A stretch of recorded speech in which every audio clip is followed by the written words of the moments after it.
So hey guys, welcome back to the channel. This is a story about what if Naruto trains alone after a wave. Part 2. If you guys enjoy this, what if? And if you want to part 3. Comment down below. And let me know before I start. Please do support for more awesome content. And leave a like and don't forget to subscribe to my channel. And also share this video with your friends. And check out the description.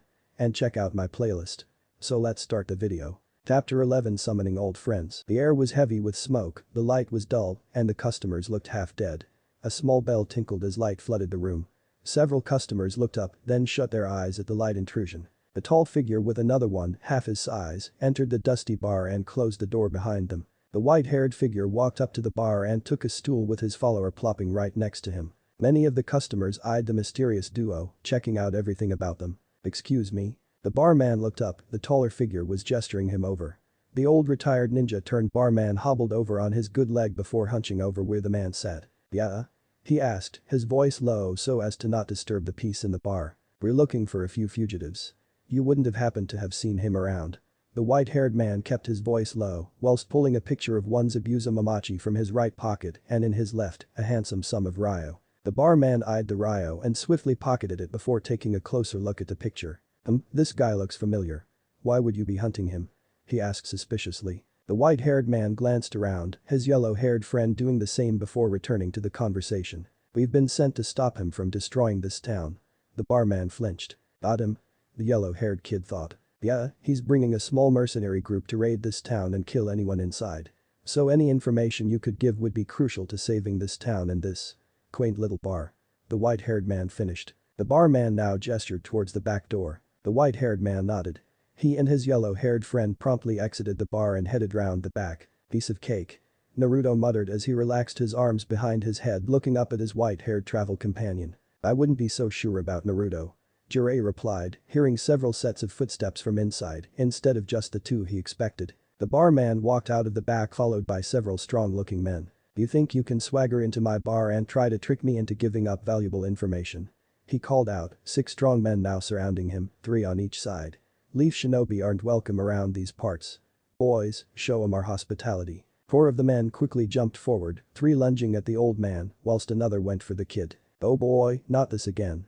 Jiraiya sighed. "You know how to pick 'em, don't you, Jiraiya-sensei?" Naruto smiled, performing a frequently used hand sign. "Shadow clone jutsu." 7 more Naruto burst from the smoke. 4 hopped over the men whilst the other 3 and Naruto rushed them, striking them in the belly. The men were winded and forced back into the clone's waiting fists, striking them in the spine and sending them into a world of darkness. The barman took a step back. "You too. Get him," he shouted as he tried to run away. The 2 remaining men flashed through some hand signs. "Earth style. Earth pistol," one of the men shouted. A chunk of earth rose up in front of him like a column. "Fire style. Burning furnace," the other shouted, making a ring around his mouth and blowing. Jiraiya grabbed the real Naruto's collar and turned his back to the fight. The man standing in front of the mound of earth punched his fist forward. A piece of earth from the top broke off and flew towards Jiraiya. It passed through the air the other man had blown and melted mid-flight, turning into a flying piece of lava. The remaining Naruto jumped in the way, the lava cutting through them like butter, but they'd slowed it down. Jiraiya jumped up, pulling Naruto with him as the lava glob missed his clog by inches. The men watched him dodge and perform the same action again, using his fist to line up the target. Several more shots flew Jiraiya's way as he flew through the air and landed on the building above, each missing. Jiraiya dropped Naruto on the roof, out of harm's way before running along the edge. He saw the barman below and quickly jumped out in front of him. The barman jumped with fright before turning to run again, only to find himself being lifted up off the ground, held protectively in front of Jiraiya. "Fire that way and your boss is toast, not me," he shouted down to the men. The air became cooler as the 2 released theirs. Naruto jumped off the roof and landed between them, punching them on the way down, their heads hitting the wall and knocking them out. "Now, you're gonna tell me everything you know about Zabuza," Jiraiya said sternly to the barman, lifting him higher off the ground. He could feel his collar getting tighter the longer he waited. "Okay, alright," he quickly gasped. "He was here a few days ago." Him and this boy walked into the bar and had a few drinks before a strange mist appeared. When it cleared the 2 were gone. "That's all I know, I swear." Jiraiya quickly dropped the man and turned to Naruto. "We're getting closer." He smiled. Naruto grinned back, walking up to his new teacher. Shouts could be heard from the bar. The duo turned to look as the back door burst open, angry customers awaiting their booze poured out. "Hey. They're doing summon to Jack," one shouted. "Assault." Another cried out. Looks like it's time to go to Naruto. Jiraiya blurted out nervously before disappearing, leaving an outline of himself behind. Hey. Wait up, old man. Naruto shouted out before hurrying after his sensei, leaving the same dusty after-image. Angry customers and town police quickly chased them out of the village with various weapons. Hurry up, Naruto, or I'll leave you behind. Jiraiya joked as a pitchfork whizzed past him. Naruto fumed as he ran alongside the old hermit. This is all your fault. This is the fourth village we've had to leave like this. Out of 4. Naruto shouted back at him as the duo sprinted out of the village under the wooden welcome sign that stood at the east of the town. The angry villagers stopped at the sign and just shouted at the Leaf Ninja as they fled into the forest, their backs to the setting sun. Naruto stopped at a small stream, scooping some water into his mouth and washing the sweat off his face. Can't we at least get some food or something before we ask people where a dangerous ninja is? Naruto reasoned, plopping down on a large rock. Jiraiya was just leaning back on a nearby tree with his arms folded. Ninja should be able to go for days on little sustenance like me. He smirked. Naruto just scowled and looked into the water, watching a leaf float downstream. When are you gonna teach me something new anyway? Naruto blurted out. Jiraiya sighed and unfolded his arms, pushing himself off the tree. Alright, kid. You wanna learn something new? A flick of his left thumb and blood was in his palm. Boar, dog, bird, monkey, ram. Summoning jutsu. Jiraiya shouted out, slamming his left hand down on the ground, with a weird ceiling pattern emerging from underneath it. Naruto looked on as a cloud of smoke erupted and dispersed, revealing Jiraiya's usual orange and black toad companion. This time it had a big scroll in its mouth. Yeah? What do you think of that? Jiraiya asked smugly, sitting on top of the toad. Is that the biggest you can go? Naruto replied, seeing the same toad for the third time. Jiraiya flinched. Bigger isn't always better than Naruto. Jiraiya laughed. My most powerful combination is with 2 toads smaller than this. Pointing to the toad he sat upon. Naruto raised an eyebrow as smoke engulfed the toad and Jiraiya walked out, unfurling the scroll taken from the toad's mouth. All summons require a contract to be made with the creature you wish to summon. Jiraiya unrolled the contract in front of Naruto on a rock he was perched upon. This contract here is for the toads. Naruto leaned over and examined the last few names, the end 2 being Jiraiya himself and the 4th Hokage, Minato Namikaze. You actually persuaded the 4th to sign this? Naruto asked, stunned. Jiraiya smacked him lightly but firmly on the head. Idiot. He asked me if he could sign it. Jiraiya retorted, leaning back and gazing up at the sky, chuckling. That yellow-haired menace embarrassed me more times than I can count because he signed this. Naruto looked at the old hermit with a little admiration. It seems he had a soft spot for the 4th. What was he like? Naruto asked politely. He'd heard much about the 4th's greatness, but not much about him as a person. Jiraiya laughed loudly. He was like you. Jiraiya turned and gave Naruto a genuine smile filled with kindness. Honorable, creative, powerful, and an annoying brat of a student. Naruto was taken aback at the annoying part, then the last words hit him. He was your student. Of course, you don't think I'd let just anyone sign this thing, did you? Jiraiya smiled, pointing to the contract. Naruto once again looked down at the contract, gazing at the 4th's name then Jiraiya's. Both were renowned for being powerful ninja, one the other one a Hokage. Yeah. Naruto bellowed, I'll sign it too then. Really? This I gotta see. The fox decided to make its presence known. Naruto just ignored the fox for now. Great, all you have to do is sign your name and blood and underneath each of your fingerprints from the same hand, and you're good to go. Naruto bit the tip of his right thumb and wrote his name and blood before pressing each of his fingers onto the bottom of the fresh space to finish the signing. Good, now these are the signs. Jiraiya held up his hands to demonstrate. Naruto watched intently then quickly finished his own, slamming his right hand down on the floor like Jiraiya. Summoning jutsu? He called out.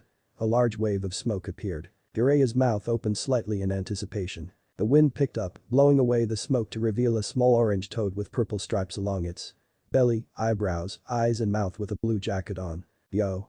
He said simply, raising his right hand in greeting. Naruto's face faltered, he couldn't even summon one half as big as Jiraiya. Jiraiya however was contemplating the situation, he thought for sure he'd have to weaken Naruto's chakra down so the fox's more powerful chakra could summon something. The fox was, at this time, laughing in his cage. Shut up. Stupid fox. Naruto thought angrily. The name's Gamakichi. The toad introduced itself before turning to Naruto. So what do you need? Jiraiya smiled at the young toad. You're all I could summon. Naruto sighed. Well, nothing right now I guess. The toad looked visibly annoyed at this. Fine then, just holla if you need me. He said before bursting into smoke. Jiraiya laughed and removed a scroll from his pocket. We may as well set up camp, we still have a lot of walking to do if we're gonna catch up to this guy. Jiraiya said, whipping the scroll out as bits and pieces of campsite burst out of the seals. Alright Naruto, you get building, I'm gonna catch some. Jiraiya began, but Naruto was already finishing a set of hand signs. Summoning jutsu? He called out again. Another poof of smoke and another toad was summoned. This time it was bigger, but only in the waist department.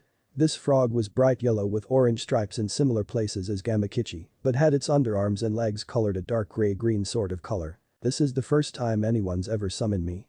It's Gamatatsu's turn at getting a chance to shine. It shouted proudly. Naruto's sweat dropped as the small toad looked around, confused. Hey, where are the bad guys at? He asked, seeing no one before turning to Naruto. Damn it. Naruto just shouted to the sky. Jiraiya chuckled and called over to the toad. He's just practicing. If you leave, get ready to be summoned by this kid for a few years before he gets the hang of it. Naruto fumed at Jiraiya whilst the toad looked at the floor a little sadly. Oh, and here I thought I could get some snacks for this. He muttered before disappearing in a burst of smoke. If you're gonna keep practicing that, go away and practice. I don't want your training messing up my beauty sleep. Jiraiya teased with a half-stern voice. Naruto just gave the old man an angry glare before opening his mouth to say something, quickly deciding against it, turning and heading off into the trees behind him. Jiraiya watched as he disappeared through the brush. That kid's gonna make one heck of a ninja, he thought, grinning smugly. Then all the girls will praise me, his teacher. His thoughts turned perverse. He turned his back to the trees and greeted an unmade camp. Damn kid, making me do all the work. He grumbled, quickly setting to making his own tent. Summoning jutsu? Naruto shouted out again, his voice croaking due to the strain of shouting the same line over and over again. This time, a larger cloud of smoke erupted in front of the blonde genin. He quickly looked up in excitement. Yo. Damn it. Naruto shouted out. The orange toad quickly took the hint and scarpered, a smaller puff of smoke accompanying him. Naruto was kneeling on the floor, his hands holding his body up off the ground. He was panting heavily, his chakra was running low. He'd found a small clearing in which to practice. Small oak tree surrounded him, and the dark green grass was soft enough to sleep on. Naruto clenched his hands, clutching some dirt and grass blades, as he pushed himself back up onto a kneeling position. His hands went through the hand signs again. Boar, dog, bird, monkey, tiger. Naruto slammed his hand on the floor, giving off a weak cry of summoning only for nothing to happen. Wrong sign, kid. The fox murmured. Naruto rolled over onto his back, panting heavily. I know. He gasped. He reached over for his water bottle and drank the remaining liquid inside. It wasn't much. Head back to the old man. No more can be accomplished by pushing yourself this far. Kikbi scolded. What about your chakra? Naruto thought, too tired to speak. Your arm muscles are already at their limit. I could give you my chakra, but you'll only end up breaking your body even more, and I won't fix it. The fox reasoned before turning his nose up proudly. I guess you're right. Naruto thought back. He just lay there, spread out gasping for a minute or two, before gathering what was left of his energy. His back arched, his legs bent to stand. Naruto hoisted himself to his feet. Naruto's eyesight darkened. The momentum from his rise led to his fall as he fell flat down onto the ground face first. The impact hurt, but Naruto was already off in the world of slumber. Two dark figures glided over the earth, each leaving no footprint nor trace they had ever been there bar the dark cloaks that flew behind them. Their hair and bodies were engulfed by these cloaks, leaving a lot to the imagination. Not 5 minutes had passed since Naruto hit the floor as the figures were met with the sight of the blonde, unconscious ninja. Hey, look who it is. The taller of the two spoke in a deep voice. The smaller one gasped as the taller one knelt and checked the blonde's vital signs. He's still breathing. He muttered. The smaller one let out a breath she didn't know she was holding. The taller figure grabbed Naruto round the waist and hauled him up onto his right shoulder, glancing down at the repeated handprints on the floor. Seems as though we'll have a guest joining us for breakfast. The taller one chuckled. Without a word, the duo quickly hurried on, their cloaks whipping around them. As they moved, a glint of silver could be seen under the taller one's cloak. Night was here and the moon helped illuminate the half-made campsite. Jiraiya was kicking back and relaxing in front of the fire he'd made, one leg folded over the other with a twig and marshmallow roasting over the fire between his toes. Man, how long is that kid gonna take? He asked himself as he stared up at the night sky, full of stars. He oughta thought that kid would have run out of steam by now, even with his chakra level. He said to himself. Any minute now he's gonna come swaggering through those trees, eat my marshmallows and try to make me put up his tent. Another hour passed and the bag of marshmallows emptied. The moon was now right above Jiraiya, signaling midnight or sometimes close to it. He'll probably run out of chakra if he hasn't come back by now. Jiraiya thought. He pushed himself up to a sitting position and flashed through the summoning signs before slamming his hand down on the ground. A small puff of smoke later and a small orange toad was lying on his back, his eyes closed and a large nose bubble present. Boy. Jiraiya nudged the toad. The nose bubble popped and the toad awoke, quickly jumping to its feet and looking around. "Oh, it's just you," he muttered. "When did Naruto last summon you?" Jiraiya asked politely but with a hint of worry in his voice. The blonde. "That was ages ago, last time he summoned me, he looked ready to collapse." Gamakichi explained. Jiraiya nodded and dismissed the toad before checking the campsite quickly for anything he would mind getting stolen before taking off into the trees Naruto had walked through earlier. The sound of a crackling fire pieced the silence. A dim orange invaded the darkness in Naruto's closed eyes. The sound of light footsteps in the light was gone. Naruto's senses were returning to him slowly. He opened his eyes briefly and a lighter darkness greeted him in what looked like the dark inside of a tent. A soft voice called out to him. "Are you okay?" Naruto went perfectly still, he recognized that voice. A hand reached out with a wet cloth and dabbed at his head. Naruto could feel the cold sensation running through his body. He quickly turned and came face to face with an old friend. "Hi. Naruto." "Hello. Haku." Naruto blushed. Haku was kneeling by Naruto's side, holding the damp washcloth over his wet hair. She quickly withdrew the washcloth from Naruto's head and gave him an honest kind smile. Naruto quickly pushed himself into a sitting position and returned the smile in the form of the grin as the two hugged tightly. "It's good to see you again, Naruto." "Yay, you too Haku." They broke the hug and Naruto could look at Haku properly for the first time in a while. She had ditched the tomboyish hairdo and the kimono. Now she had her hair loose around her shoulders, her clothes were now a soft pink short-sleeved top with a black and yellow flower design along the arms. A similarly colored short skirt adorned her lower half, coming just above the kneecaps with light brown sandals finishing off the outfit. "Wow, you've really changed," Naruto exclaimed. Haku giggled softly, she was giving Naruto a look over too. His arms had gotten bigger and it wasn't hard to miss seeing as he wasn't wearing his black and orange jacket. "Well, since Abusa found out about me, I decided to wear something more me," Haku said. "I can hear you, you know."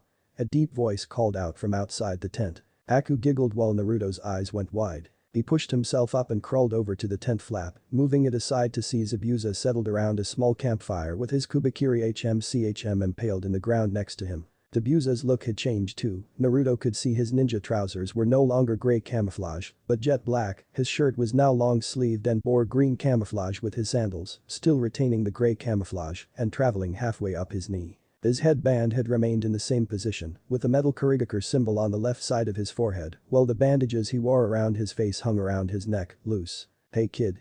Zabuza smirked, his pointy teeth glistening in the firelight. "Nice boxers." Naruto looked down and realized he was only dressed in his black t-shirt and bright white boxers. "Ah." He moved to cover himself with both arms as the tent flap thankfully fell back into place. He quickly turned and scanned for the rest of his outfit. "Here."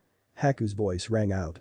She had turned her gaze to a corner of the tent with a bright red blush on her face, both arms holding out Naruto's clothes and gear. He took it graciously and Haku quickly hurried out the tent. Outside, Zabuza was laughing quietly to himself as the still red Haku told him to shut it, sitting beside her guardian. Shortly after, Naruto emerged from the tent fully dressed, his own face harboring a small blush of embarrassment before sitting opposite the missing ninja. "How'd I get here?"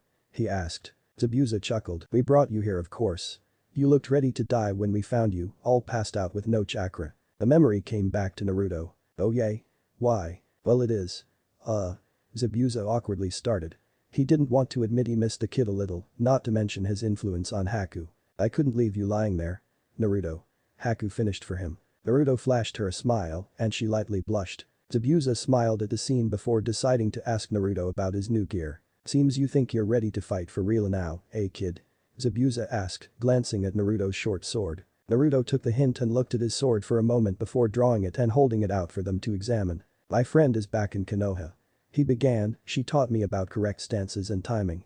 We made this together after the second exam." The firelight danced over the blade, making it shimmer as the fox head on the hilt looked ready to strike. Haku gazed at the blade with awe as Zabuza admired its quality workmanship. "That's a fine blade you got. Shame it can't stand up to mine," Zabuza teased. Surprisingly, Naruto admitted defeat. "That's to be expected," he began. "After all, I've only been training a little while." His eyes met Zabuza's. "But don't underestimate me." Naruto released a little killer intent and Zabuza matched it. Needless to say, Zabuza did understand the power behind Naruto's words. He had underestimated the kid back on the bridge and he'd almost lost Haku to him. He knew now that Naruto would never do such a thing, he had taken Haku in a different way. "So what are you doing out here anyway, Naruto?" Haku asked. Naruto wore a blank look on his face, trying to remember. "Oh yay?" he shouted out. Me and this perv were looking for you too. Zabuza and Haku looked taken aback before mentally readying themselves to defend. And why's that? Zabuza asked cautiously, his hand twitched a little closer to his sword. The branch snapped and leaves rustled as the clear sound of something falling through the trees behind the missing ninja. In a flash, Zabuza had grabbed his sword and whirled around to face whoever was behind them, while Haku had lunged for Naruto, twisting his arm behind his back and lifting him to his feet, readying at his neck. Ah Haku, what the hell? Naruto protested. Be ready Haku. Zabuza barked at her. The whistling in the air was heard. The kunai landed at Zabuza's feet, a small white piece of cloth tied between them. Huh? He muttered confused, redoubling his grip on his blade with both hands. I'm out. A voice called out. Naruto raised his head, trying to spot whoever was the cause of this commotion. Between Zabuza's legs, he could make out a large white and red blob. My bad. Didn't mean to scare you like that. A familiar voice called out. Oi, what's your deal Jiraiya? Naruto shouted. The white-haired walked towards the trio, his arms up in surrender. Zabuza called back to Naruto. You know this guy? Yeah, Naruto replied, clenching his teeth, he's my sensei for this trip. Zabuza let out a breath of relief but kept up his guard. Sorry about that. Jiraiya apologized, his left arm now rubbing the back of his neck in a Naruto-like fashion. The branch broke. He laughed quietly. Why are you here? Zabuza kept his stance stiff but loose enough to flow and dodge if needs be. Jiraiya stuck his head to the side and glanced over at Naruto. You didn't tell them? Naruto was still stuck in Haku's arm lock, not trying to escape. I was about to before you burst in. Naruto yelled angrily back at his teacher. Will someone tell me what the hell is going on here? Zabuza demanded. Jiraiya stopped walking toward the ex-Miss Nin, a good 15 feet away. As my idiot of a student failed to explain. Jiraiya began, with a protest from Naruto heard in the background, we've come to make you an offer. Zabuza's ears pricked up at this. What kind of offer? He asked cautiously. One that will get Anbu off your back. Jiraiya said softly, just loud enough for all four to hear. Haku tensed herself at this bit of information. Naruto picked up on this and made a note to ask about it later. I take it we have a ninja's truce? Zabuza asked. Until this conversation is over, yes. Jiraiya replied. Both Naruto and Haku were confused, neither of them had heard of a ninja's truce. Zabuza lowered his blade and stepped out of his stance. Without turning to look he called out to his partner. Haku? Yes. Take Naruto and go play for a while. The grown-ups are gonna talk. Haku released Naruto's arm and reholstered her. Sure, Zabuza-sensei. She knew this was business and acted accordingly. Naruto was rubbing his arm as the feeling of pins and needles left. Geez Haku, you didn't have to be so mean. He complained childishly. Without a word, Haku grabbed his sleeve and pulled him off into the trees behind the older ninja. So? Shall we begin, Jiraiya? The young ninja pair walked through the trees. Naruto occasionally pushes branches or leaves away from him and Haku follows close behind. Sorry again for hurting you. Naruto. Haku apologized. Naruto waved it off. I told you, it's fine. He reasoned, I probably would have done the same. Hell, I did it first back at the bridge, remember? Haku smiled, reassured at Naruto's kindness. What do you think they're talking about? She asked Naruto casually. Jiraiya-sensei is gonna ask you guys about joining us. Naruto grinned proudly. Joining? Yeah, as in the hidden leaf. Haku's brain worked furiously through several thoughts at once. The thought of being able to live in peace in a village, to be able to live like a normal person again. 2. See Naruto every day. Her brain was fighting these thoughts for the hidden deception they might contain, as well as the blush from the final thought. Hey, you okay? Naruto asked, waving a hand in front of her eyes. Haku blinked and shook off the momentary brain crash to see they had stopped near the edge of a cliff. Several rocks were arranged around the edge, with some jutting out into open air. The biggest rock of all stuck out over the cliff a good 10 feet, with the moon currently balancing on its tip. Come on. Naruto grinned and grabbed her hand, pulling her towards the big rock. Stunned at first, Haku kept up with the young blonde, running up along the rock before standing on the edge, staring out into the night sky, the moon encasing their forms. Beautiful.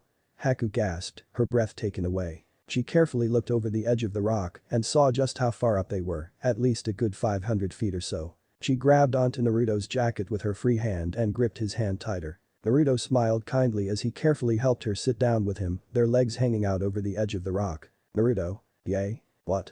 Haku started, what do you think would happen to me? Naruto looked confused for a second before she explained further. I didn't belong to a village, but Zabuza took me in.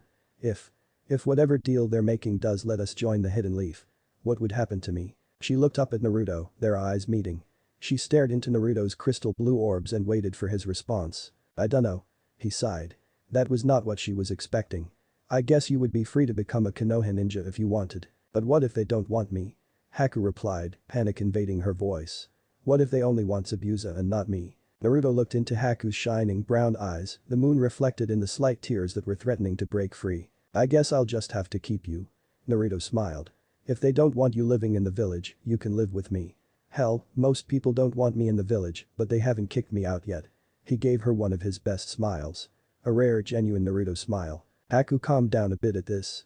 At least Naruto would stand by her. A hand reached out and pulled her closer. Naruto was rubbing her shoulder gently in reassurance as she rested her head on his arm. The couple sat there for a while, admiring the sight of the nearly full moon in front of them, beginning to sink below the earth once more. Haku pulled away from Naruto's shoulder slightly and turned to face the blonde. Naruto looked down at Haku's gentle face. They were only mere inches apart. Haku closed her eyes and leaned forward slightly, her lips moving towards Naruto's. Naruto copied, closing his eyes and moving his face to meet hers. The distance closed as the two met, their lips interlocked as they both experienced their first kiss. The moonlight bathed the couple as Naruto and Haku pulled apart, their hearts both beating rapidly before turning away from each other in embarrassment. Naruto's free hand found Haku's as he held it gently. She returned the gesture as their gaze both returned to the other, both moving in for their second kiss of the night. You better not be deceiving me. Zabuza growled as his hand gripped Jiraiya's own, shaking it once before releasing. Jiraiya smiled. Is that any way to refer to your new best friend? Zabuza chuckled deeply. Friend?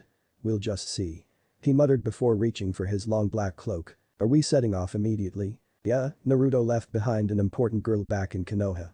I'm sure he'd want to get back there quickly. Jiraiya beamed. I'm sure Haku will have something to say about that. Let's just say Naruto's influence changed her for the better, she's become rather fond of him. Zabuza explained. Really? Well, it seems Naruto has a way with the ladies. I must note this down. Jiraiya's hands flew to his pockets before coming up with a black notebook and pencil, jotting something down in its pages. I hope you won't be using him for any of yours research. Zabuza said menacingly. Jiraiya flinched. No. Of course not. Why would I do something like that? If I find out you've been using him or Haku, there won't be a safe place on earth for you to hide. Jiraiya quickly pocketed his notebook and whistled a random tune nonchalantly. Good to see we have an understanding. Zabuza sent a little killer intent at a specific area of Jiraiya. They felt it but did not dare risk even a joke. Everything's okay. A voice behind them called out. The elder ninja turned to see the younger generation stepping out from the bushes, both a little flushed and smiling. Yeah, it seems we're going to be moving Haku. Pack your things. The girl instantly set about, collecting her stuff, her flushed look gone in an instant, while Naruto walked over to Jiraiya. So what's going on, pervy sage? Naruto asked. An angry mark popped up on Jiraiya's head. Now we're not in a delicate situation. He cracked his knuckles. A loud thunk echoed in the clearing. Don't call me that. Jiraiya stood over Naruto, his head partially buried. Haku quickly dropped what she was doing and hurried to Naruto's side, helping him back up and rubbing his forehead. Zabuza raised an eyebrow at this but made no comment. Instead of hitting me, this conversation could have been over already. Naruto yelled back. Jiraiya just glared at Naruto but gave in. Everything has been agreed on. We're going back to the Leaf Village. Chapter 12 Naruto returns with a bang. The moon had faded and disappeared over the horizon as the small group made their way through the forest. The trees barely rustled as they jumped from branch to branch, making only a small amount of noise comparable to a small flock of birds. A small dirt road appeared below them as the group dropped down into the middle of it. Finally. Naruto groaned as his feet touched solid ground. How much further, Jiraiya-sensei? He smirked as he looked down the road both ways. Near Naruto, we can take it easy from here. Jiraiya replied, his hand checking his scroll was still attached. Zabuza and Haku stayed silent, both cautious about the upcoming event, entering a hidden village. That reminds me. Zabuza. Jiraiya started, Zabuza turned his attention toward him. I'll need your sword and any weapons you might be carrying. The mist ninja looked visibly shocked, he rarely parted with his blade, and when he did, it never left his sight, nor was it left in anyone's care bar Haku's. Zabuza muttered something unapproving before reluctantly removing the blade from his back, the hilt from his side, and handing them over to the before detaching the kunai holster hidden on the inside of his black cloak. Jiraiya drew a blank scroll and inscribed some seals before sealing the weapons inside. What about you, young missy? Jiraiya asked Haku, his voice changing from the calm serious one to one of playfulness he normally puts on around women. I do not carry such things with me. The only weapons I need are my hands. Jiraiya's eyes grew wide. That means she isn't carrying any. Naruto yelled at his teacher who quickly turned his attention from Haku to his own annoying student. I know that, you brat. He shouted back at Naruto. Strangely, Naruto didn't flinch at his teacher's close-up shouted response. He just stood with his arms crossed, glaring hard at the sage. Jiraiya quickly regained his composure and rolled up the scroll, pocketing it before he began walking in what the missing ninja guessed was the direction of the Leaf Village. Jiraiya led the way a few meters ahead of the rest of the group, with Haku, Zabuza and Naruto walking behind together. Haku and Naruto were talking to each other, while Zabuza kept his eyes focused on Jiraiya's pocket. "Ah wow, so you must be training hard for the third exam." Haku is admired as Naruto enlightened her to his activities and battles in the Chunin exams. "Believe it. Jiraiya-sensei even taught me this cool summoning jutsu, but I can't summon much yet." Naruto replied a little downheartedly. "Don't worry, I'm sure you'll get it." Haku reassured him. "So what about you?" Naruto asked. Haku looked taken aback before she realized what he meant. "Oh, I've learned a few new things too."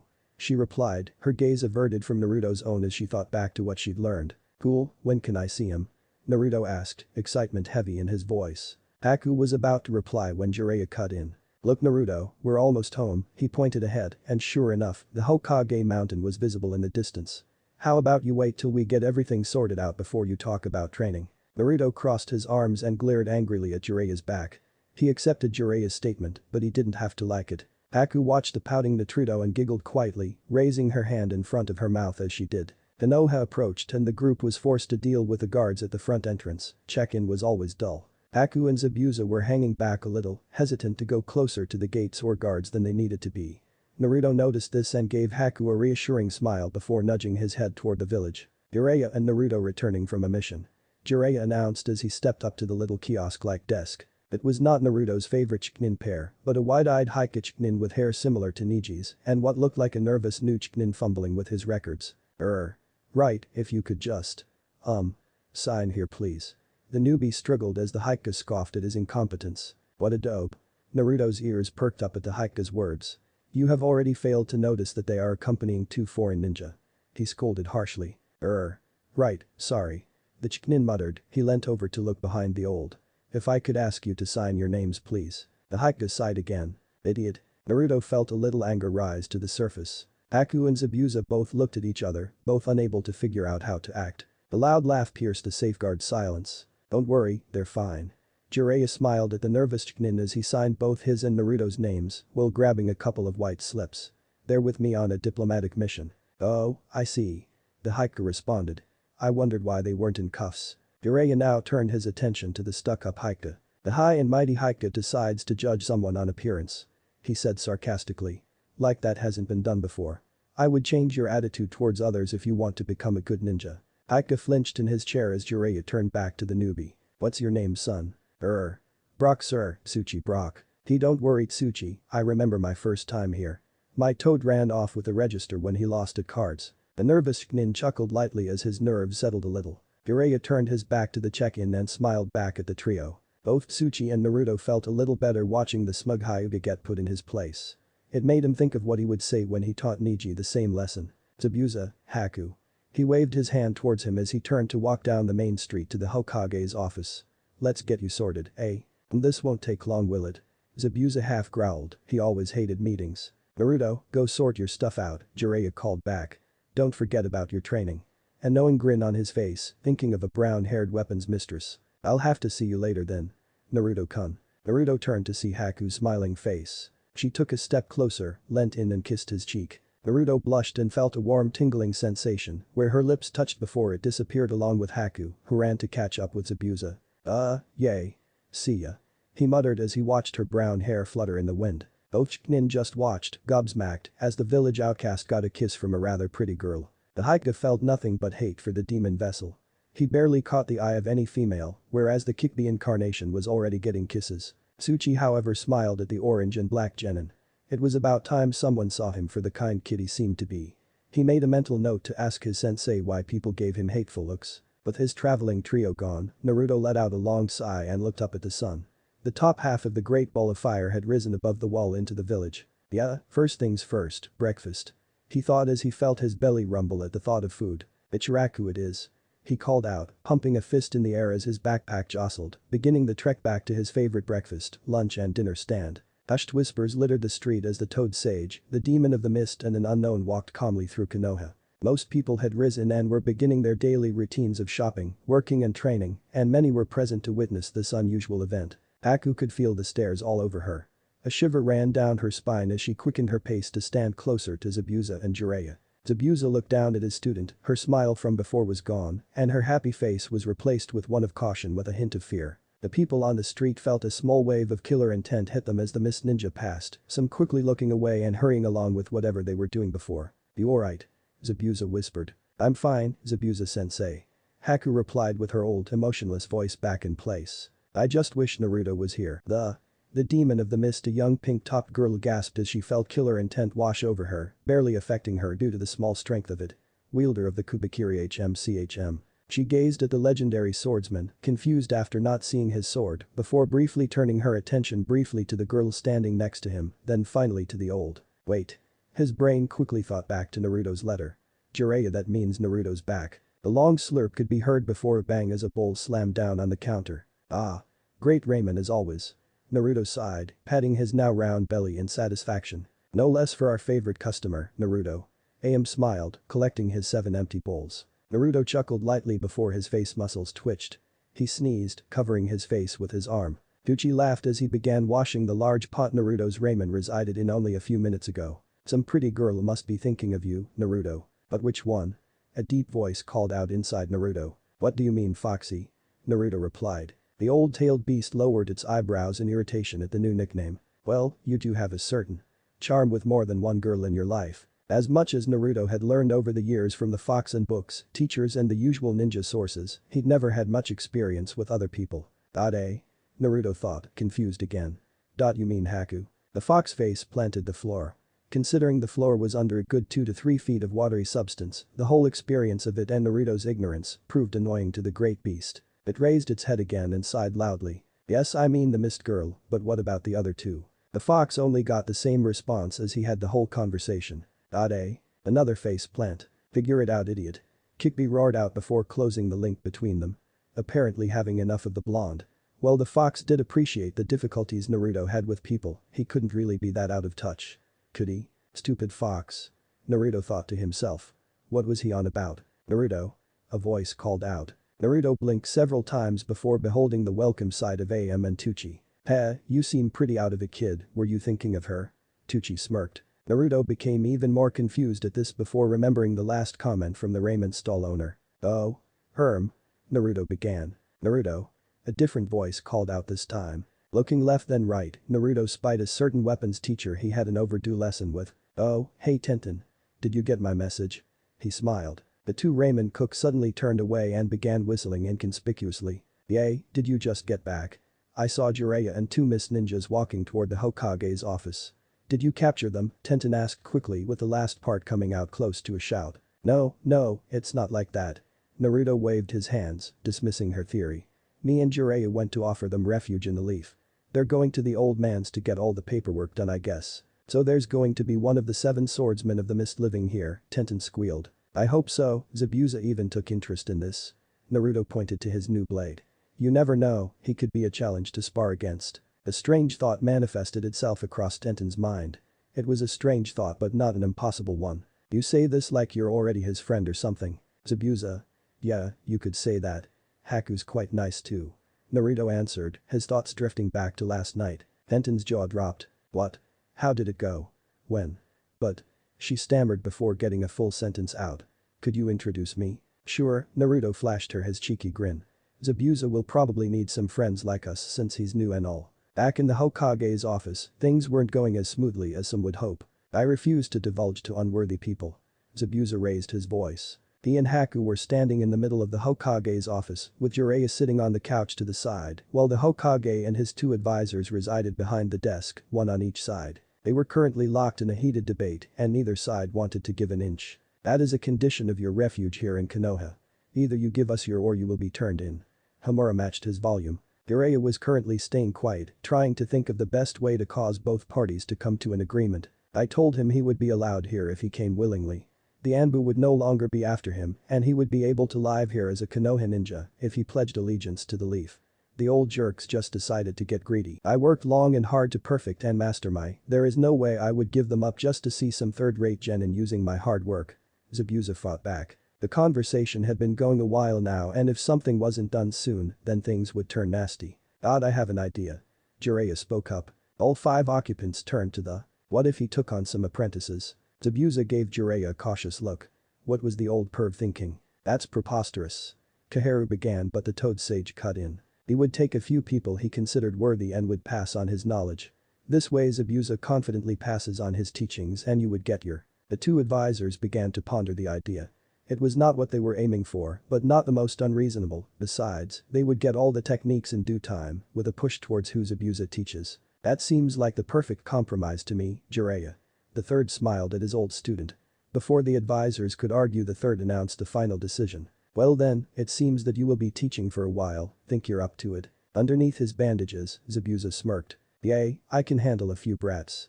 Hell, I've already got this one, what's a few more? He motioned to Haku.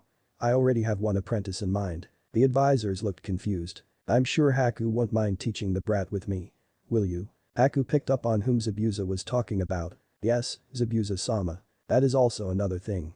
Homura began. We are to assume that your companion is already learned of your techniques and willing to become a member of the Leaf. She has been taught a few of my lesser known techniques, but Haku is quite capable with her own. Haku raised her head to look at all 3 elderly ninja. I already possess knowledge of elemental and. Haku began. Zabuza gave her a hard look as the hushed conversation earlier entered both their minds. Whatever you do not let them know of you. Jiraiya whispered to the prisoners as they approached the Hokage's big red building. I know, Haku began before Jiraiya turned his head to give her a harsh, fierce look. Do not let them know. He muttered again before turning back to the path ahead. Haku glanced up at Zabuza, who gave her a look saying do as he says. Then use a couple of water effectively.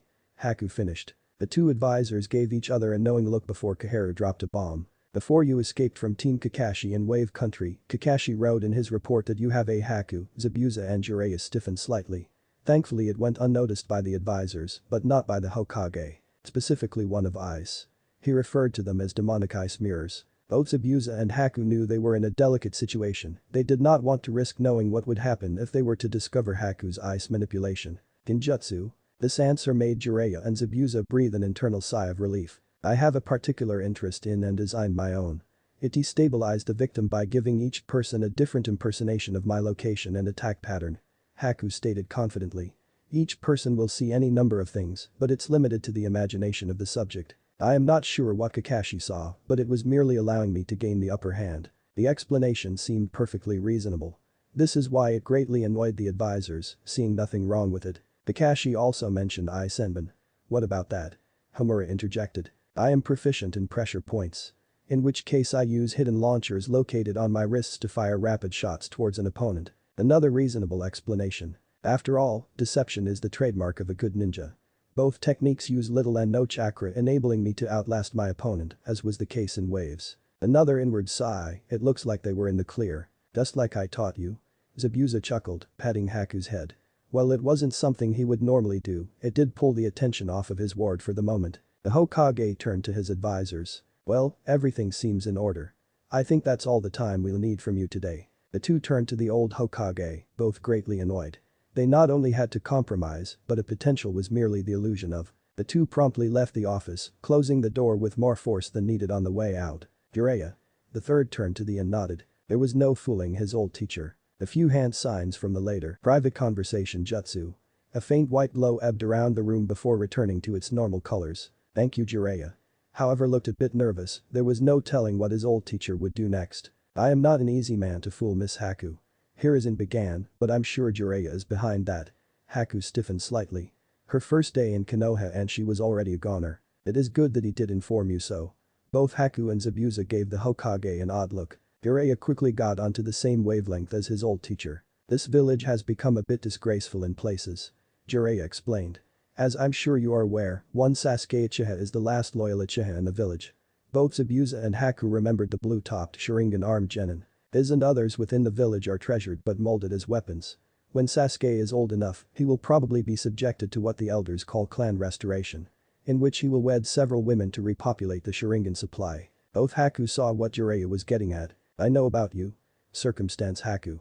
As the last of your clan of ice users, you too would be subjected to this as a member of the Leaf Village. Zabuza looked for a reaction from the Hokage, but received nothing but a kind smile directed at the both of them. Jiraiya thankfully prevented you from having such a fate. Would it be found out, the council would most likely force the clan restoration onto you. That would never happen. Zabuza cut in. I would not allow such a thing. Unfortunately Zabuza, you have no such choice in the matter. The third said regretfully. I, for one, prefer to watch the young grow and follow their hearts to happiness. As I can tell from your faces and words you would both despise and resist the decision. Zabuza eased into a state of caution, the old man was weird. Rest easy, neither me nor Jiraiya will be informing anyone of your condition, and if you wish to remain a free woman young miss, then you should work on some abilities that do not rely on your such as that illustrious you described earlier no. Both Haku and Zabuza looked relieved at this news. As for now though. The third opened and closed the drawers in his desk, his eyes glancing over several documents, his private reading, and finally a pair of blue-bound leaf headbands. He rose from his desk and walked around to the two new Leaf Ninja. We are pleased to welcome you to the village as Leaf Ninja. He finished, holding out the pair of headbands, one in each hand, offering them and a kind smile. Haku glanced up at Zabuza. The swordsman picked up the headband and held it up to his face, his reflection clear in the unmarked metal. A swift hug later and the mist headband was detached from his head, swiftly flying into Zabuza's pocket before the new leaf was attached in its place. Zabuza tugged at the knot tightly before looking back at the old man. His old guilt and fatigue were replaced with pride and responsibility. Haku was new to the concept of a headband. Zabuza wore his unlike the way it is supposed to be worn, but it suited him. Until she could find a mirror this would have to do. Mirroring Zabuza's actions, Haku picked up her headband and looked at her reflection in the shiny metal. This is the start of my new life. She thought. A swift flick tuck and pull later, and the metal plate was securely around her forehead, her trademark twin bangs hanging down either side curving inward slightly before they reached her nose. Now we have to go get the boring part done. The Hokage sighed deeply. Jiraiya. The silence went down. You three, follow me. 3 simultaneous replies answered. Yes, Lord Hokage. Ah. A pink blur slashed the spot the blonde spikes were only a second ago, the short sword sliced through the air faster than a hot knife through butter. Oi. Watch it Tenten, you nearly had my head. Naruto shouted as he dodged back, gripping his short sword tightly. An evil giggle could be heard emanating from the bun-haired genin, her head was bent low, and her eyes were bathed in shadow. That's the point of Naruto-kun. She said in a sickly sweet voice. A shiver went down Naruto's back at these words. The flash of pink and Tenten was bearing down on him, blade lowered, rising for an uppercut. A flick of the wrist locked the blades together. Both genin were now holding their own against the other, their feet pushing on the ground trying to overpower the other. Tenten's left hand released the blade, holding itself downwards. Chakra flew down her arm and pushed itself into the single layer of scroll wrapped around her wrist. The small sickle burst into existence in her free hand. Rising talent strike. She shouted as the sickle rose to catch Naruto between his legs briefly before he burst into smoke. Ah. Tenten, what the hell are you doing? Naruto shouted out as he sat in a nearby tree, replacing himself just in time. If anything I'd rather you went for my head. Tenten smirked at Naruto, inside she was breathing a sigh of relief herself. Sorry Naruto, but you should watch out. That's just one of the moves I'm getting ready for you. She giggled as she looked up at the black and orange clad ninja, his hands firmly cupped over his gentleman's area as he looked at her in shock. That's got to be the sneakiest. Brilliant tactic. Someone else finished. Naruto and Tenten turned to see Jiraiya strolling up to the pair. Effective, sneaky and. Jiraiya closed his steps just a little. Very painful if caught.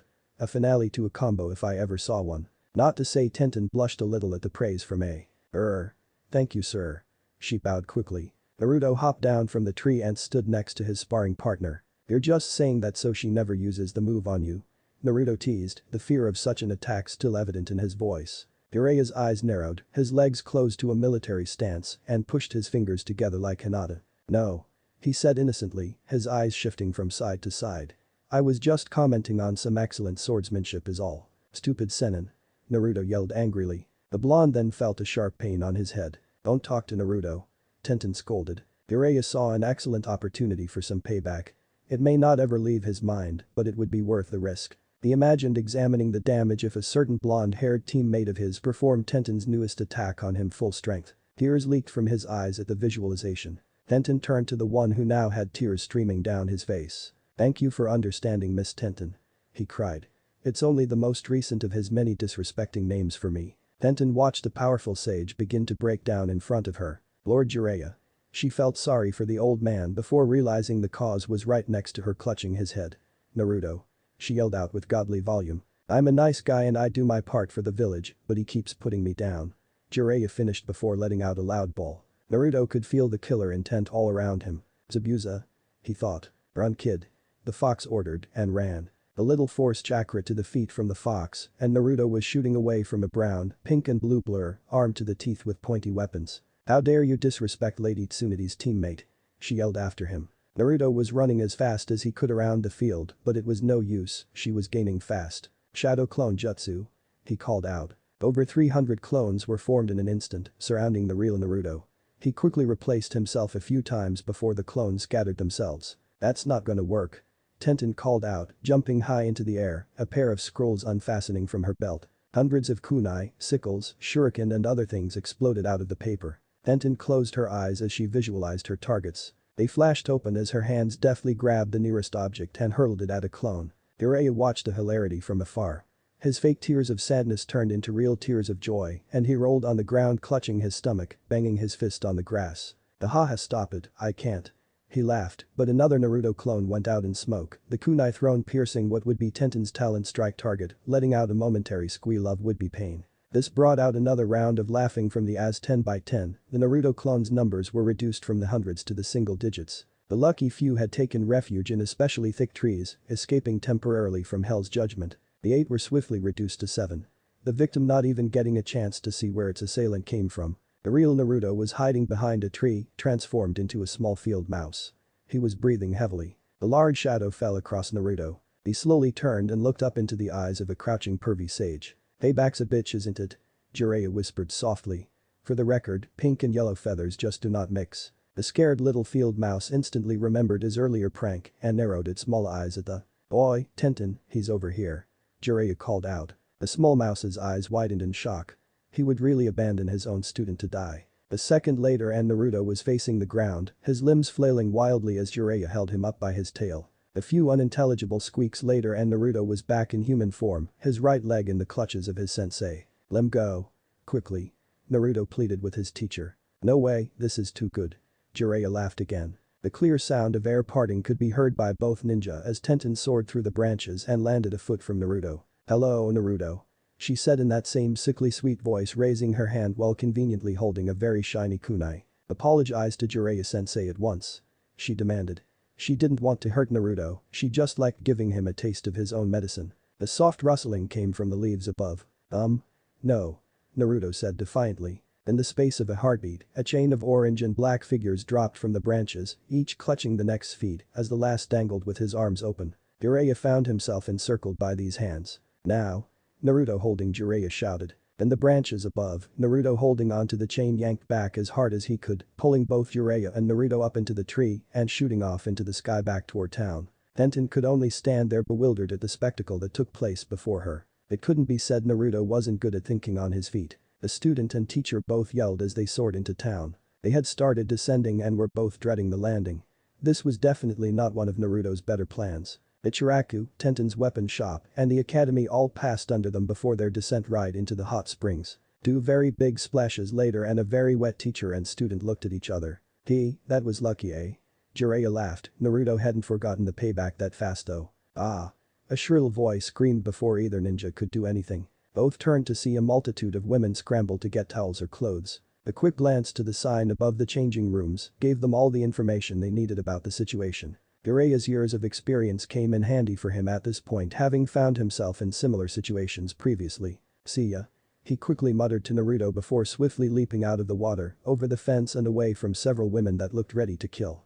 With several of them being ninja, the result wasn't impossible. Naruto just sat stunned for a moment before the seriousness of the situation descended on him. Unfortunately, something else descended on him first. For the second time today, Naruto was lifted off his feet by someone. A hand clasped firmly around the back of his neck, not his collar. What the hell do you think you're doing, shrimp? A vaguely familiar voice rang right in Naruto's ears. But the soft clicking sound, dreading the outcome, Naruto's head turned to see one Midarashi Anko facing him. All her ferocity in the Chunin exam didn't compare to how deadly she looked now, even in her white towel. Ah. Miss Anko. Naruto gasped, her short purple hair was let down from its usual position. To Naruto, it seemed to frame her face quite nicely. I didn't. I mean pervy sage he. Naruto stammered. It then dawned on him of the rest of Anko's attire. A small towel was wrapped around her body, covering from under her arms only just the thighs. Unfortunately, these thoughts decided to take physical form as a big red blush spread all over Naruto's face. "You look very nice today." He smiled in what he hoped was an innocent enough look. "You little perv." Anko yelled. It was lucky she was in the hot springs before. The fact that Naruto had noticed her as a woman made her blush slightly herself. The steam made a good cover. Nearly all of the bathers had left the springs, people had heard about Anko and her dealings with Jiraiya, as well as other people who dared spy on her. "You wanna know what I do to pervert?" she threatened, daring him to answer as shadow covered her now yellow eyes. Naruto quickly closed his eyes and braced himself for a potential beating. The blonde genin landed on the other side of the wall. It was going to take a lot of Ryo to make good on his promise to Anko, but he still hadn't been paid for his latest mission. He just thanked his lucky stars when he heard that comment about Anko before. It did save him a beating after all, though apparently a certain white-haired man is still in big trouble. Naruto stood and quickly made his way away from the hot springs, dusting off his clothes as he jogged. "Naruto." He turned. The familiar panda bun partner caught up to him before panting as they stopped. "Where did you fly off to all of a sudden?" she asked. Naruto was a bit apprehensive at first, as he didn't know whether their little spar was over or just postponed. I kinda made a little detour to escape you and the old perv," he replied. Tenten was visibly a little ticked at his comment. Fun had its limits, and she had heard all about Jiraiya from Guy-sensei. It was just more fun playing tag with Naruto. She giggled at his slight fear. "Don't worry, Naruto, I'm not gonna thump you," she said back in a half-hearted, scolding tone. The orange ninja raised his eyebrows. "It was just training, besides, you looked cute as a mouse." She winked at him. "Just how was that training?" "I thought I was done for." Naruto exaggerated. Tenten just giggled. "How about we talk about it over lunch, you're buying." Without another word, Tenten ran ahead, aiming for Naruto's favorite ramen stand. The look of disbelief graced Naruto's face for a moment before he smiled and chased after the brunette. Seems he was buying everyone food today. The pair happily ran through town catching a few stares from people, but otherwise lost in a little cat and mouse game. The game was brought to an abrupt halt as Tenten skidded to a stop in the middle of the path. Naruto almost crashed into her. He was that close but managed to jump aside at the last second. "Hey Tenten, what gives?" he asked as he looked round at his friend. Tenten, however, was just staring at a pair of unlikely customers looking into her shop window. Zabuza Mamachi was standing outside her weapons shop with his accomplice and was apparently window shopping. Naruto looked in the direction that Tenten was staring off at. "Hey Zabuza, Haku," he called out, and the duo turned. "Old man Hokage let you out, eh?" Zabuza chuckled as he walked up to the blonde genin, Haku smiling as she drew closer. "Yay, it seems we're fully fledged leaf ninja. As soon as the probation passes." The glint of light bounced off something shiny on the pair of them. Naruto looked closer to see the mark of the leaf now replacing the mist on Zabuza's headband and Haku, who was wearing her own leaf headband. "Sweet, so that means you can stare right?" Naruto smiled, more of a statement than a question, he was so sure of the answer. Underneath his bandages, Zabuza smirked. "Yay, looks like you're stuck with us, kid." That didn't bother Naruto one bit. "Who's this?" Haku asked, nodding to Tenten who was still struck dumb. "Oh yay, this is my friend Tenten," he announced. Zabuza, Haku, Tenten. "Tenten, Zabuza you already know and Haku." A blur later and Tenten was shaking Zabuza's hand and arm fiercely. "It is such a pleasure to finally meet you," she squealed. "I know all about your group and your swords." She then turned to Haku and looked a little humble. "I'm sorry, I don't know anything about you though." "I feel as if that's rude." Tenten now looked crestfallen. "Whoa, Tenten, ease up." Naruto comforted her. Haku's smile never vanished. "That's alright, I prefer for people not to know about me." Tenten's smile returned a little. "Hey Zabuza." Naruto started. The old Mist Ninja turned his attention from the hyper-pink genin to hyper-orange genin. "Didn't you get your sword back yet?" Tenten also noticed his famous blade was missing. "Nah, they won't give it back till my probation is over," Zabuza said, sadness evident in his voice. "That's why I'm here. Some of these well-crafted blades caught my eye while mine's being held for me." He turned and pointed into the weapons shop. This was one proud moment and memory not even amnesia could remove for Tenten.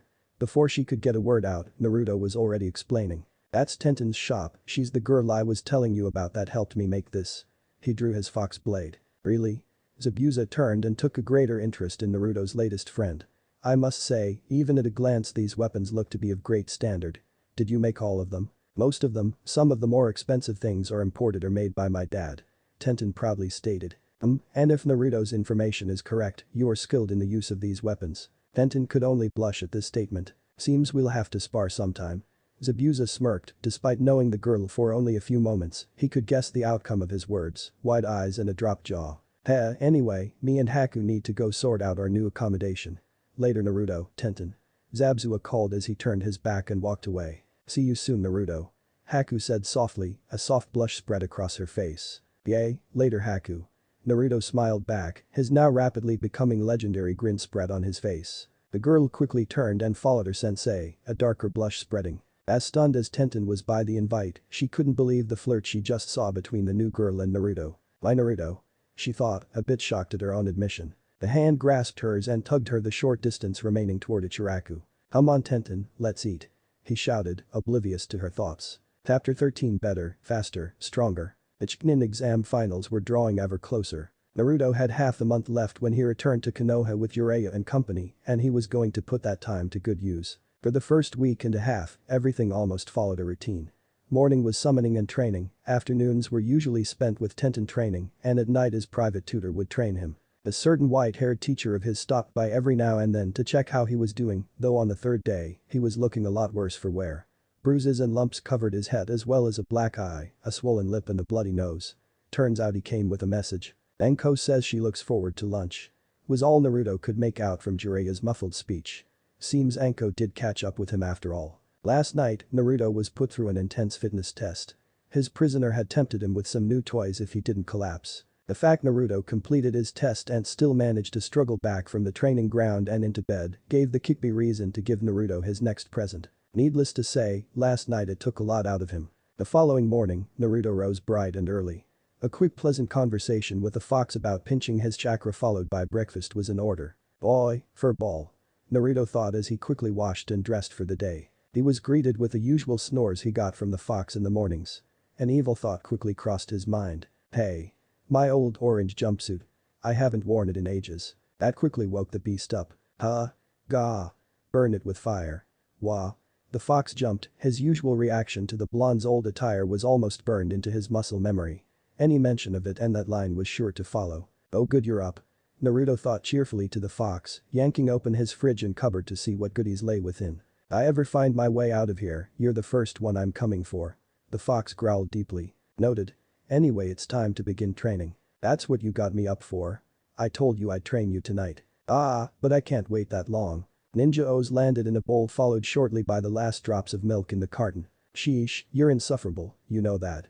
The fox shot back. At least his mother left me alone. But you promised to teach me new stuff. Naruto complained, chucking the last empty carton into the bin full of empty instant ramen cups before tucking into breakfast. Don't you think you should try to come up with your own? Why not use your annoying prankster powers to, I dunno, make a trap or something? The silence in the room was surprisingly deafening to the great-tailed beast. What happened in Naruto's mind next could only be described as a small explosion of ideas. But the soft clang Naruto's spoon dropped into the bowl. He rose from his seat and silently headed out the door. With no response coming from the black and orange ninja, the fox settled back into its sleeping pose, unaware of the monster he had unleashed on both Konoha and the world. The time bomb that was Naruto locked his front door and leapt across the rooftops, arriving at the Konoha library at the base of the mountain. Research was in order. Several books now lay atop another, for once Naruto was taking education seriously. He'd been in the library for over 4 hours now, and he had learned much. Chakra. Control. Formation, Yeperm. He muttered as his eyes scanned the words in his latest book. He may not look like it, but when Naruto wanted to learn something, he learned it so long as certain people didn't discourage his education. So far he'd learned much about hand signs as well as shape and nature manipulation.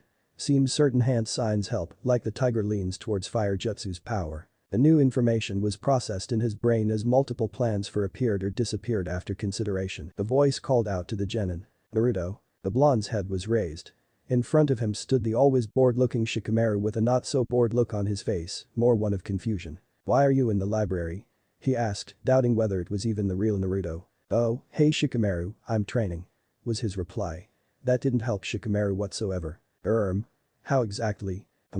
Oh, I'm gonna make my own kick-ass, Naruto said proudly, his voice rising above the acceptable level for the library, provoking several glances from other readers. Shikamaru shook his head. Naruto, there's no way you could make up. You can barely mold your chakra as it is. While it was true Naruto didn't have many techniques which required expert control, he wasn't about to let Shikamaru know that. If you must know, I've learned loads when I was away with Pervy Sage. Shikamaru's eyebrow raised. Really? I've been practicing hard. You won't stand a chance against me. The ponytailed boy chuckled. Whatever Naruto, besides it's not me you should be trying to convince. Naruto cocked his head in confusion. Shikamaru sighed. He's learning, but he doesn't know who he's even fighting, man. My money's on that sand girl. He thought. You're up against that sand chick, Tamari, remember. That broke through Naruto's concentrated thoughts before he briefly remembered her fighting style. If he got caught by her fan, it would probably be all over. Oh yay. He muttered, thinking of a way to counter that fan. Man, now I think about it, I'm glad I'm against Shinji. Shikamaru muttered. Naruto's head returned to its confused cocked position. Why? Well, to be fair, most of the elite seem to be participating. Me, Sasuke, Lee, Niji, that Gaara kid. That guy and his family are scarier than that Ninenko. Shikamaru explained. Naruto's brain was on fire today, the amount of activity it had experienced, and it wasn't even lunch yet. Speaking of lunch and Anko, didn't he promise Anko that he'd? He turned and looked at the clock. Ah. 12:30 already, he shouted, I gotta go, later Shikamaru. One smoky outline of Naruto later and he sped through the doors to the library. Poor Shikamaru was left getting all the states from others from Naruto's little outburst. He could already see the librarian making her way towards him. What a drag. That brat's gonna get it. A certain brown-coated special Jnin grumbled as she stood outside the dango shop, pacing a little. I should have known better than to trust him, he probably just said that to escape my wrath. A black and orange flash appeared before her before a cloud of dust rose up from it. Sorry I'm late. Said the dust. I was studying, honest. The dust soon cleared to reveal a worn-out Naruto, smiling bashfully up at her. An angry mark twitched on Anko's forehead, but she decided to get what she could out of the brat first. Well, decided to finally show up, eh? I thought I'd have to give you the same treatment I gave Jiraiya. Her hands met, one fist in her palm to crack the knuckles. Naruto put his hands up in front of him in defense. No. I always keep my promises. He blurted out quickly. Good, well let's see how good you can keep this one. You did promise all I could eat. She smirked before stepping into the dango bar. Naruto sighed deeply before he followed her, taking out Gamachin in the process. Looks like this is goodbye, buddy. He muttered softly before he and Anko ordered their lunches. Ah. That's the spot. Anko sighed loudly as she impaled her last dango stick on the table, making it her 78th stick and completing her stick display. It was a small image of Jiraiya's head with crosses for eyes and the last stick impaled right in the center. Naruto looked up at Anko with wide eyes as he looked down at his 2/3 consumed stick. He was only up to 24. Wow, you really can put it away, can't you? Naruto complimented without thinking. What are you trying to say? Anko glared at him darkly. I mean me. You eat dango like I eat ramen. Naruto explained, hoping it would suffice. It did. I guess, though you're not the champion of your food. Anko smirked, jabbing her thumb back towards the bar. Naruto turned and could make Anko's picture out inside, along with bar's best customer and her record of 100 sticks in one sitting. While Naruto was impressed, she was wrong with one thing. Oh, you have one too. Eh? Mr. Ichiraku has the same thing for me, only it's for ramen. Naruto smirked. Anko was taken aback for a moment. She knew Shinji through his dad and those two could eat, but this shrimp holds the record at their favorite eatery. No way. Anko laughed, a puny thing like you can barely manage 25 sticks, let alone so much ramen. Naruto's eyes twitched. Fine, I'll prove it to you next time. He challenged. Gotcha. Great, then it's a date and you're paying seeing as you set the challenge. Anko laughed. Before Naruto's brain could comprehend the trap he'd fallen into, Anko chuckled and ruffled his hair before escaping from the scene. Naruto just stared wide-eyed at where Anko was sitting barely seconds ago. Customers around the area had several thoughts about what just played out before them. Many couldn't understand why the two were together in the first place, others wondered why the demon brat was allowed here, and some thought about laughing out long and hard. Hey kid. Naruto turned to see the dango seller calling to him. You, Anko and your wallet are welcome back anytime. He laughed. Naruto laughed back, much to the dismay of the demon haters, as they thought he was being insulted. Naruto's hand found the back of his head as he rubbed it nervously. Yeah, I guess she got me, Naruto felt his now paper-thin wallet through his pants and sighed at the feeling of an almost empty Gamachin. Least she's not my girlfriend. Naruto rose from the circular table and bench before walking away down the street, several laughs coming from a few patrons and the owner as he left. Despite the lack of cash and the semi-humiliation Naruto suffered, he'd enjoyed lunch with the special Junin. Surprisingly, after a few tales of his own which seemed to amuse her, she told Naruto about her own misadventures in the village at one point. Lord Hokage was not pleased when he found a file with a self-replicating paper tag inside it. Naruto liked that one the most. Now he thought about it, he and Anko were similar in their sense of humor. Maybe he could run some ideas by her when he saw her next. Challenge. Naruto leant back into both his hands as he walked through the street relaxing. Tenten had given him the day off today, and Haku was going through a short course of the academy material to make sure she was fit to be a ninja, or at least a genin. Her final test was today. His thoughts then turned back to Hinata. When he'd returned she'd been released from the hospital but put on bed rest for a while at the Haika estate. Even her teammates couldn't get in to see her, so Naruto didn't know her current state. He wasn't going to worry about her though. If she was as strong as she proved in the preliminaries, she would get better soon, no point worrying about the things you can't change.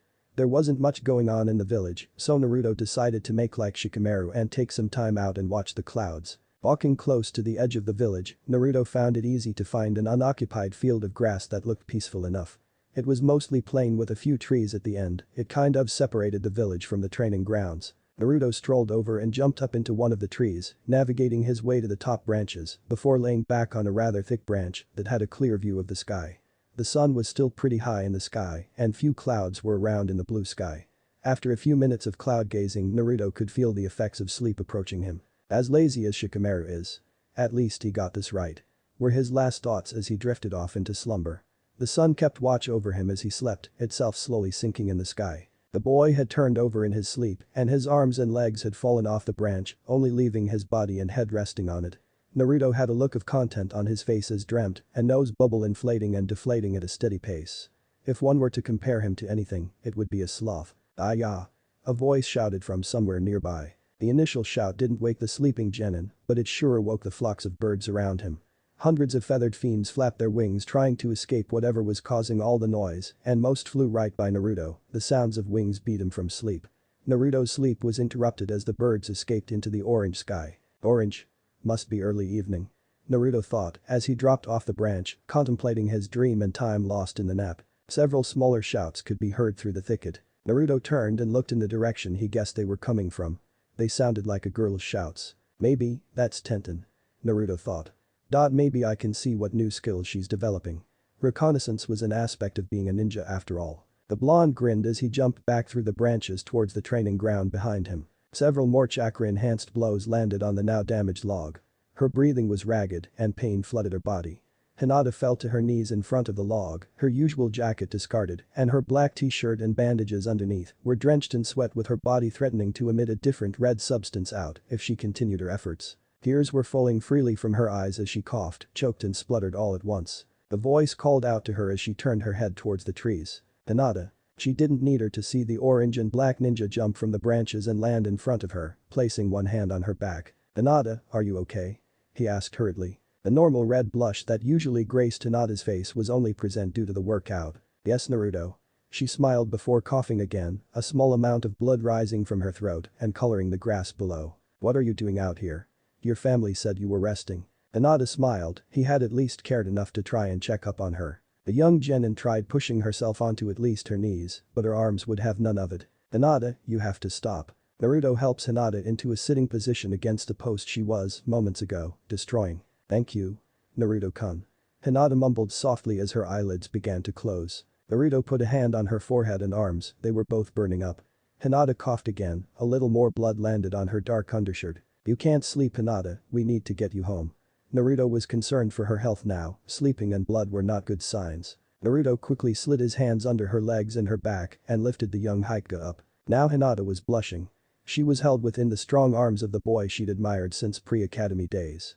It was all a bit too much for the girl though, as the stress of her wounds and the lack of blood anywhere but her face caused her lids to grow heavy again. Naruto took off into the trees, staying as low as possible to keep stray branches to a minimum, the girl in his arms drifting in and out of consciousness. The boy broke free of the trees and arrived back in the building jungle, quickly navigating his way up to the rooftops, using several lower building rooftops and a chakra-enhanced jump or two. The rooftops made it easier and faster to get to the Hyuga estate near the Hokage Tower. Naruto wasn't sure, but he thought that it was probably that they thought a Hyuga would become Hokage. Several pale-eyed members were coming to the front gate as Naruto dropped from the rooftops to the entrance to the estate. Boy, what are you doing with Lady Hinata?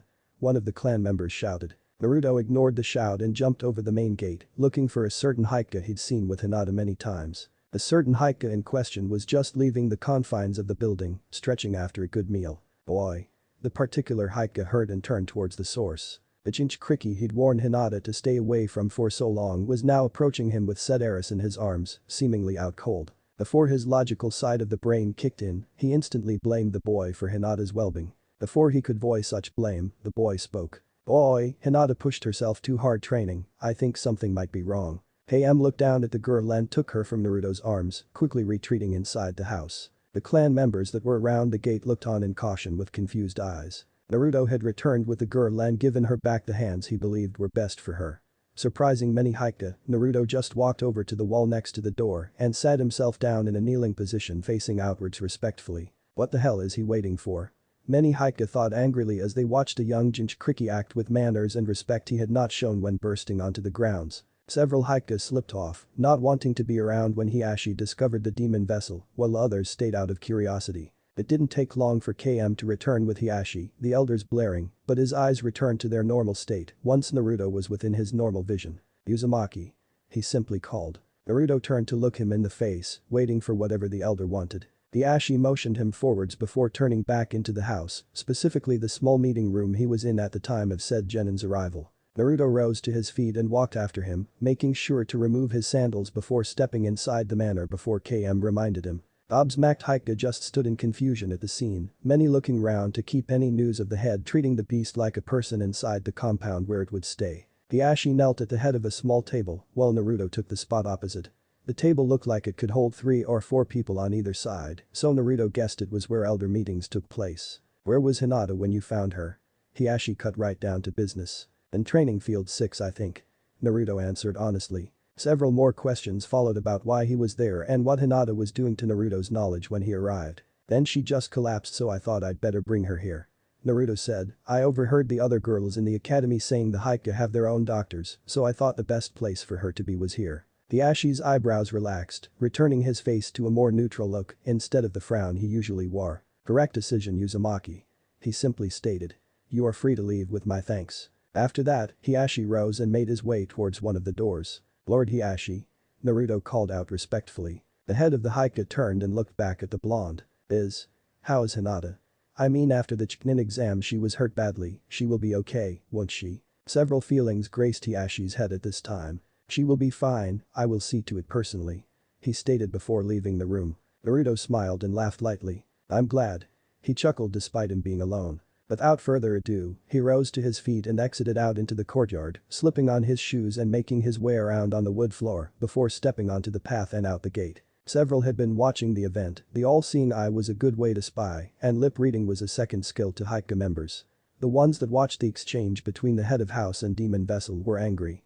One particular pair disengaged from their room. The boy inside furrowed his brow and unwrapped his bandaged arm and leg, his hidate left his forehead, revealing his cage bird seal to the room as he prepared himself for rest. "Uzumaki Naruto."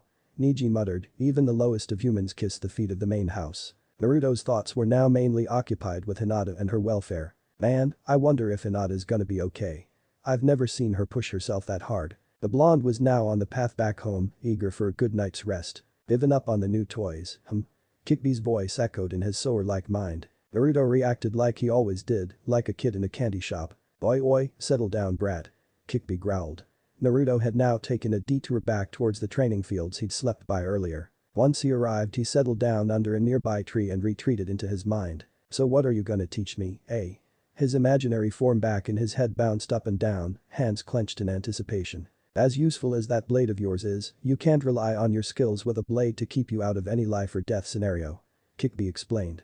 "A ninja must be efficient in all areas else another could pinpoint his weakness and take him out." Naruto nodded, thinking back to all his friends' skills like Kiba and Akamaru's teamwork, Tenten's, Hinata's taijutsu and Kakashi's ninjutsu. "Looking at your current skills I can see that you are lacking in a few areas majorly. This one I can help you with, hence the workout you had last night," Kikbi explained. Naruto nodded slowly and listened before replying. "Which area?" he asked. "Taijutsu." Naruto returned home that night exhausted. Training that evening had turned out much like his training with a sword first time. He had the knowledge but not the dexterity or practice to perform most if not nearly all moves effectively, let alone combo with them. He jumped high into the air from the street and landed on the platform outside his back door. The usual white and green wall and wood now graced a layer of red paint once again. The words "Died Demon" were painted across the door and surrounding wall. Naruto glanced up before looking back down at his feet in tiredness. "I'll deal with that shit tomorrow," he thought. As much as he ignored it, the threats, names and other provocations still annoyed him to some degree. Naruto wrenched open his door and slammed it fiercely, annoying some of the other residents in the surrounding apartments who were either sleeping or getting there. He threw several angry words around the room before collapsing on his couch. His resident had pushed him hard to learn some of the basic moves he now knew and had worn him out considerably. The last thing he wanted was to come home to things like that. Naruto sighed deeply as he tried to shake off a depressed feeling and pulled the last cup of instant ramen out from the cupboard. If things went the way they usually did, the message would be gone by morning. A thought crossed his mind regarding his new goal he was going to develop. A bit of time and this might not happen again. He chuckled deeply, giving off a very evil sound. His news would definitely be beneficial to his trickery. By 4 in the morning, the blonde was sleeping soundly. The long training ensured he would be down for a while, or at least a few hours more than he usually got. The sun was chasing away the dark colors from the sky. It was early even in the ninja world, but some were already up. One such individual was late for their shift on the wall of their city. The reason being some annoying red paint. Damn bastards. The figure swore as the harsh sponge swept over the red paint, removing a fair amount. Just can't leave it alone, can they? The figure muttered again. A few more minutes with the sponge and bucket and the nasty red paint was gone, leaving the usual white wall and green wood to grace the morning light. The figure smiled at their achievement before faltering, after remembering why they had to do it in the first place. Bucket in hand, she jumped down to the alleyway below to deposit the cleaning supplies under a drain pipe to collect water before jumping away towards the wall, thinking of ways to catch and crucify the people who make her late at least once a week. The no hesitant Kriki looked out into the morning as the giant ball of fire began its ascent into the sky. Naruto was standing on the platform overlooking the city from his apartment. As predicted, the red paint had vanished without a trace. He stretched on his overlook platform before sighing contentedly. A small grumble interrupted his morning stretches as his stomach longed for the taste of milk to accompany his dry cereal. He would have to go shopping again later. The blonde genin leaped from his roof to another, heading towards Team 7's training field. He had more practice to do. As he ran, his thoughts turned to his rivals for the Chunin exams. There was the person he'd have to face first, Tamari of the Sand. He didn't see much of her power during the preliminaries, but if that first attack was anything to go by, he knew he'd have to counter with speed and stealth. Next would be Tenten, his teacher and rival in the art. There was only a slim chance he could beat her on pure skill with blades alone, so other techniques would be needed to gain the upper hand. The person he fought after that would be a mystery, so he should prepare for anything. He arrived in the grassy field and began stretching his muscles after his little warm-up run here. Man, I gotta really think about my fights. He muttered, that sand girl has the fan, and her attacks could take out loads of my shadow clones. If she deals in wind damage at a range then I have to get up close. Completing his stretches, Naruto focused his chakra towards his hand, beginning his training of summoning a tiny toad or better. Summoning jutsu. He shouted out, completing the hand signs and slamming his hand down on the ground. Amakichi emerged from the smoke as bored as ever. Yo. Oh, it's you again. He muttered. An angry look passed over Naruto's face, not because of the toad's remark, but how he still couldn't manage to summon anything bigger than this. Either use more chakra or more powerful chakra, kid. Me and my brother can't be popping from one place to another every minute just because you're training. Try using more than you're using for me, lots more. The small orange toad scolded. Naruto just didn't have powerful chakra. Think of chakra reserves as a cup. Naruto's reserves were full of water, while someone like Kakashi's reserves had fruit juice. To perform the same, Kakashi would use less total percentage of his chakra than Naruto, as he had the same amount compacted into a smaller space. The thought clicked in his head, he had access to an enormous power source all along, yet never thought of using it. Getting permission to use it was another problem. The Kyuubi only lent him some to get him through the Chunin preliminaries, would he for training and general use too. But the soft poof, the toad burst out of existence and back to his home, while Naruto was wrapped up in his own thoughts inside his head. Boy, furball, you awake? Naruto thought whispered. The low snore told him otherwise. I'm sure he wouldn't mind sharing. Naruto grinned. Mentally, Naruto focused his chakra on drawing some of the Kyuubis out of the cage. Before too long, small trickles of red chakra were flowing between the bars. Taking only what he needed, Naruto left his mindscape and began the seals again, this time focusing the new chakra into the summoning jutsu.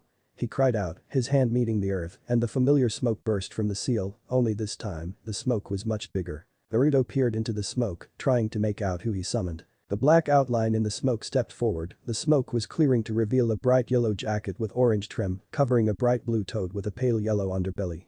The jacket was similar to the robes people wore at home like the Hyuga clan. On its forehead it had 6 yellow beads in a similar position to a vertical 6 on a dice. The toad was just taller than Naruto as it stood on all fours before leaning back and resting its arms on the inside of its thighs. So, you're the squirt that's been causing all the trouble. The blue toad laughed while Naruto's confused look answered for him. Bunta's kids aren't very happy with you know. Naruto lowered his head. The AI kinda got that. Naruto muttered dejectedly. The blue toad laughed again to Naruto's embarrassment. Don't worry kid, everyone else has been enjoying the spectacle, though don't bug Bunta anytime soon else he'll take it out on you. Besides, you finally managed to summon someone else. Naruto looked back up at the toad, his smile back on his face. So since you summoned me, is there anything I can do for you kid? The toad asked kindly. Naruto's mind drew a blank. He began. Lem guess, the toad cut in, Jiraiya-san didn't tell you anything about summoning right? He did a little but not much. Naruto explained. The toad sighed deeply before sucking in a large amount of air. Right, well as you obviously know, you signed the toad contract and you can summon us from another place to you. The amount of chakra and power needed summons different toads like Bunta's kids or me. All of us have skills we either practice or specialize in.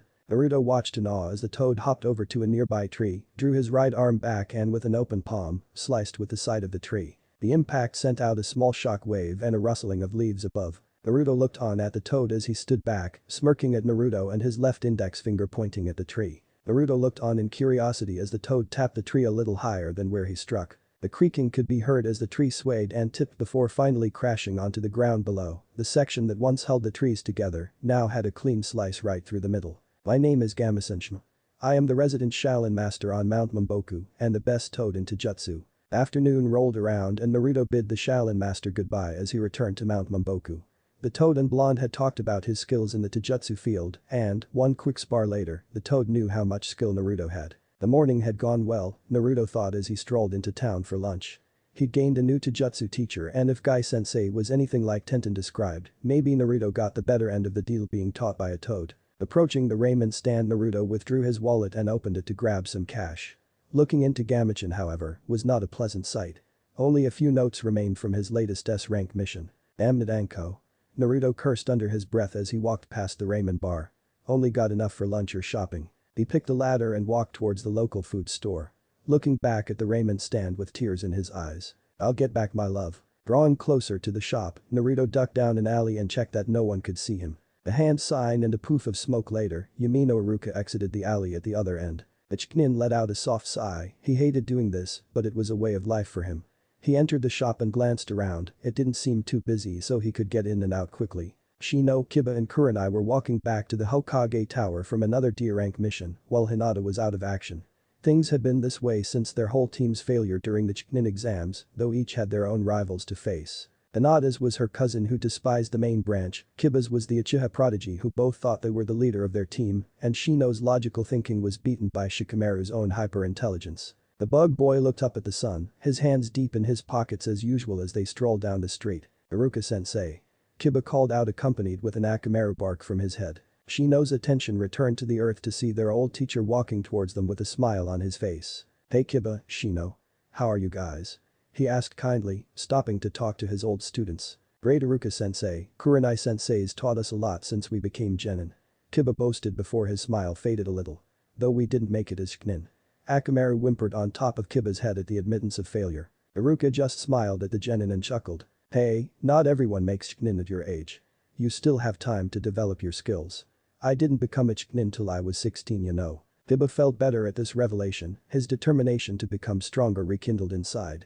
While Shino wasn't as dejected as Kiba, he did find inspiration in his teacher's words. Don't worry Iruka. They're in good hands. Kurenai said to the smiling genin teacher. I wouldn't have it any other way. Iruka continued, his smile faltering a little when he remembered the missing member from the team. How is he? Better. Kurenai interrupted, predicting his question. She didn't wish to dwell on the subject as much as anyone until she could see Hinata again. Well then I won't keep you. Iruka walked past them towards the gates. See you later. He waved back without looking. The reduced teammate continued on to their destination, their meeting with Iruka warming their spirits, and Kiba was showing it, asking Kurenai for either training or another mission. The Chunin sighed at Kiba's eagerness. I can take care of the mission and debrief myself, why don't you go work on your new technique with Akamaru?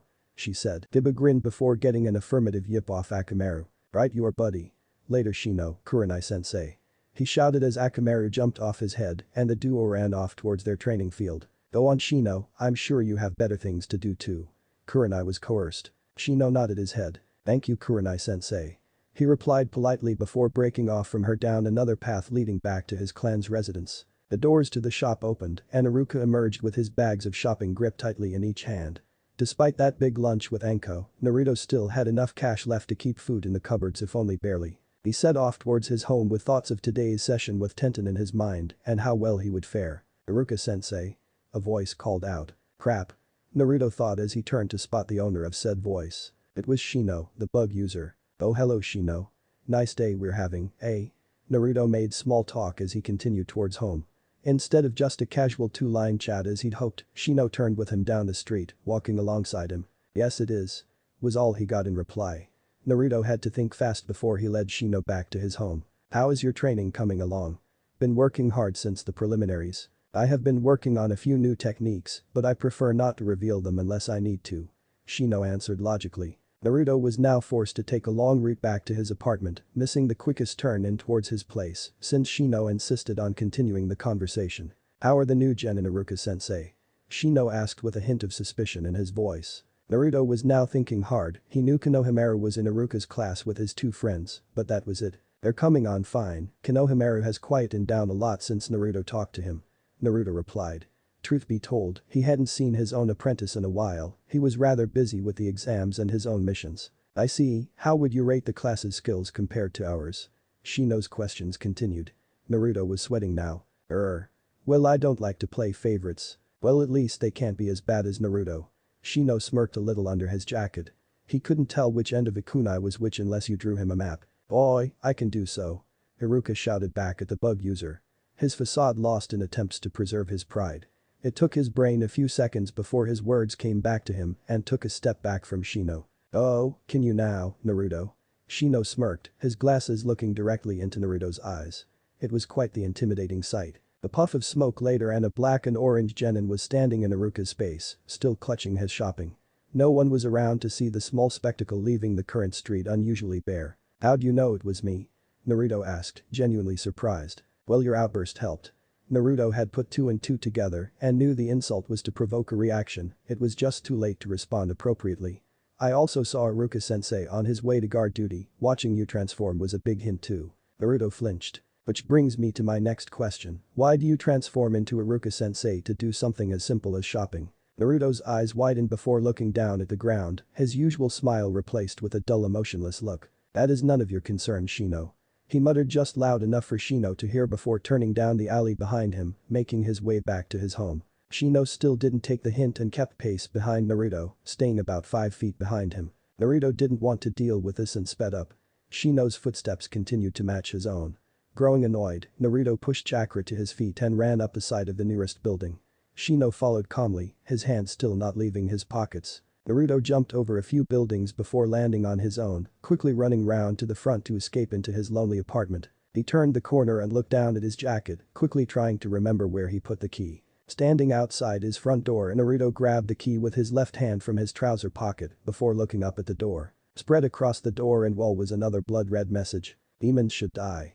Was clearly written across the white and green wall and wood. Shino chose this moment to round the corner to follow Naruto, glancing to his left only to see the same words Naruto saw. His gaze quickly switched to the blonde's face, looking for any sign of emotion. "Naruto?"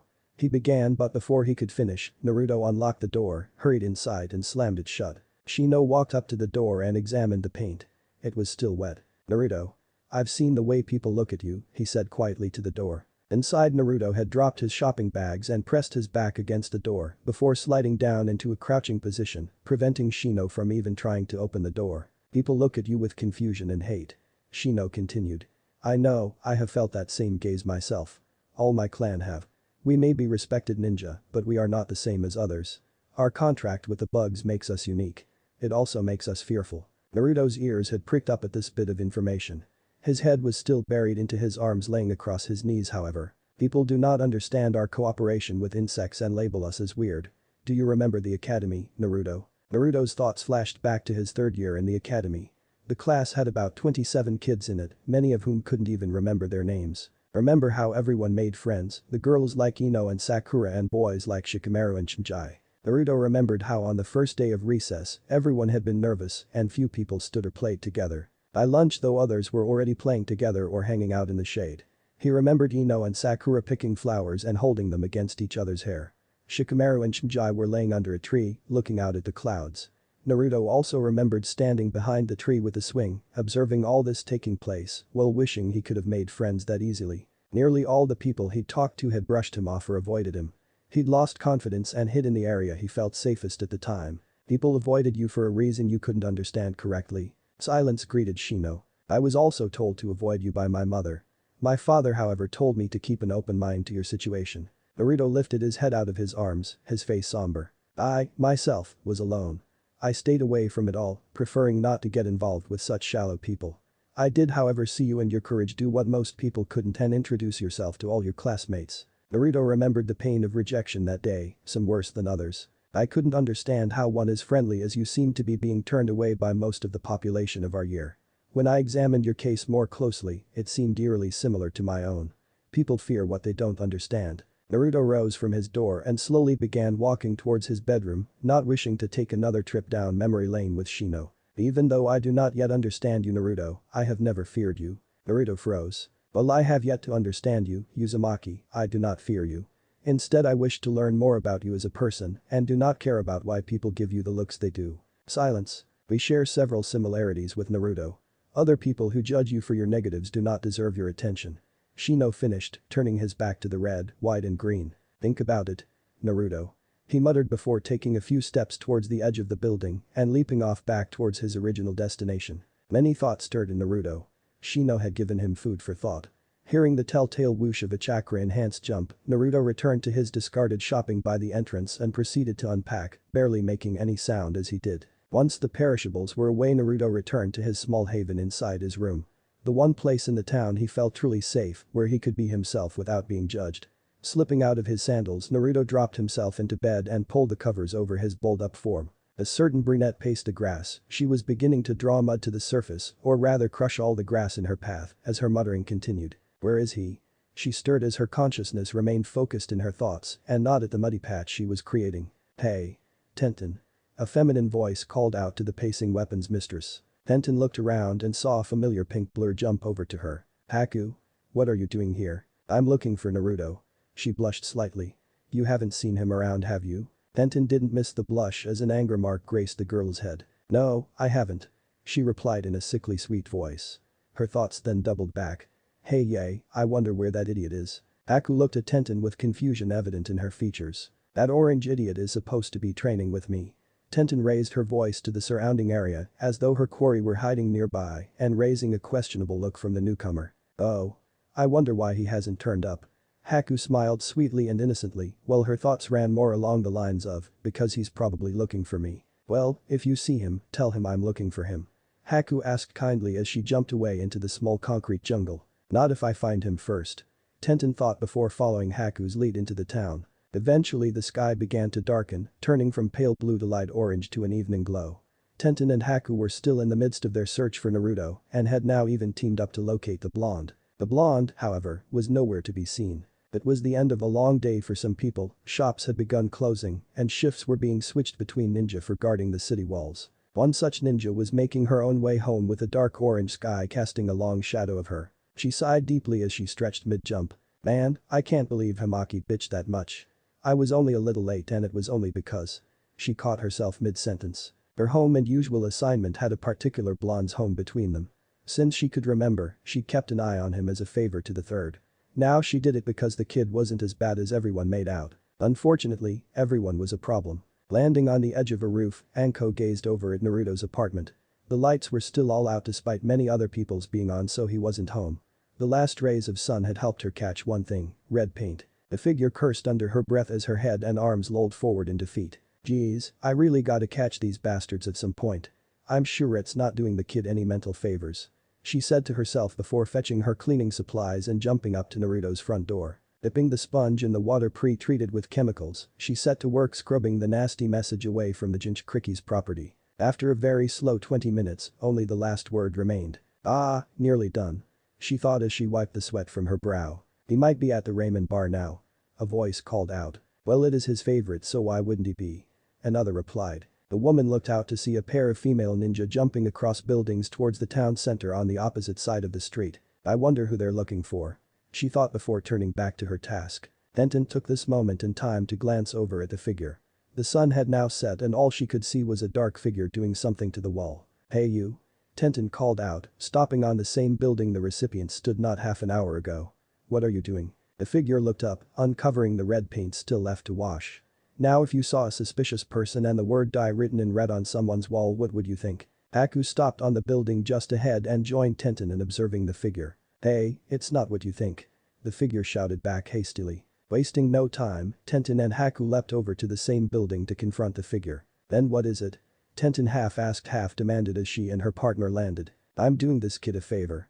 The figure replied, holding her hands up in surrender, revealing her bucket and sponge with a red tint. "Doesn't look like much of a favor to me." Haku murmured loud enough to hear, but with an eerie emphasis in her voice, her hand reaching for her pouch. "Really?" The figure tried to persuade them again. "I'm cleaning it off, look." She held out the bucket that reeked of paint and cleaning agent. Haku relaxed slightly but kept her guard up. "Who are you?" she demanded. "Who lives here?" Before the woman could get an answer out, the window looking out onto the porch lit up as a light inside was switched on. All three knew it would look very awkward if they were discovered with a word die on the wall and a very red sponge. All three jumped back onto different buildings before taking off. Tenten and Haku one way on the right, the figure another way on the left side of the building. Tenten and Haku bounded away from the situation, thinking about what they saw. They didn't see her face clearly, but Tenten could easily guess the cleaning culprit. The mesh undershirt and brown overcoat didn't lie. Naruto's eyes opened slowly to look up at the ceiling. He must have fallen asleep. Shino's little speech had given him plenty to think about. Naruto had lay awake till he drifted off thinking about the similarities between Shino and himself. Now he focused, he never remembered Shino being all too friendly at the academy, he mostly just kept to himself and people left him alone. Naruto went looking for the possibility of a friend and people focused on his shortcomings whenever he made himself known. A nine-tailed beast dwelled within the young child, just as Shino's bugs lay within him, though his bugs were more physically present than Naruto's guessed. Naruto thought hard about what he could remember of Shino. While Shino never approached him, he neither put him down during their time together at the academy.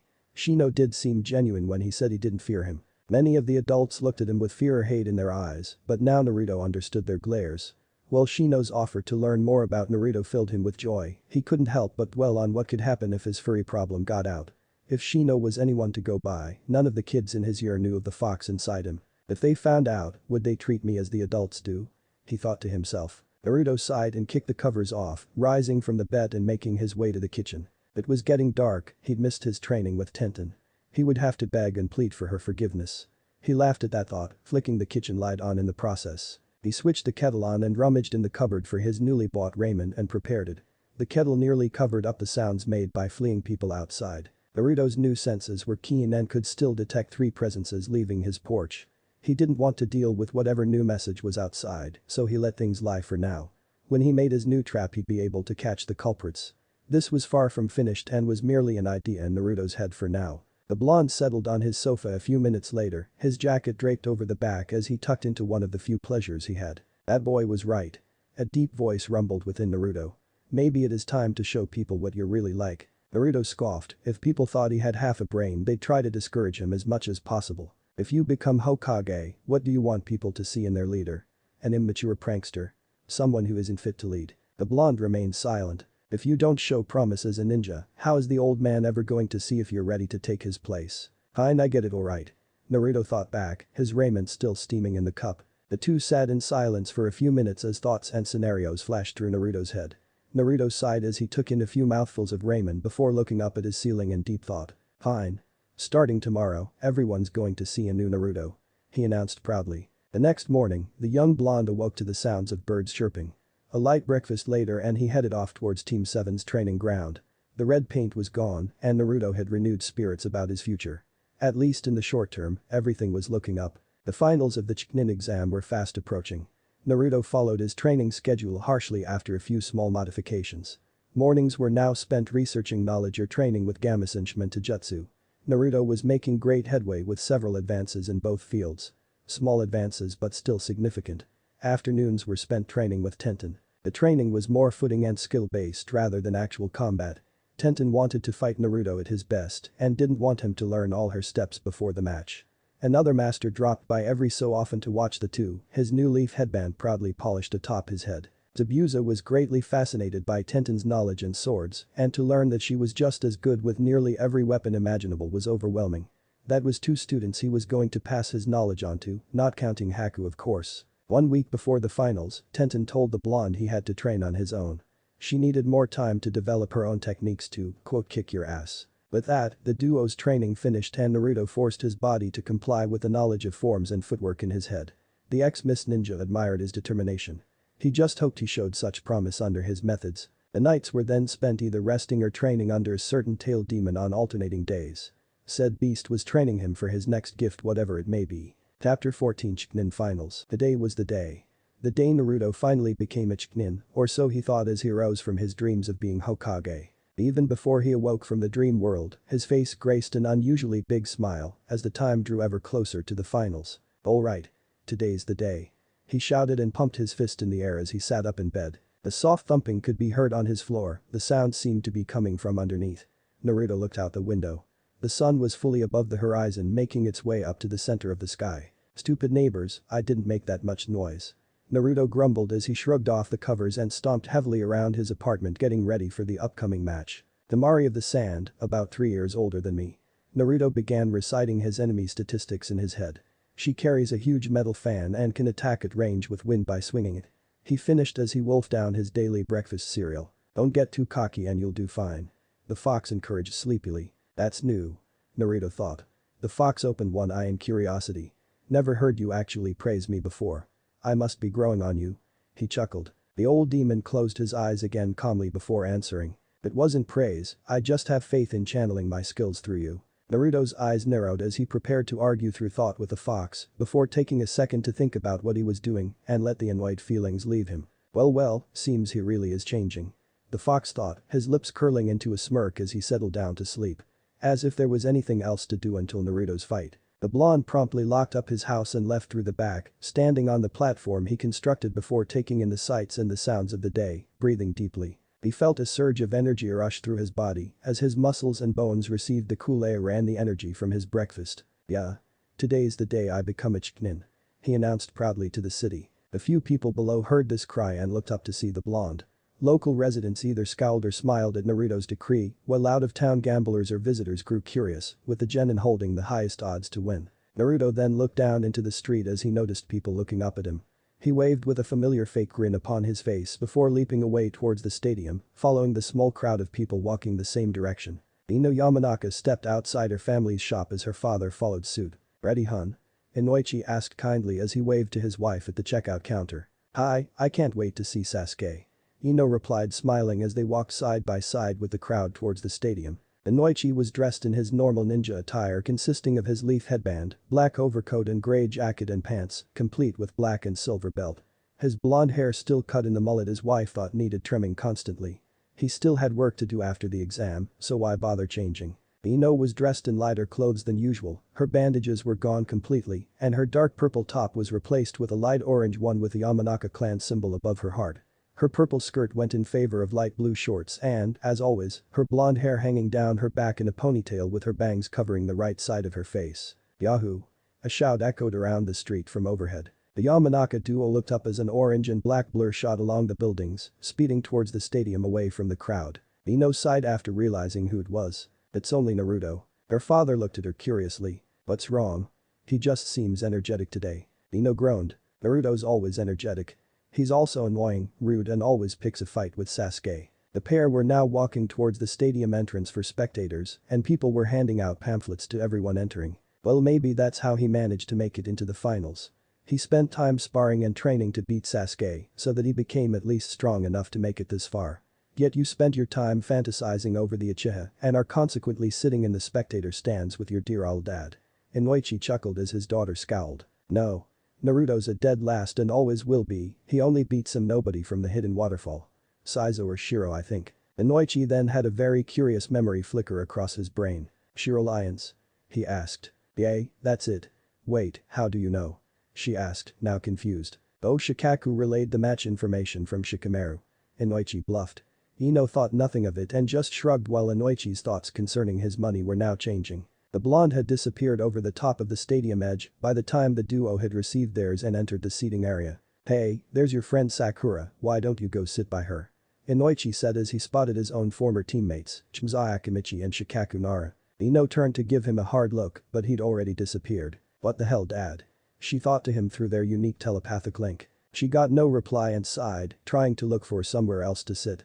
Unfortunately, with seats starting to fill and the beginning of the exams just moments away, the only spaces left were near or around Sakura, and Ino would, albeit regretfully, take Sakura over strangers any day. They felt someone settle into the seat next to her. She turned and looked at her arch-nemesis in love, Ino Yamanaka. "What are you doing here, Ino pig?" Sakura teased. "Idiot, both my teammates are in the final," billboard brow. Ino shot back. "I mean, couldn't you have sat elsewhere?" "Why? This seat's the best to rub it in your face when Sasuke kisses me after he wins." Sakura glared. "Like hell.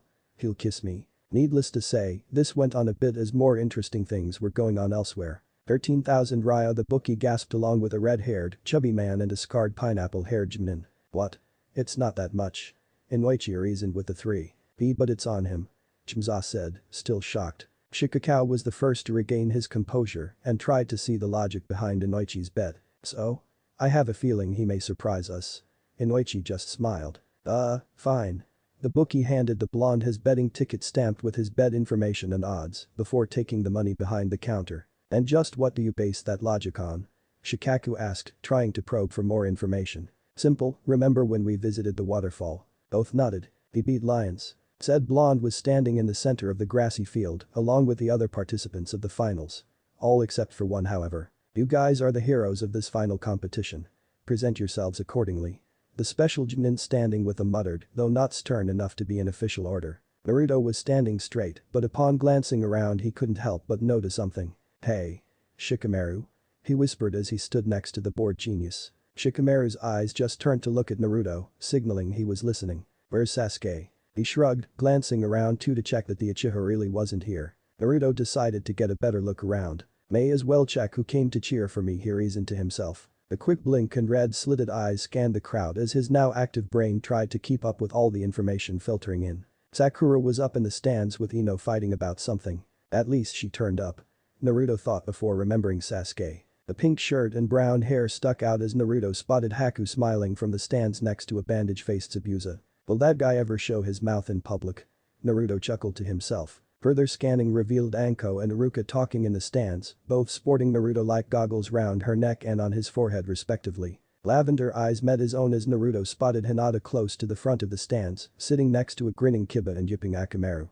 She looked much better than their last encounter, which made the blonde smile inside. He gave her a genuine cheeky grin and a thumbs up. Now when the term red as a tomato comes up, it is usually accompanied by an image of Hinata in Naruto's head. Sure enough, the lavender Haika proceeded to go bright red before pushing her index fingers together, her head bowed so that her hair covered her eyes. For a brief moment, Naruto thought something was wrong before Hinata looked up and her left arm stretched out in front of her. On the end of said arm was Hinata's hand in a very un-Hinata-like gesture, her fingers were clenched and her thumb was up. Despite having so much blood in her face, Hinata managed to fill her arm with enough to return Naruto's gesture. The blonde laughed before a soft red glow graced his own cheeks. Only a little but still noticeable.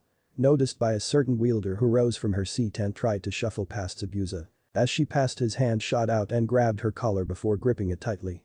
Clear as the message was, Haku just tried to walk faster to escape her sensei's grip, her features changing to resemble one of inner Sakura's rages, albeit a small one. Kiba just chuckled as Hinata withdrew into herself. Lucky bastard.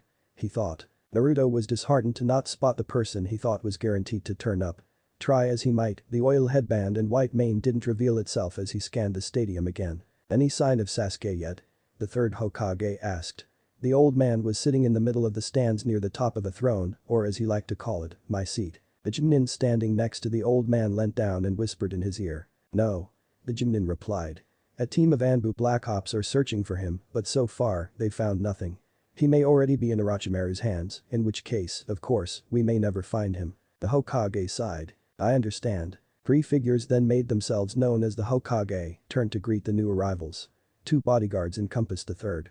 They wore long brown cloaks covering them completely with only their heads exposed. The one on the left had weird blue markings around his eyes and mouth that continued round to the back of his head, passing under his ears, topped with a white dusty turban and sand headband. The one on the right appeared to be a large stocky man with more muscles in his face than brains in his head from the looks of it. His eyes were closed as if squinting. He also sported a dusty turban and sand headband.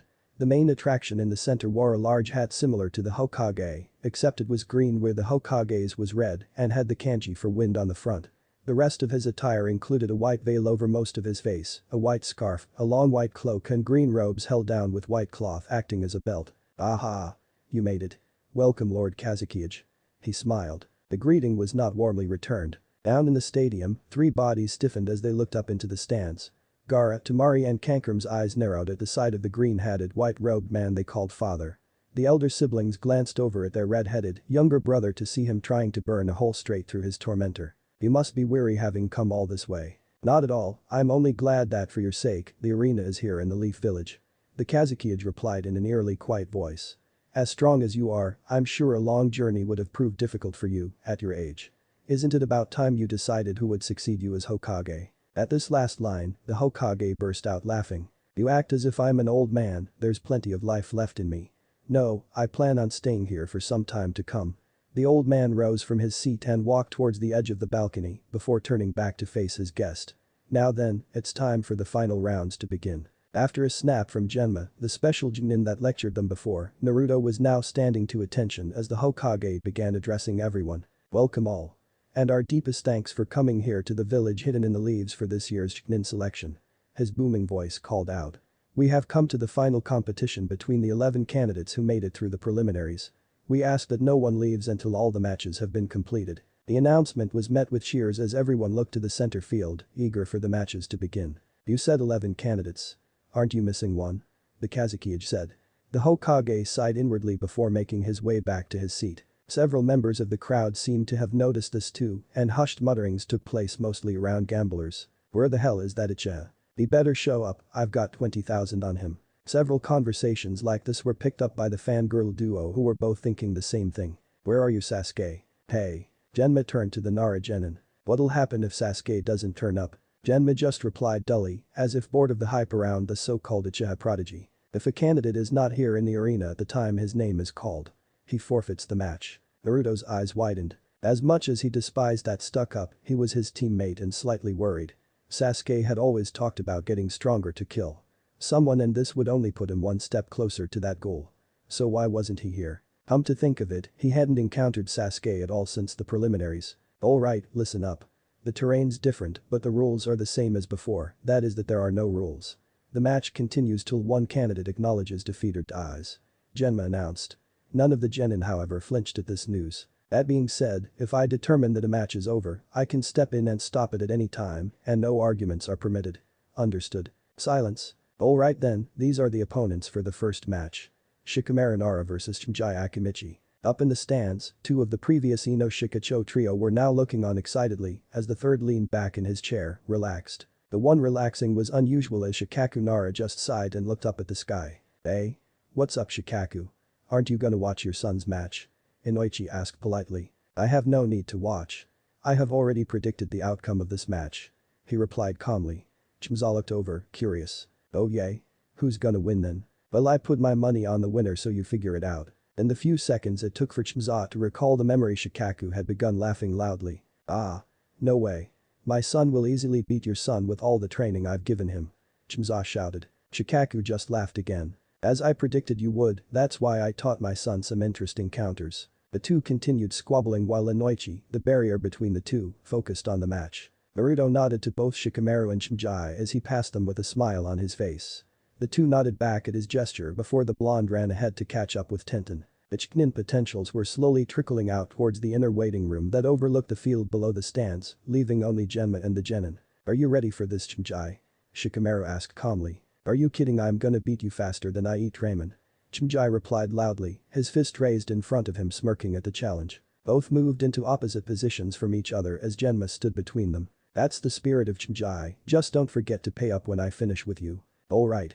Now let the first match begin," Genma shouted as he jumped back against the far wall. Shinji reacted immediately, jumping back several times, predicting his friend's first move. He was indeed correct as Shikamaru finished the signs for his shadow. He started but never finished as he released the technique. You should know Shikamaru better. I'm not gonna fall for that." Shinji's hands formed the ram, then his clan's special seal. Expansion he called out as his belly inflated. Shikamaru noticed the time difference in Shinjai's refined chakra control. The chubby boy's limbs withdrew into the sphere of fat and began rolling toward Shikamaru. His speed has also increased. He noted and jumped to the right sharply. The downside of Shinjai's technique was that he couldn't turn quickly. This thought was quickly erased as a small burst of blue chakra shot out of the opposite side of the ball. Shikamaru's eyes widened as the ball of Shinjai was now barely feet from him. His body begged him not to, but his need to live outweighed the need to move. In one swift jump, Shikamaru leaped over Shinjai. He quickly flew through some hand signs and called out, "Shadow Bind Jutsu." Being in the air, Shikamaru's shadow was still on the ground, smaller but closer to Shinjai than he dared go. A familiar tendril extended from his shadow. Another blue burst of chakra from Shinjai and now he was tumbling back towards Shikamaru. The shadow bind tendril made the connection, but the current force of the boulder was stronger. Shikamaru landed and released the technique. He was too slow as not a second later, Shinjai's rolling form had caught up and hit him. Several winces and cries from the crowd could be heard as Shinjai ended his technique a few seconds later. He turned and looked back to see his lazy opponent pushing himself out of the dirt, cursing. "This isn't gonna work." He muttered and before he could even check the damage on himself, leapt into the small crop of trees near the edge of the stadium. Shinjai's eyes widened as he saw the enormous shadow the trees cast. There was no way to get near there without getting caught by Shikamaru. Backing up a little, Shinjai's mind thought back to all his experiences with his best friend and tried to think of his next move. What came next wasn't what he expected however. A small explosion blew up a tree in front of Shinjai. Everyone was on the edge of their seat, none more so than the remaining Ino-Shikacho trio, or at least 2/3. Shinjai looked confused, but as the dust settled he could see a figure through the smoke. Shikamaru stood with his open hand aimed at the ground. Next to him sat two small piles of kunai and shuriken. "Shadow endgame jutsu," he said and several black tendrils of shadow emerged from the ground. A second later all of them had at least one kunai or shuriken on them and hurled them through the clear path at Shinjai. "Damn it." Shinjai cursed and jumped to the side. Shikamaru leaped up and bounced off a tree branch, shooting through the canopy with the tendrils following him. When he spotted Shinjai again the shadows hurled more of the deadly weapons at him. Shinjai's speed wasn't enough as several nicked his clothes and skin before digging into his thigh, sent him tumbling along the ground. Shikamaru landed on a branch and balanced before turning back to the fight. Shinjai yanked a kunai from his thigh and threw it directly at Shikamaru. The boy simply blocked it with another kunai his shadow handed him. A small distraction gave Shinjai enough time to wrap several red and white papers around kunai and hurl them toward the trees. Some hit the trees closest and others flew in further. Shikamaru jumped again as he felt the tree he was standing on get struck below. The shadow fled as the trees lit up. The explosion tore trees apart, sending a few splintering and burning and others toppling. Shinjai chuckled as debris flew skyward. The air moved aside as a kunai wedged itself in the ground at Shinjai's feet. The boy's eyes glanced up to see Shikamaru again putting effort into capturing him. His hands flickered through the two signs. Shinjai tried to dodge but found his body non-responsive. Shikamaru smirked. "Shadow bind jutsu," he called out. The small shadow he cast on the floor connected with other shadows of bits of destroyed tree and made a small path for Shinjai. Tensing his muscles, Shinjai also demonstrated his training as his right arm began growing over twice its normal size. A second later, and Shinjai's body was freed. Whatever Shikamaru used on the kunai was gone, and Shinjai's giant fist aimed right for the shadow user. Shikamaru's shadow was still too slow as Shinjai's fist slammed into him, sending him hurtling up in the air. "Gotcha!" Shinjai yelled triumphantly watching Shikamaru fly just before it burst into smoke revealing a log. A small yellow sphere flew past Shinjai's face before glowing bright white. "What?" A huge amount of light burst from the small ball in front of him. Shinjai turned from the light only to see a similar one behind him with a large shadow in the middle. "Shadow sewing jutsu," the figure that owned the shadow called out. Shinjai looked at his feet and saw his own shadow connected with the one in front of him before several more tendrils wrapped around his arms, legs and chest before pulling him backwards. The Akimichi fell back and landed hard on the ground. From the stands it looked as though Shinjai had literally been sewn to the ground with thick black thread. "Shadow strangle jutsu," Shikamaru called out as one of the tendrils split and wrapped itself around Shinjai's throat. Looking down between his feet, Shinjai could see Shikamaru walking closer with his hands in a seal. "You only have two choices. Give up or die," Shikamaru said darkly. "Okay buddy, you win this time." Shinjai sighed. "Ah, finally." The techniques released themselves as Shikamaru fell backwards and landed, panting heavily.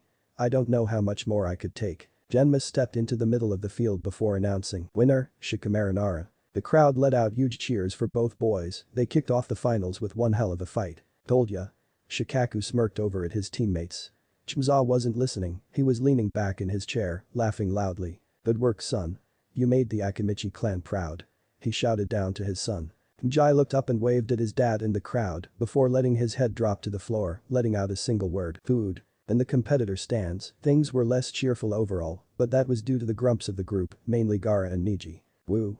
Great fight guys. Naruto shouted to his friends as he gripped the rails tightly, pumped up for his own fight now. Yes. Your flames of youth burn bright. A green-clad Lee joined in, his pupils becoming like flames and pumping his fist in the air. Tenten was preoccupied with both calming Lee and Naruto down before they wore themselves out for their matches, and she really wanted to test out Naruto's skills. Neji just scowled at his teammates but felt a little admiration at Shikamaru's planning skills. He would make a fine leader. Temari was watching the battle with some interest. That Nara kid really had a thing for planning and traps. She smiled at her thoughts about said boy. Yin was just leaning against a wall watching a different target. Gaara was the object in her eye, and after her teammate was killed in the preliminaries, she was determined to avenge him. Gaara himself was not enjoying the sight before him. There was barely any blood spilled in that match, and since no one had died he couldn't care less. Ankram had turned his back and was making his way to the stairs. It was his battle next, and with his research into the Haikyuu, he felt confident about the outcome. Neji noticed and followed the sand ninja down. Back in the field, Shikamaru and Shinji were trying to help each other up as medical ninja quickly helped them off the field. With no major damage, they would be fine, but just needed a good rest for now. Genma looked over at the stairs as the two competitors silently entered the arena, the sand was smirking, and the leaf was scowling. Next match, Neji Haikyuu vs Kankram of the Sand. He announced. After seeing the first match, the crowd was thirsty for more. Minato looked down into the arena at her cousin. He looked no different than he did when they fought a month ago. His eyes were narrowed at his opponent as he took his position as if he looked down on him. What do you think about Hinata? Kiba asked as he felt his teammate's nervousness. Hinata just stayed silent and looked into her lap. Kiba looked down into the arena and glared at Neji. He would have liked to be down there kicking his ass for what he did to Hinata. Naruto watched as the stuck-up Haikyuu took his place. He matched Neji's glare and tried to get him to burst into flames. Go get him Neji. A cheer came from beside him. Naruto saw Tenten waving her arms and cheering her teammate. You can do it, Neji. A similar cheer from his opposite side this time. Lee was doing a much more enthusiastic cheer for the Haikyuu, but that was Lee's nature. Naruto sighed and rested his head on his hands on the rail, looking defeated. Hey, what's wrong with Naruto?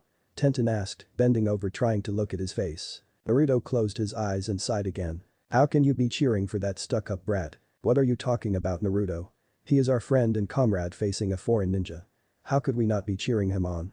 Lee replied. Well, that is true, I feel the urge to cheer for the sand. Naruto replied. Tenten's eyes widened in surprise. Why Naruto my friend, you cannot be serious. Lee said, shocked. Naruto just remained silent as he watched Genma step up to the two combatants. I just wish it was me down there to kick the crap out of him. He muttered, glancing into the stance at the female Haikyuu. She looked scared and she wasn't even fighting. I swear I'll make him pay. Naruto. Tenten muttered. Ready? The two boys didn't move from their poses. Begin. Ankram jumped back and reached over his shoulder. I'll end this quickly. He smirked and yanked one of the bandages. In the blur of movement and bandages, Kankram had jumped back several yards, and Crow, his creepy-looking puppet, was now hovering just in front of him. You'll go out with a bang. He shouted as the strange three-eyed puppet opened its jaw, shooting out a round object. It was heading straight for Neji. The Haikyuu jumped to the side only to face hundreds approaching faster than he could dodge, drops of purple liquid threatening to come off the end. The ball sped past Neji's old position and exploded rather violently away off. Gotcha. Kankram muttered. 8 trigrams palm rotation. Neji called out as he spun on his heels, his arms outstretched. Splinters of blue appeared from Neji as his whole body turned blue before it expanded in a dome shape all around him. They flew through the air and bounced away as they hit the spinning blue wall. How can he? Who taught him that? Several mutterings were heard behind Hinata, Kiba and Akamaru. The trio turned and caught sight of several Haikyuu up in the stand looking displeased. What's wrong with them? Kiba muttered. The air. Technique is reserved for the main house only. Hinata muttered back. Akamaru yipped as Kiba's eyes narrowed. How did Neji learn the attack then? As the last was deflected off course, the shield dispersed as Neji charged at his target. Ankram, for his part, didn't expect that. Chakra flowed through Neji and up to his eyes. Byakugan. He said, as the veins around his eyes pulsed. Ankram knew what this was. His plan to switch with Crow wouldn't have worked with this guy. It was a good thing he'd done his research. Oh yeah, well, how about this? He shouted.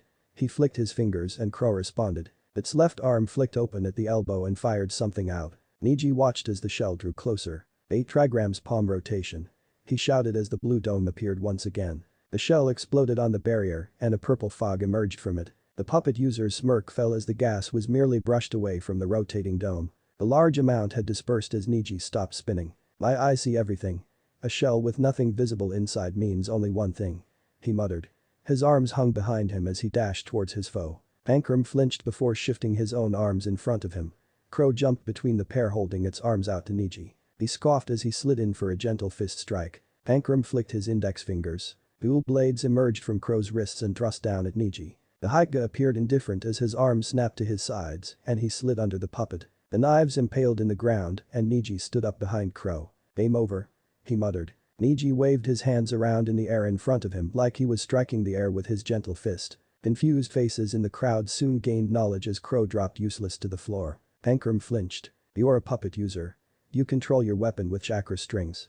Without those strings your puppet is useless," Niji stated. "Furthermore, with my Byakugan, I could see every weapon concealed inside that thing, as well as the strings you used to activate them." "Proctor," Kankram called out. Genma turned to face him. "I give up," he called out. Hushed mutterings covered the crowd as Genma looked a little confused himself. "I know when I'm outmatched," Kankram admitted. Winner Niji Haika," Genma called out as the crowd slowly began cheering and applauding. Naruto's smile dimmed a bit, he'd hoped those blades had at least struck Niji, if only slightly, but the proud Haika won the match calmly and quickly without a scratch. Naruto huffed in annoyance. "Come on Naruto, cheer up, at least our Leaf comrade won," Lee said enthusiastically. Yay, but it was only because he saw all his tricks that the sand surrendered. That is not true of Naruto. Niji would have beaten him regardless. Lee spouted, proud of his teammate regardless. Come on Naruto, Niji trained just as hard as us for the exams," Tenten added. Naruto sighed and gave a small smile to the weapon mistress. "Fine, he did show us that cool spin thing after all." Tenten smiled back and looked down at the field as both genin made their way back, both uninjured from the ordeal. As they did, several cheers from the stand followed them, mostly from the gamblers though. Niji did have some of the best odds. Slow footsteps could be heard as Naruto turned to see the back of flaming red hair and the large sandy gourd. Gaara was already making his way towards the field. HMPH was all the sound Ninja muttered before taking the optional route over the railing and landing with grace at the bottom. Pankram had already passed under, but Niji's eyes met hers as she landed. Cold and harsh were the only words to describe them. No wonder the Haika are so frightening, Kin thought. Even she got scared sometimes. Just as Niji passed her by and made for the stairs, a cry of pain could be heard echoing through the corridor. The genins' heads turned as they recognized the voice to be Kankram's. In a flash the blonde made for the stairs. The blonde with the ponytails anyway. "Ara," she shouted down ahead of her. The remaining genin looked at each other uneasily. Tenten and Lee looked towards each other as the orange and black ninja between them was following after his soon-to-be opponent. "Ara, stop it," came from ahead of him. He sped up as he almost slammed into the rail bordering the stairs. Down below he could see the red head with his arm outstretched. Sand was flowing from his gourd toward the loser of the previous match. Rah. Kankram coughed out as the pressure began to increase. Naruto's eyes widened as Temari stepped in front of her younger brother. "Gaara, stop this," she half-ordered, half-pleaded with the boy. Gaara's face was one of amusement before Temari stepped in, now it was one of annoyance. "The weak have no place in this world, you should do well to remember this," Gaara said softly but clearly. Temari's eyes widened in shock as her brother's fingers twitched. The sand suddenly dropped from Kankram's body as he dropped onto the stairs coughing and slipping down a few. He looked up to see Gaara facing locks of blonde as the redhead's back was pressed into the wall. "What the?" Kankram muttered before the strain on his body became greater now that his blood was returning and the rush sent him into unconsciousness. Gaara himself was now the one to be surprised. "Hey. What do you think you're doing?" An angry Naruto shouted up close to the demon vessel. Sand now sped from Kankram's position back to its owner's assailant as the chakra realized the danger. Naruto's hand released its grip on Gaara's shirt and returned to his side as he jumped back, his feet landing on the wall and sticking there. The sand swirled around his position before returning to Gaara's gourd. It was only then he spoke. "I am exterminating the weak." Gaara muttered, he is not strong enough to remain alive. Taking the opportunity, Temari rushed down to her brother. Checking his pulse quickly and feeling a beat, she wrapped an arm around him and took off down the stairs. "There's no such thing," Naruto shouted back. "Everyone has a right to life. The strong protect the weaker so they, in turn, can get stronger and protect others. HMPH, why should I protect those who cannot defend themselves?" Gaara muttered before turning his back and continuing down the stairs as if nothing happened. Other than, because it's not right. Naruto had nothing. He was speechless as the sand ninja walked out of sight down the stairs. Naruto cursed himself internally as he dropped to the floor and walked back to the viewing platform. "Naruto, what happened?" He was quizzed immediately after he turned the corner. Looking around, only Lee and Tenten were left up here. Lee waited for an answer as Tenten looked worried. "Ara," he said bluntly, punishing the weak. "We saw." Tenten chipped in, "That sand girl was taking the other one to the medical center. Will he be okay?" "He should be." Naruto muttered back, unsure himself. Loud conversations could be heard from the crowd as Neji entered the room. He took one look at Naruto before his eyes narrowed. "Neji." Lee called out as his friend entered. "Congratulations." He shouted, giving his trademark thumbs up as Neji took his place by the wall overlooking the field, near the railing. "It wasn't hard, Lee," he said in a monotone voice. "And be quiet." Lee and Tenten shook off the comment, but Naruto silently cursed the Hikage. Anyway, on to the next match." A voice shouted from below. Naruto, Tenten and Lee's attention turned back to the field as they looked down below. "Ara of the Sand vs Kintsuchi." Genma called out as the crowd looked on uneasily. Many spectators were from the Leaf, and with two foreign ninja, they were unsure how to react. Basic cheering won out as a low rumble echoed in the stadium for the two fighters. "You're gonna pay for what you did to Dosu," Kin declared as she readied herself. Ara just remained silent with his arms folded as she spoke. The only difference being the slight smile in the corner of his mouth he was struggling to hold back. "Ready?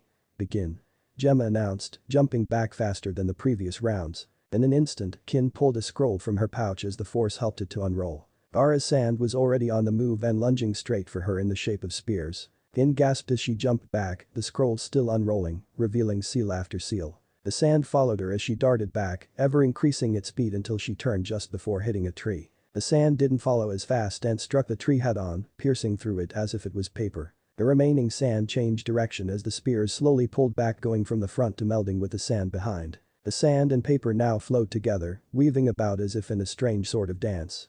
That would have not had the sand nearest the end begin coating the paper, its grains ripping it to shreds. Kin's scroll ran out of paper as a bright red seal revealed itself at the end. "Take this," she cried as she bit her thumb and wiped it over the seal. It instantly reacted as it shone bright red, and a glow flew through the other black seals. What could only be described as a barrage flew out of the seals. Like a flock of arrows, many of the objects curved high in the sky and flew down towards the still redhead. The extra sand on his back quickly disintegrated and reformed in front of him, protecting him from the attack. Many of the projectiles landed all around the sand genin, and a sound made itself known. The light tinkling of a bell could be heard, only this time it was 1,000 times louder. Ara's sand was now almost level with Kin as she flew through her hand signs. Ara looked to the side and saw Blue after impaled on the ground with a small silver bell tied to the end of each of them. His memory quickly flashed back to the preliminaries as his hands unfurled, directing the sand around Kin to speed up. Too late. Sound Blitz Jutsu.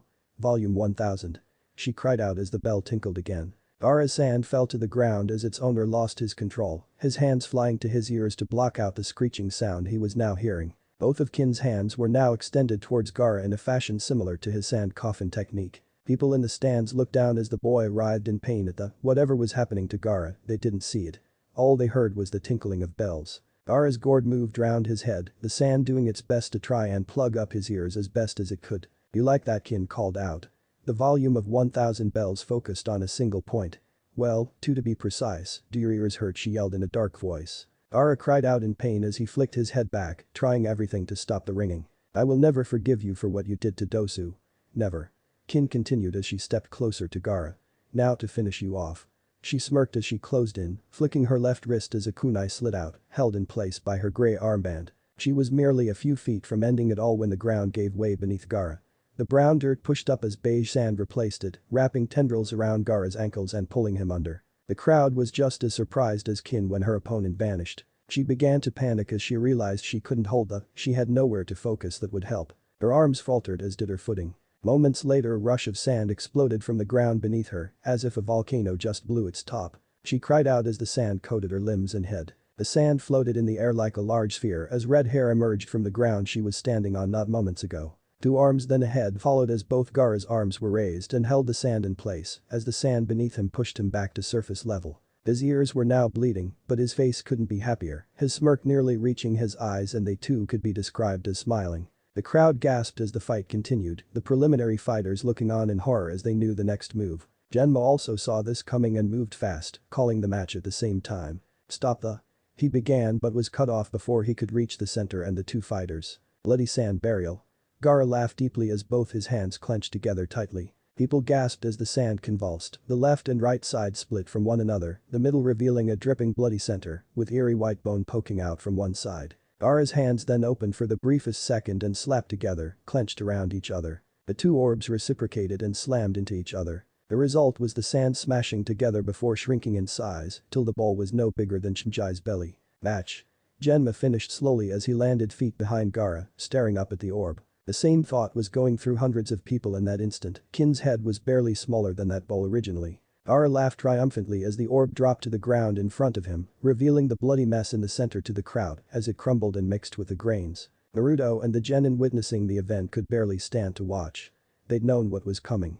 So did King, yet she chose to try and avenge her fallen comrade. The blonde boy growled at the scene as he slammed his fist into the metal bar, denting it. No one bothered to look, hell even Niji's full attention was focused on the brutal scene in front of him. The laughing stopped instantly. Gaara's face returned to its normal, emotionless composure as he stepped over the bloody sand as his gourd began reforming on his back as he walked. What few people realized was that the sand underneath the blood covered and carried the kill back into the gourd where it would now rest with its former teammate. Winner. Gaara of the sand. Genma choked out as he felt his stomach begin begging to let its contents out. People around the stadium felt similar reactions as the Hokage rose to his feet. There will be a short interval at this time. He called out in a booming voice. Many people silently thanked him as they clutched their mouths and fled elsewhere. Man. What brutality. Chimza muttered to the queasy-looking blonde and the gaping Nara beside him. Shikaku just nodded while Inoichi looked ready to run himself. Ino and Sakura, however, were not as lucky.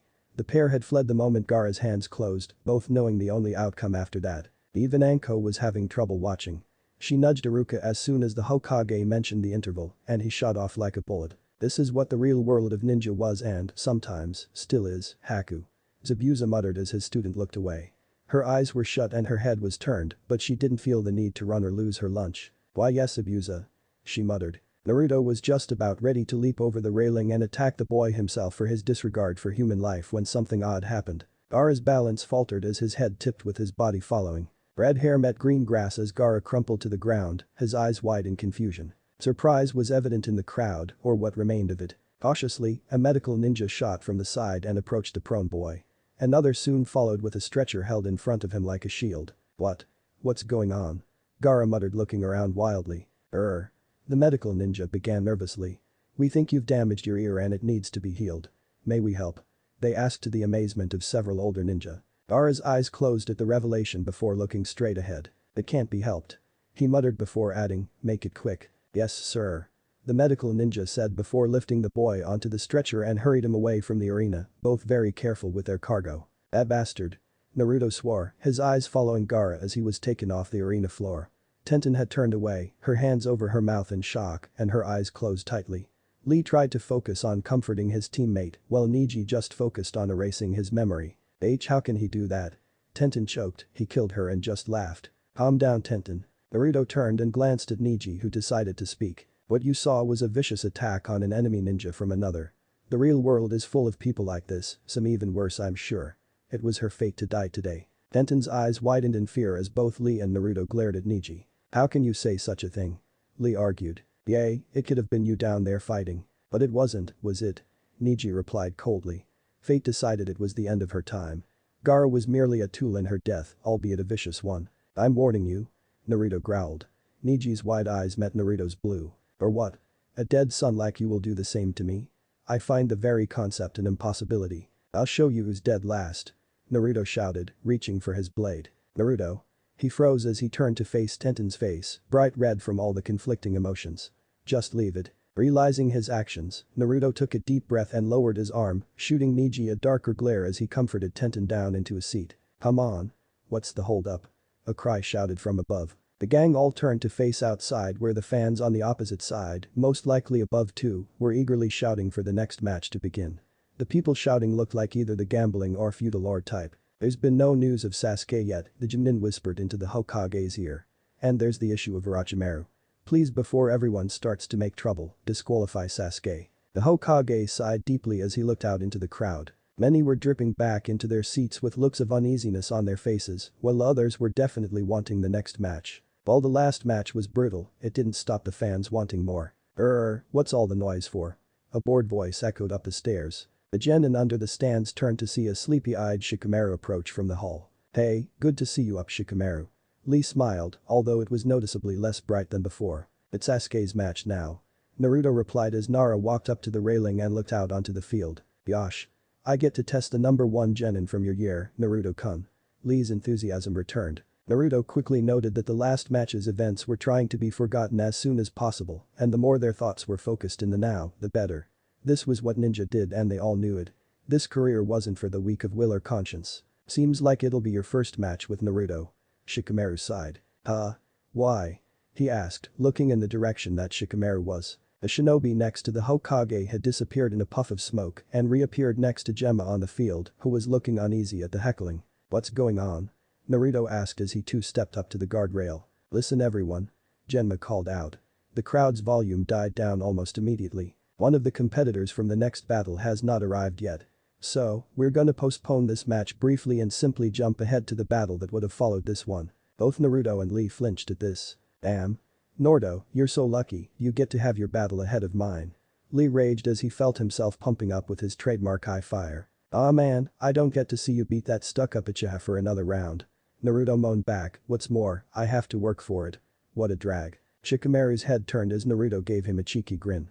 Tenten and Lee both laughed at this as Naruto pushed back on the rail, walking towards the hall and down the stairs. Genma's voice continued outside, calling for both Naruto and Temari to enter the arena. The remaining genin turned back to face the field and the now eager crowd as Temari entered from the medical bay. The sound of footsteps could be heard as the 3 males turned and saw the back of 2 brown buns, following the knuckle-headed blonde down the corridor. The trio just looked at each other for some explanation, but all 3 shrugged. "Damn that Gaara."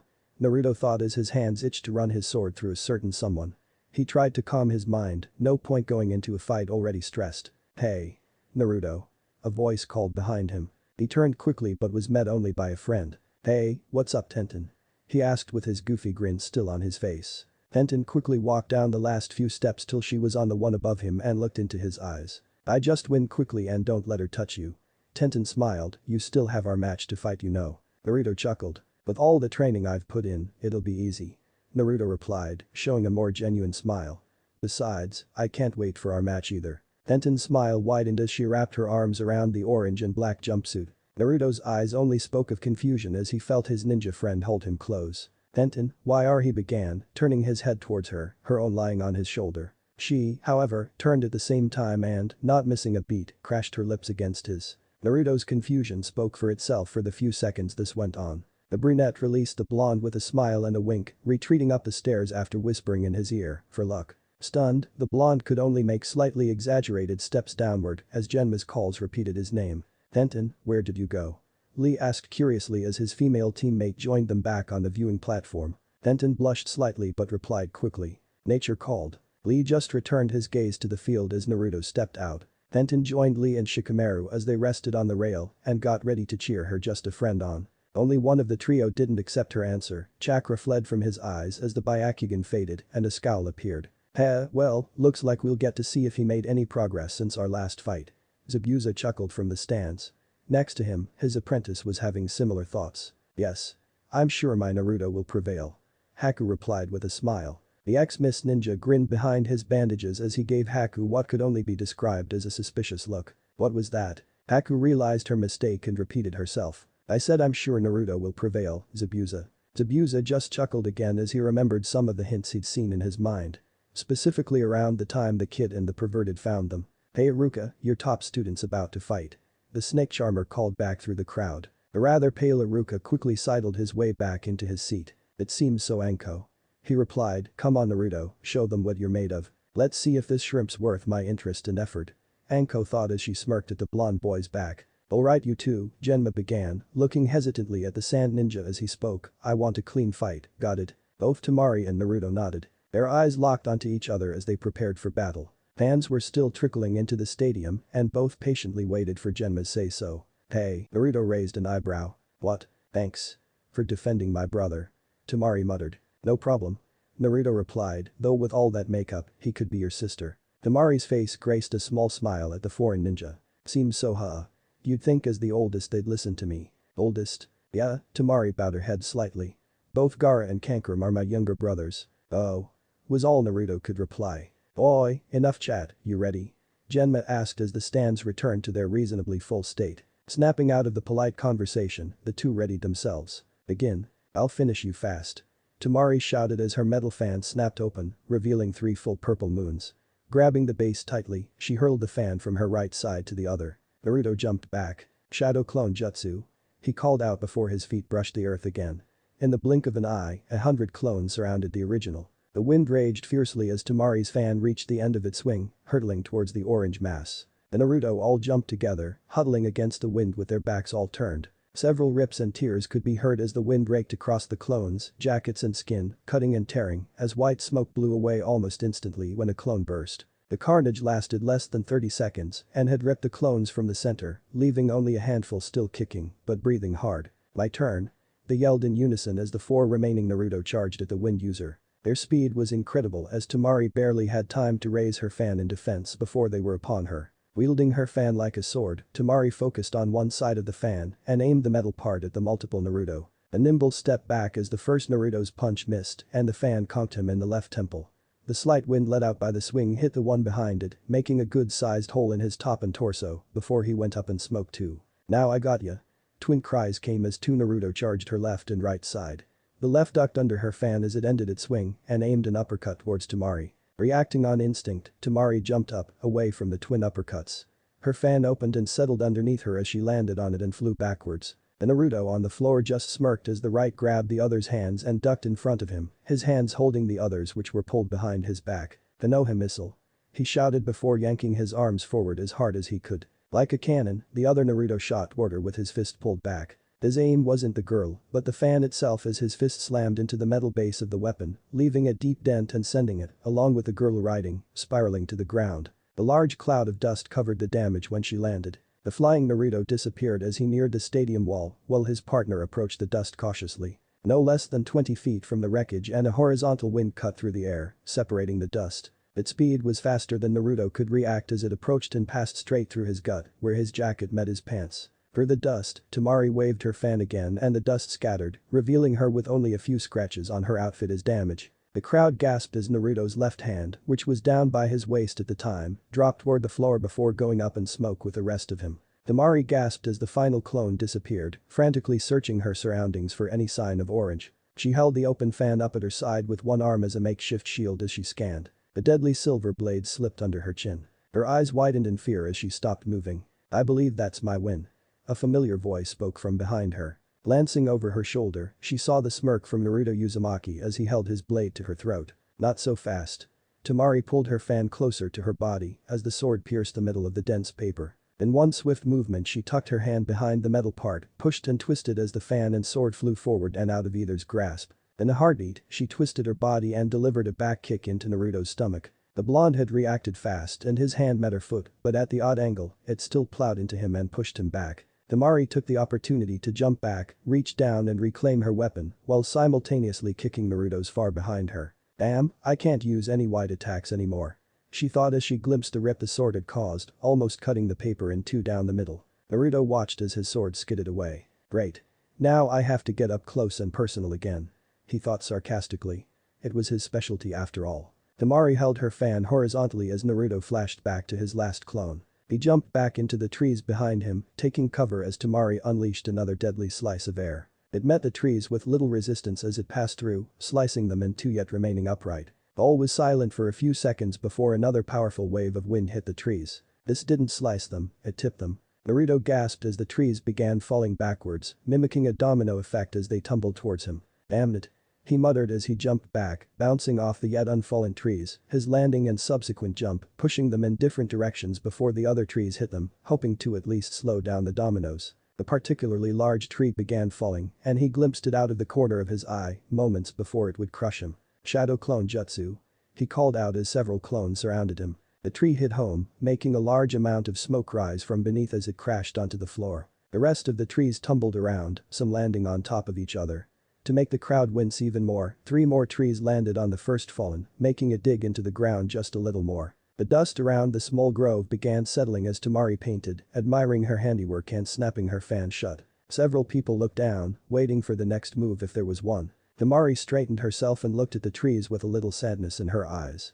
At least it was one less ninja she'd have to fight later. In a flash of bright red light, 10 bright lines crisscrossed from underneath the fallen trees. Reducing all above it to chunks as a figure emerged from the debris. He jumped and landed on the fallen tree just below his last cut as the red glow on his hands faded to his normal pink color. "Don't underestimate me," Naruto called out, pointing not just at his opponent but at the crowd as well. From the crushing he endured, his suit had taken a few rips and tears, along with a small gash across his right cheek, overlaying his top whisker. Temari gritted her teeth as she flicked her fan. Nothing happened as she looked down and flicked it again. "That's not gonna work," Naruto called from the wreckage. Temari looked down again and noticed the large dent he'd made earlier. Using the distraction, Naruto jumped from log to log as he sped towards the ponytailed blonde. He wasn't exactly silent, and the wind user readied her fan again when she noticed him. The metal part would still hurt like hell after all. Naruto's hands flashed through a few hand signs, and his right hand glowed red again. The space between the two closed as Naruto brought his glowing hand down, and Temari swung her fan at the boy like a baseball bat. The fan slammed into Naruto's hand as the red glow around his fingers sliced through it like butter. Temari's eyes widened in shock as her weapon was reduced to diagonal ribbons. The glow faded again as his hand grabbed her arm. Lifting himself off the ground and holding Temari's arm at arm's length from her, he brought his feet up and delivered a powerful kick into her chest, releasing her arm at the same time. The sound of the blow could be heard throughout the stadium as Temari shot back through the air before rolling and stopping in Naruto's original position near the center. Landing on his free hand, Naruto twisted his body and righted himself gracefully and charged once again at the sand ninja. Temari breathed in sharply and deeply as her breath tried to return to her. The other blonde was closing fast, and now she had no weapon. A small glint caught her eye as she spied Naruto's sword she kicked away earlier. Quickly reaching and grasping it tightly, she rose to her feet and prepared for another attack. As Naruto neared, 2 fist-sized metal rings poked up from the ground, one either side of Temari. Naruto's eyes widened with the new knowledge he gained, and his smile grew. Reaching behind him, he grabbed 2 kunai and hurled them towards the rings. Temari looked confused as to his aiming but gained realization as the kunai hit their marks, threading through the rings. Naruto continued to charge toward her, his hands now tightened. "Now I got ya," he shouted. He forced a good chunk of his chakra into his heels and jumped. He jumped straight over his opponent much to her confusion and yanked hard. Temari just looked up as the metal rings were pulled out of the ground. Dirt fell away as the rings revealed themselves to be kunai and threads that tightened the more they rose. Temari's footing shifted as the ground underneath her rose. The kunai were now rising above her head as her footing was pulled forward suddenly. She fell backwards in a reclined state as the wires behind her caught her. As Naruto traveled back towards the ground, he twisted in the air and crossed his arms in front of him. The gleam of the wires shone in Temari's eyes as the 2 kunai snapped together in front of her, shielding her from the world with thick metal wires. Sand ninja captured. Naruto laughed triumphantly as he landed. Temari hit the ground with a thump, her legs pulled up to her chest in the wiry net, the sword she would have used landed beside her, pointing first in the ground. Naruto walked up to Temari who was trying to separate the 2 rings to gain her freedom. He grabbed his sword's hilt and pointed the tip towards her head. "You lose." Genma jumped over to the 2 genin before looking up into the crowd. "Winner, Naruto Uzumaki." The crowd let out a huge cheer as a panting Naruto was declared the winner. He looked up into the stands and laughed with a grin on his face. "Damn it, I lost," Temari muttered, scolding herself. Naruto's ears twitched as he looked down at his captured prey. Holding his sword just over her, he carefully and precisely sliced through the ninja wire holding her down. "Good match." He laughed, holding his hand down for her to take. She looked up at him, deep into his eyes. This guy was a curious one. The stadium continued cheering as the Jinchuriki helped the sand ninja to her feet. The blonde couldn't help it and let out a whoop and cheer of his own, soaking up the praise from the crowd. "Looks like he pulled it off." Anko smirked beside Iruka. The Chunin teacher could only laugh in response, his hands clapping loudly for his worst student. "You showed him, Naruto," he called out. A few spectators looked at him oddly, but didn't figure out Iruka meant the people who doubted him. "I knew you could do it, Naruto," Hinata said in her mind, her mouth not obeying her brain, but the object of her eye wouldn't hear her anyway. "Alright, Naruto," Kiba called out beside her, Akamaru yipping happily away on his head. "Well, I think that sets things in stone," Zabuza muttered to himself. "What do you mean, Zabuza?" Haku asked, catching his low voice. "That brat's gonna be my first student." Well, it seems Naruto has surprised us again." The third chuckled in his seat as he looked down into the arena. "Again? Is he normally this surprising?" Kazekage asked. "You never know what's coming with Naruto. I think he surprised everyone in this arena today. His goal definitely seems closer with this performance." The Kazekage's eyes gazed down into the arena. "Most interesting. Alright. Go Naruto."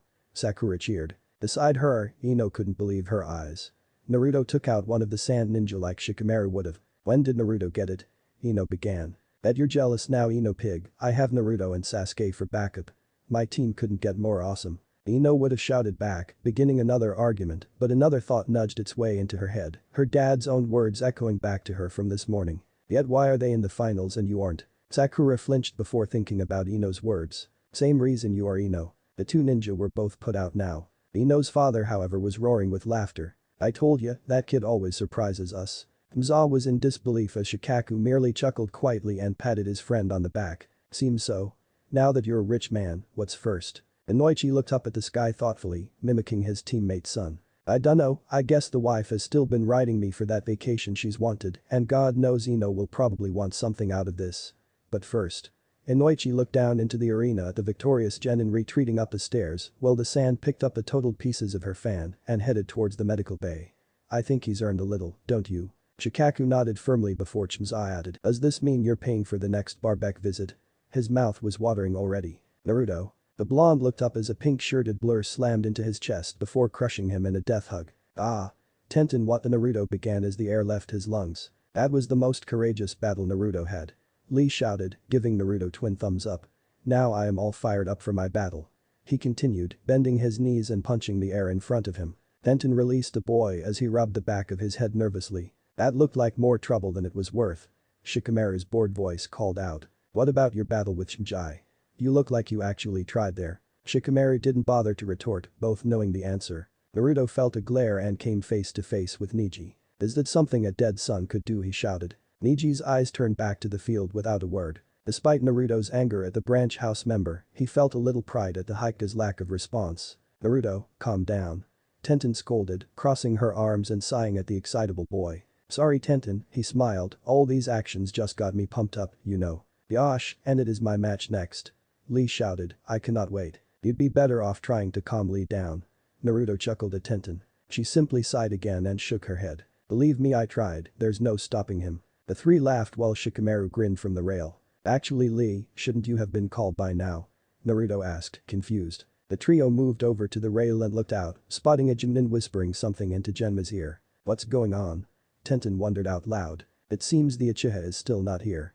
Neji stated. The group turned to look at him as his Byakugan faded. No way. You mean I don't get to fight this round? Tenten conked Lee on the top of the head, shutting him up. The green beast knew when this happened, he had to calm down or face her wrath. Just be patient Lee, you'll get to fight.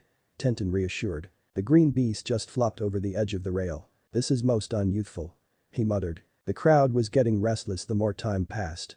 It seems the next match was still delayed, and to Lee, it felt like forever. What are we waiting for? Start the next match already. And similar shouts could be heard in the stadium. Sasuke was still a no-show, and with the crowd turning, it seemed he wouldn't be competing. Genma took out his pocket watch and checked the time. Alright, the time limit is expired. So I'm officially calling this match. Leaves began swirling on the stadium floor.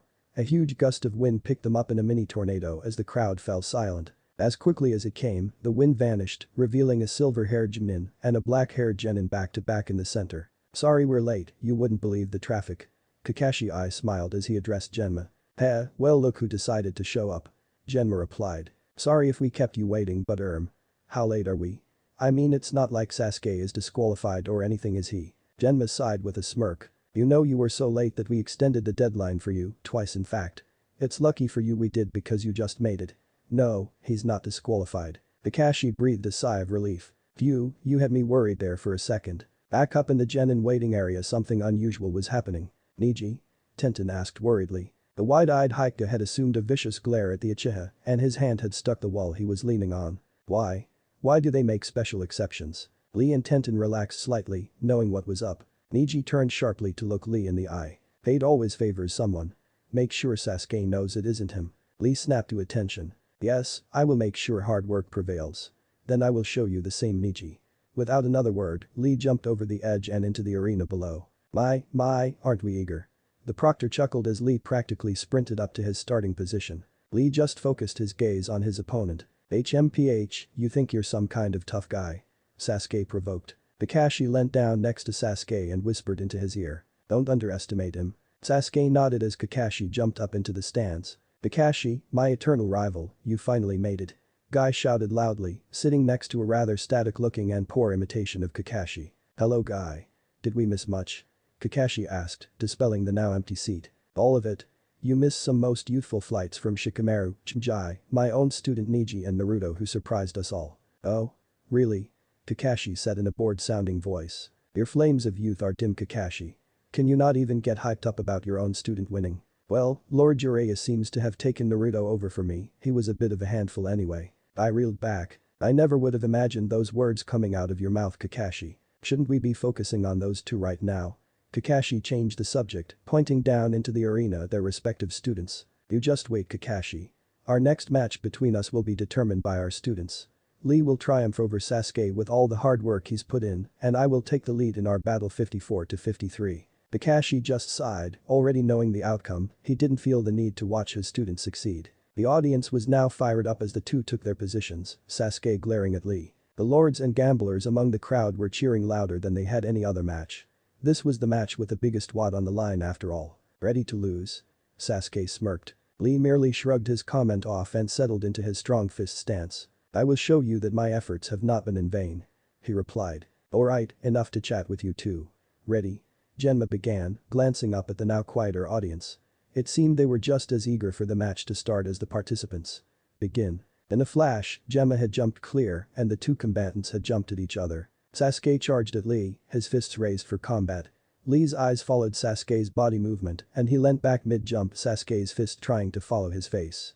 He looked off-balance to the untrained eye, but to the few who knew the fighting style, they watched as Lee swapped his feet for his hands, his right foot rising to punt Sasuke's arm away as the left rose to meet his chin. Sasuke felt a large surge of pain in his arm as Lee's right foot met and with the momentum of his arm, his body and subsequent head missed the rising kick as he brought his right knee up. Sasuke's knee passed under Lee's as the momentum carried him back away from the green beast.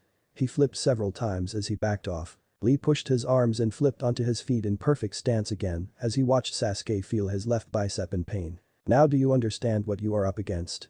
Lee called out as Sasuke glared back. Sasuke gritted his teeth at the comment. Remember your training Kakashi's voice echoed through his head. Sasuke took a deep breath through his teeth and thought about his next move. Lee, however, wouldn't allow him that luxury. Here I come. He announced as he charged again, his arms following loosely behind him as he drew closer. A blur of hands and a single sentence. Fire style. Phoenix flower jutsu. Sasuke shouted, forming an O shape in front of his mouth with his right hand. Lee jumped to the right as a small, blazing ball of fire shot straight at him. Several more followed quickly as Sasuke kept up with him. Lee wasn't one to give up, Sasuke couldn't hold on forever and he made a dash through the barrage. Putting a large chunk of chakra into one last shot as Lee drew close, Sasuke fired out one the size of a small boulder. Lee's eyes widened as he couldn't dodge in time. Raising his arms up, he formed a cross over his head, protecting his head and face. On the first licks of fire he felt on his arms, he released them out, like two diagonal slashes. The flames dispersed as Lee came face to face with Sasuke's spinning red eyes. This time Sasuke threw a punch and it landed. Lee felt pain in his jaw as Sasuke landed an uppercut, launching him up in the air. I'm not done yet. Sasuke yelled as he jumped up after Lee. He spun around in the air before he was directly over Lee. The momentum-fueled kick slammed into Lee's side, sending him flying back to the ground.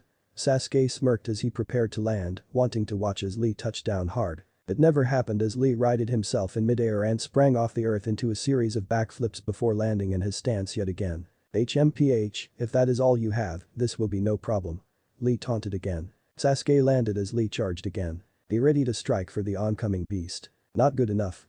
Lee thought. Sasuke's eyes widened as he lost sight of the beast. A flash of dark green and Lee was gone. What the? Sasuke was sent sprawling as Lee's foot slammed into the side of his head. Several shouts and winces of pain could be seen around the stadium. Lee relaxed into a stand as Sasuke pushed himself off the floor fiercely. Even your eyes cannot help against me.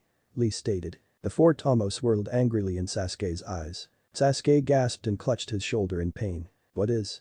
Lee began. Sasuke's pain left as soon as it arrived, the curse seal was itching to break free of Kakashi's sealing. No.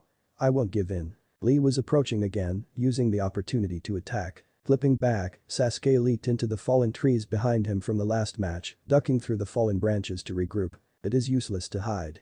You will have to come out and face me sooner or later. Lee said. Sasuke panted as he checked his mark. No activity. Planning his next move, he took a second to recuperate before jumping out onto the top of the trees, where everyone could see him. "Aha, there you are," Lee called out, picking up speed once again. Sasuke flicked his arms, and two shuriken appeared. He crossed over his body before flinging them toward Lee. Lee smiled confidently as he leaped over the two small shuriken. He spotted two puffs of smoke as he flipped over weapons. Landing and turning back, he saw two, now huge, windmill shuriken coming back at him. Lee leapt over the shuriken once again. Sasuke's fingers twitched as the shuriken followed him skyward. Lee turned and kicked one away, but barely dodged the second, it brushing mere centimeters away from his face. Another flick of Sasuke's fingers and the wire-controlled shuriken turned again. This time, it followed the curve around Lee's back. The wire caught Lee's waist as the shuriken wrapped his arms to his body before running out of spin and momentum. Lee and the shuriken fell to the floor with a thud and a clang. "It seems the match is over already. What a pity," Kakashi said in a bored voice from the stands. I, however, just laughed loudly. "You think it's over, Kakashi? This match is far from done. Not if Sasuke pulls out that new I taught him." "What was it?" Guy asked curiously. Sasuke answered that question for him. "Now it's over," Sasuke said darkly, leaping to the front of the ruined pile of trees. Lee looked up to see Sasuke's hands move through signs before he grabbed his right wrist and placed it parallel to the ground. "Chidori. 1,000 birds." Sasuke shouted as blue chakra cried and echoed in the stadium from the palm of his right hand in the sound of birds chirping. Sasuke looked from his hand to his opponent. Lee had enough movement to bend his legs and use the momentum to flip onto his feet, though his arms were still restricted. While doing this, Lee had his eyes closed in concentration. Sasuke felt the chakra in his hands build to its peak. Rawr. He charged at the surprisingly calm Lee. The ground was torn up under his hand as he ran. 50 feet, 30 feet, 15 feet, 5 feet. Sasuke brought his glowing hand up in front of him, aimed directly at Lee's chest. Gasps could be heard throughout the stadium as the distance closed. 2 feet left and Sasuke's eyes widened as he smirked. Victory was his. Lee's face turned a dark red and flashed out of sight. Sasuke's hand passed straight through the afterimage. What? Several twangs were heard as the wires snapped. Sasuke's Chidori died out as he turned sharply to see a very red-faced Lee where he started, his arms ripping apart the steel wires that held them to his sides. "A third gate of life. Open," he called out. The crowd was stunned into silence as they could all see the chakra flow around Lee's body and his once pink skin now a deep red. In a flash, Lee was gone. Sasuke's eyes caught movement, but it was too late. Lee's foot stuck up and caught him on the chin, sending him up into the air. Without missing a beat, Lee shot up after him. He delivered a series of punches and kicks onto Sasuke that only sent the two up higher. "This is the end," Lee shouted as he bounced off the air toward Sasuke's beaten form. He arrived in a split second, directly facing the proud Uchiha before kicking off the air once more. The kick spun him around in a green and red blur just a foot in front of Sasuke. The Uchiha brought his beaten arms up to block as Lee's foot stuck out of the whirlwind. "Leaf hot wind," Lee shouted as his foot struck Sasuke in the side, sending him sliding across the air through the stadium to crash into the bottom of the wall, where it met the ground behind some trees. Lee reached the ground, panting heavily and gripping his arms. The dust that had been stirred from Sasuke's crash blocked everyone from seeing the fallen. Genma was now leaping over to the edge of the dusty area as it began to settle to check on the boy. Lee took some deep breaths while the crowd stirred. Black flames spread across the skin. "I won't lose." Sasuke's voice rose through the dust. Through the settling cloud, Genma spotted the figure he assumed was Sasuke standing back up before leaping out toward the center of the field. Lee looked up as Sasuke leapt from the nearby tree branches high into the air, his fists raised. Reacting quickly, the green beast jumped back as Sasuke's blow landed not a second later. The blow raised more dust, if only a small amount compared to the last attack. It quickly cleared to reveal a good chunk of earth taken out where Sasuke's fist stuck. "Anbu," the third called. A ninja quickly appeared kneeling beside the Hokage. The Kazukige's guards jumped on edge just in case. "Get in there and stop the match between." The Hokage began. "Excuse me, Lord Hokage." A soft voice cut in. The third looked over at the Kazekige who was wearing a most displeased look, at least from what he could tell from the eyes. "Many of us have traveled far just to see this match, although the others were most exciting. I would hate to see something like this stop the match." Something clicked in the third's mind as the Kazekige spoke. "After all, it's not like 2Kage can't stop a simple fight between two genin, am I right?" The third closed his eyes in frustration. "If this match isn't over in 5 minutes I will call an end to it." He resigned. "That is all I ask," the Kazekige replied coolly. Back in the arena, Sasuke watched as Lee flashed in and out of sight, circling him. Lee was trying to end the match fast, he couldn't hold the technique much longer. "You can do this. Watch him." Sasuke's eyes narrowed. "Watch him. Watch him." His eyes widened, Lee was slowing down. Unbeknownst to him, his left eye changed as a third tomo formed itself in his Sharingan. There. He muttered and charged at an after-image. The image flashed out of existence before he arrived, but became solid as Lee's body returned to that space. Sasuke grabbed hold of Lee's right shoulder with his hand and brought his left foot up to kick. Lee's left hand grabbed Sasuke's foot from the top, only to see Sasuke's right slam into his side. The blow could be heard around the stadium, and many people winced. "Is that all?" Lee shouted in Sasuke's face, though pain was evident. Lee's right arm twisted Sasuke's on his shoulder as the uchiha kicked off against Lee's hand, separating the two. As soon as Lee's foot touched the ground, he rebounded, charging at the unstable Sasuke. Leaf Hurricane. Lee bent down as his thunderous right leg swung around at Sasuke. Sasuke leant back as Lee's attack passed over him. He rose to launch a counter-attack, only to watch as Lee swung round, his leg aimed lower this time. Sasuke felt the full blow as Lee's foot slammed into his ribs. Hearing a sickening crack, the boy flew through the air, only to crash back against the piles of stumps and logs. Several small thuds landed all around his body as he looked up, watching as Lee threw the last of the shuriken from his hands. "It is done," he said calmly as the third gate closed inside his body. Sasuke smirked before bursting into smoke, leaving only a dented log behind. "What?" Chirping could be heard behind him. "Chidori!" Sasuke cried out as he thrust his arm forward once again, this time aiming for Lee's head as he descended on the taijutsu user. You still have not learned." Lee's body disappeared again as Sasuke was left with no target. Behind him, Lee's arms extended to Sasuke's and pulled them back, his left feeling the pain from the lightning. "Final blow." "Hidden Lotus." Lee cried out as he crossed Sasuke's arms in front of his chest and rotated in the air. A small kick from Lee corrected the flight course as the two were sent hurtling toward the ground. Boom. A large cloud of smoke erupted on impact. The crowd was holding their breath to see who would emerge victorious. Genma was trying to peer through the smoke as best he could. "Did I do it?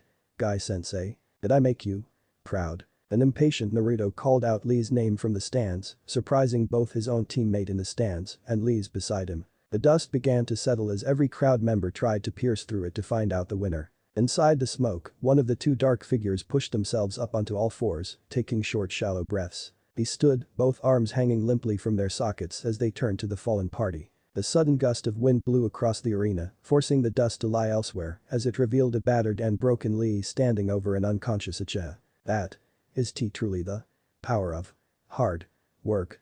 Lee panted heavily as his eyelids dulled. The crowd was silent as the boy spoke before erupting into cheers. The cries of joy were mainly from the bookies and long-shot gamblers, but several groups of Leaf Ninja let loose the cheers for the courageous genin. "Sasuke!" came the distressed cries from both Sakura and Ino at their fallen idol. They were the only few in their section not cheering for the victory of Konoha's young green beast. None cheering louder than One Might Guy. "Oh Lee!" he cried out as tears flooded down his face. "Your power of youth can conquer all adversaries." Kakashi, who had even raised his headband to watch the fight, merely stared in disbelief. "Woo! Go Lee!" Tenten cheered from the genin stands. Naruto shouted similar cheers from beside her as one bored genin actually changed his look. Shikamaru merely smiled at the scene and chuckled lightly. Well, today is full of surprises." The three had neglected to check on the one who had specifically asked Lee for this very outcome. The wide-eyed Haika smiled inwardly at the scene before him. "It seems fate was on your side, Lee. Well done." Lee looked up into the stands and smiled weakly. "Sensei. I did it." Lee's body gave out. The last two gates snapped shut as Lee fell backward onto the floor with a thud. "Lee!" Guy called out as he leapt down into the arena, followed by Kakashi. A small group of medical ninja arrived at the two boys and began checking them over quickly. "Is Lee okay?" Guy asked as he landed next to his pupil who was breathing heavily. "His muscles are beyond fatigued. He suffered some damage to his side with some cuts and bruises. When he wakes up, it won't be pretty." "Will he wake up?" "Yes, Lee. Hang in there." Guy shouted with joy as he knelt over his student. Kakashi was examining Sasuke injuries with a medical ninja. "When he gets up, his pride won't be the only thing that's damaged." Sasuke had suffered at least 2 cracked ribs, multiple cuts, bruises and chakra exhaustion. Lee had basically tenderized his body. Genma was so caught up in the excitement of the match he almost forgot his duty. Winner, Rock Lee. Although the crowd knew this already. As Kakashi looked down at his student as the medical ninja were attending to him, he felt Guy stand at his was already on a stretcher on the way to the medical room as his sensei glared down at the pitiful excuse for a ninja his pupil had beaten. "I remember what that technique is meant to be used for, Kakashi," Guy said in an unusually dark low voice. "If I had not already taught Lee how to evade such attacks, you would not see tomorrow." Kakashi tensed, his one good eye moving to keep his self-appointed rival in his peripheral vision. Oh? And what business is it of yours what I teach my students?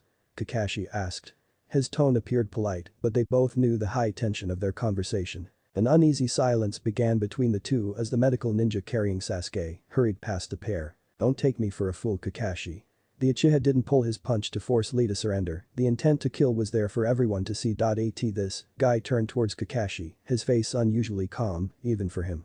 Either his intentions were his own or they were his instructors. At this point, I don't know which is worse. But the final word guy jumped away, back to his seat in the stand.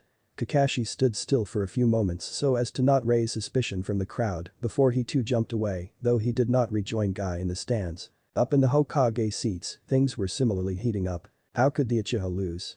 The Kazekage fumed, slamming his fist down on the arm of his chair. A third merely smirked at the display. It just goes to show bloodlines and isn't everything. He chuckled lightly, his eyes and demeanor remaining completely serious as he stared at the Kazekage. Alright, now we've gotten these two off the field. Genma announced. We'll begin the next match, Neji Hyuga vs Shikamaru Nara. Shikamaru flinched. Aw man, more work. He complained as he looked over at the wide-eyed Hyuga. This should be interesting. Neji muttered as he turned toward the stairs. Come on Shikamaru, you can beat him.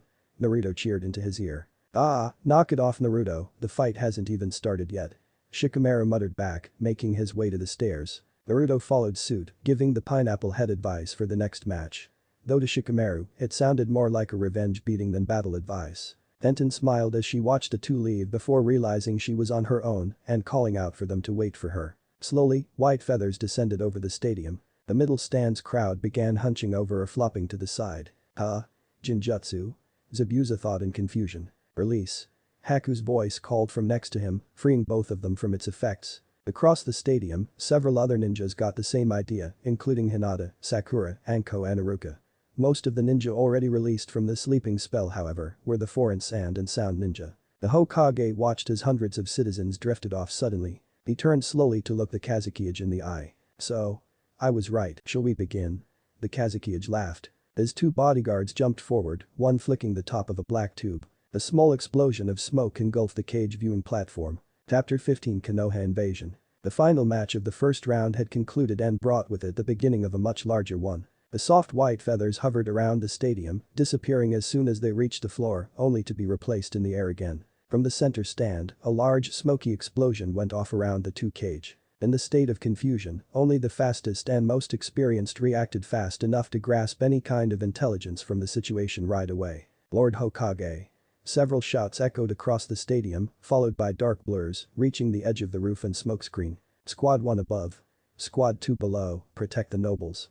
The lead Anbu shouted, his mask vaguely resembling a monkey cat. Of the 8 on the rooftop, 4 jumped off the edge to the stand below. So, you've finally revealed yourself, eh? Orochimaru. The third Hokage said in an irritated tone. In a flash, the Kazekage was behind the Hokage, a kunai held against his throat. My, aren't we perceptive today? The Kazekage whispered in a different voice, one that could make your toes curl in fear sensei. Bursting from the smoke, the Kazekage's guards flew directly at the Konoha Anbu, kunai at the ready. You will not interfere. The head Anbu shouted, whipping twin kunai out himself and slashing the assailants in half, their bodies clattering to the floor a moment later. In a flash, Orochi leapt onto the roof with the Hokage, his kunai still at the ready. Shadowy figures burst from each half of 2 broken bodies, each landing past the Anbu in a rectangular formation around the captured Hokage. Finally, it's my time. One said. He was dressed in a light gray tank top, an all-white yin-yang symbol adorned on the bottom, thick purple rope tied around his waist, and strangely, 6 arms, each with a black armband on the wrists. His black hair was tied back in a ponytail with his sound headband in its proper place. We've all been waiting for this, I was so frustrated hiding in that disguise. Another replied. His shoulder-length gray hair hid all but his eye, a string of red beads hung around his neck. Next to the clasp of the beads was another neck extending out the back of his head, its gray hair covering it completely. He also wore a purple rope for a belt, only this had a green scroll fastened behind him.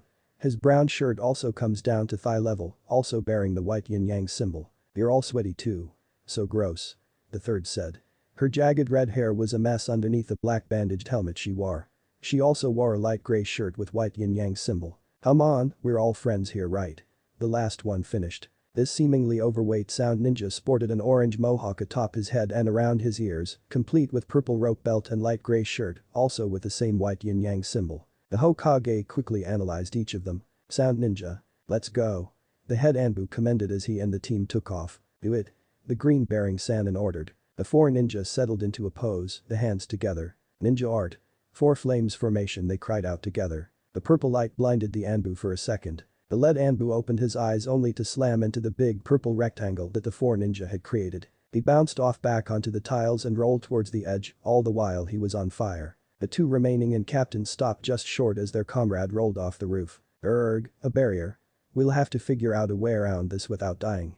The captain thought out loud.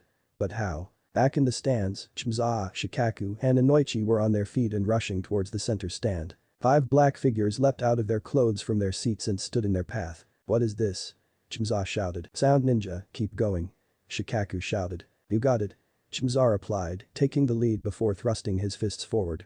Mid-punch his fists expanded, taking up the entire pathway, hitting 3 of the ninja head-on. The other 2 leapt over, kunai at the ready. Both Shikaku and Inoichi used their friends' fists as a boost. Shikaku blocked and slammed his own fist into the enemy ninja's face, sending him slamming into the wall. Inoichi used his left arm to grab the other's wrist, holding firm as his palm found the enemy's forehead. The 3 regrouped as Inoichi let go, his opponent dropping to the floor. Well, what's going on?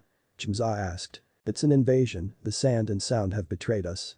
Inoichi stated, using the quick jolt of information gathered from the sound ninja's head. My, have we been found out already? A soft voice said behind them. The 3 turned to see a pair of glasses and chakra-covered hands coming towards them. Well, what's happening? Tenten asked as the ground shook. Shikamaru was watching as his dad's old team took out some mysterious figures. If my guess is correct, the Leaf Village is under attack. Naruto's eyes narrowed. Not on my watch. He shouted before jumping out of the box and up to the crowd. Naruto. Shikamaru called out, damn it. Niji, Tenten, with me. The 3 remaining genin jumped out of the box, following the blonde. Shadow clone jutsu. Figures turned as a small mass of black and orange rose up from the wall. Naruto's red eyes worked fast, each checking for headband loyalty before bearing down on those unlucky enough to be wearing the wrong sword. The tide quickly changed in this section of the stadium as fighters were subdued or throats were slashed as the leaf overpowered the enemy with sheer numbers and confusion. Naruto. Naruto turned to see several impaled themselves in a sand ninja's neck. A moment later, the Mad Mist duo appeared before him. Haku, Zabuza, it's an invasion, we know kids. Zabuza said calmly, before turning to Haku, you two, go help your friends. He ordered. They nodded as they took off towards the right stand. Give it up girly, you don't stand a chance. An approaching sound ninja smirked. Sakura stood in front of Ino, a kunai braced. The Yamanaka was nursing her hand, a long but shallow cut, scarred the back of her wrist to her elbow. What's going on? Sakura shouted at him. Can't you tell? He laughed evilly, we're going to wreck this place. So why don't you just put down that kunai and maybe we won't kill you. Ino scoffed as the 3 sounds approached them, the smallest eyeing them lecherously. Ino nudged Sakura with her leg. In that instant, 3 kunai shot out, 2 from Sakura, 1 from Ino's good hand. The trio of sound ninja merely leant out the way. The air wobbled for a second. Where Ino and Sakura once stood, the 3rd Hokage was now standing in his traditional hat and robes. What the? The original speaker of the trio began. You won't leave my village alive. The 3rd stated proudly before taking a taijutsu stance. No. Wait, I the smallest began. Hi. The right hand sound had shouted, his fingers together. The 3rd shimmered away, revealing the 2 girls. In jutsu he muttered before reaching out to his leader to free him. Ninja tool. Kunai gust. Spines, heads, arms, legs, hands and feet were all engulfed in kunai. Specifically, only the sound's body parts. The 3 ninja dropped to the floor in a crumpled head, covered in metal. Tenten. Sakura called out as the brunette and her makeshift team jumped over. Sakura, Ino, are you okay? She asked. I'm fine, Ino was sitting next to that small bastard though. Sakura gestured to Ino's arm as the blonde gripped herself tightly above the wound. This doesn't look good guys, the battle's already begun and we're at a disadvantage. Shikamaru groaned, rubbing the back of his neck. They've got this planned out while we got ambushed. We need to regroup first of all. Regroup? How? Tenten looked puzzled. Make sure everyone is fine and help them out if they need it. Shikamaru began, an effective plan forming fast in his brain box. Let's go Akamaru. The sound ninja turned to face a loud cry of hangover fang. The twirling forces struck him square in the stomach, sending him off the edge into the field below. Woohoo. You see that Hinata?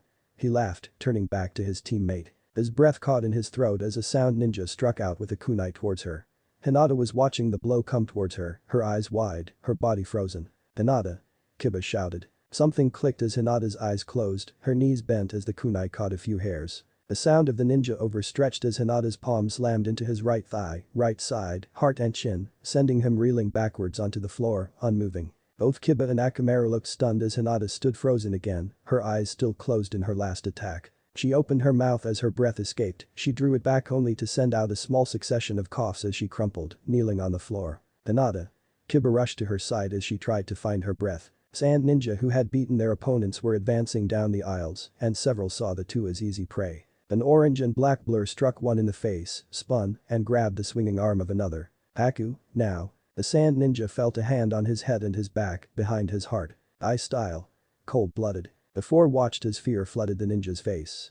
The effects became apparent a second later as his body began turning blue, starting from Haku's hands and spreading over till he was completely blue. As soon as he'd finished, both Naruto and Haku let go as he overbalanced, falling to the floor, his right arm shattering into pieces beneath the weight. The other sound ninja looked at the two newcomers before Naruto's head turned sharply, his blood-red eyes staring at each one of them, killer intent leaking out. Several fled instantly, others took a second to register the danger before following. As soon as they turned their backs, Naruto's eyes returned to their normal color as he dropped to the ground on all fours. Naruto. The trio around him called. Hinata reached out a hand towards him but was cut off as Haku wrapped her arms around him. Naruto was breathing hard as he tried to push himself onto his knees. I'm just. A little. Chakra worn. That's all. Kiba gave him a confused look. What did he do to wear himself down? Even after his fight. In the corner of his eye, Kiba looked out onto the opposite stand. A small mass of Naruto were making their way along, frequent smoke bursts between them. Many had also swooped down into the arena again, and others were on the roof. Something brushed along his side and nipped along the small path to Naruto's side. Naruto looked down as a small red Akamaru dropped a leather pouch in front of him, letting out a yip. Good idea, Akamaru. Naruto squinted as the red battle dog nudged the pouch, a few small dark balls rolled out. Soldier pills. Haku stated. Oh yeah. Naruto smirked as he grabbed two that dropped out and bit down. A few seconds later his breathing returned to normal as he rose to his feet. Alright. Now I'm pumped. He shouted, radiating confidence.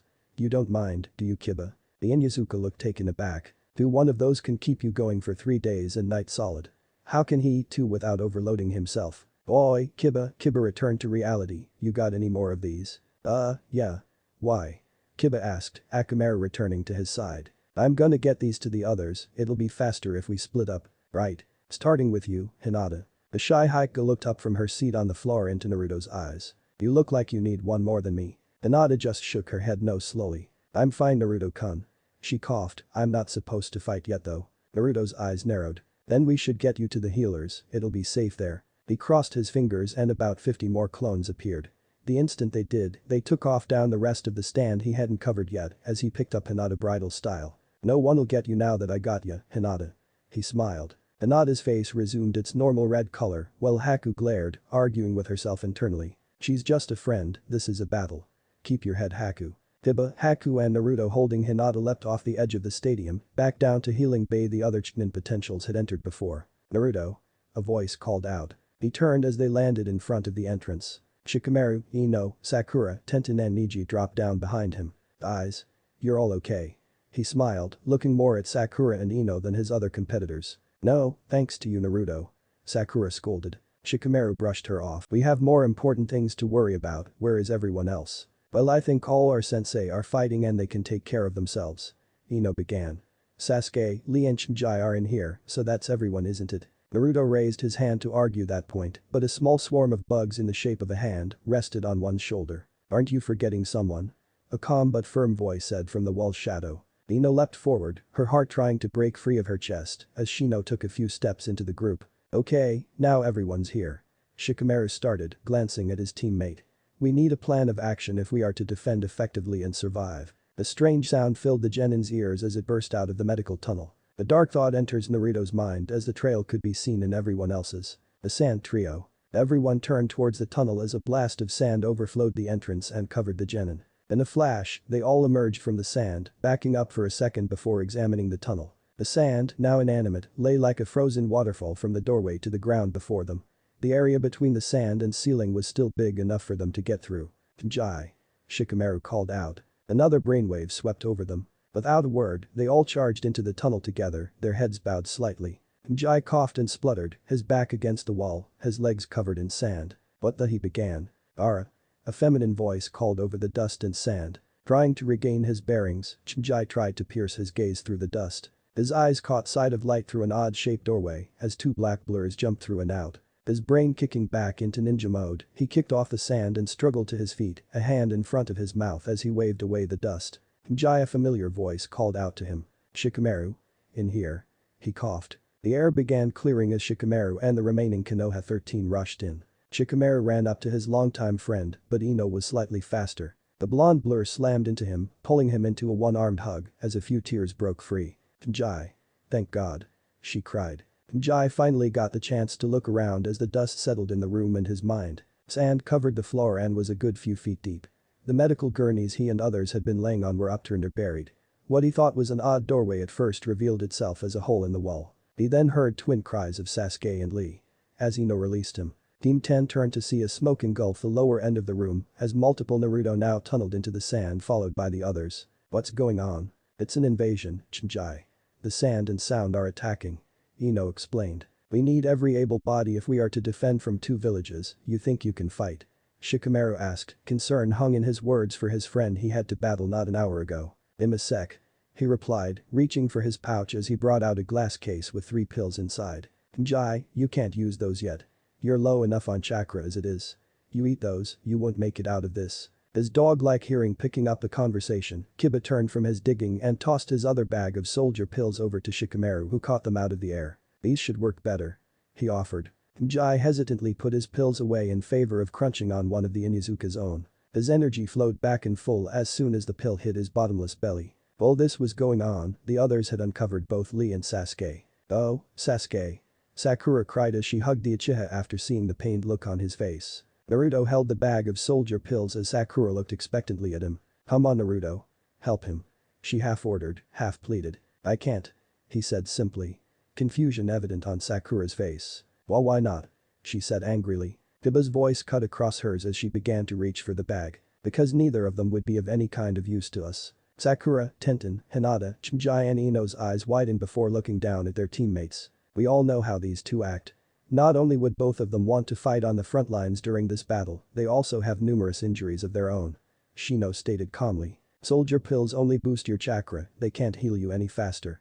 Kiba explained. The group was silent for a moment as the sounds of battle raged outside around them. Done. Shikamaru muttered as everyone turned to him. Alright, here's the plan. He started, Sakura, Ino. You two will get Lee and Sasuke to the hospital. Haku, you have some medical training, right? Bandage Ino's arm then head out at once. The 3 girls nodded. Hinata, you can't fight without straining yourself, you will go with the others to the hospital. Before she could reply Niji cut in. I will escort her there myself. Shikamaru sighed. I was afraid of that. Tenten, Kiba. They nodded. You two get back and make sure the civilians are unharmed and, if you can, get as many of them up and away from the outer walls and battles. The two nodded in understanding and headed back to the door, Shikamaru handing Kiba his pills back as he passed. Naruto, myself, Jai and Shino will hunt down that sand kid and his sister siblings. He corrected, his team nodding slowly at the end with raised eyebrows. Why them? Ino asked quickly. There's something not right about them. He replied, his mind struggling to understand. Lack of information caused him to give up and focus on the chase before this answer. Take these Sakura. Naruto offered out the pills, having already taken a small handful for himself. We might all need these at some point. Sakura nodded, taking the pouch, a look of determination on her face. She had been given a mission to protect her crush, and this was one mission she would not be useless on. Let's go. Shikamaru shouted to his team. The 4 genin emerged from the hole their targets escaped from earlier. Let me take a look at that arm. Haku offered to Ino as soon as their team was alone. Thanks. Ino said, holding out her battle-scratched arm. Haku set to work giving it a quick disinfection spritz followed by bandages. Are you sure you can walk, Hinata-sama? Niji asked, a hint of anger in his voice. I'm fine, Niji. Hinata reassured him. While Haku helped Ino and Niji continued his mission for the main house, always protecting the main house members, Sakura was checking over Sasuke. Don't worry Sasuke. With Niji and Haku with us, there's no way they'll let you get hurt. You'll save us. She was reassured to the unconscious form in her lap. A quick look over her shoulder to see if anyone was watching and she quickly slipped a soldier pill from the pouch into Sasuke's mouth. She disguised her actions by lifting her teammate up onto her back, clumsily. Sasuke was much heavier than she thought. Either that or she was a lot weaker. Sakura grimaced at this thought. Her resolve to finish this mission hardened as Ino helped Lee onto Haku's back, Ino's arm turning out to be near useless for now. Byakugan. Neji called out as his eyes pulsed.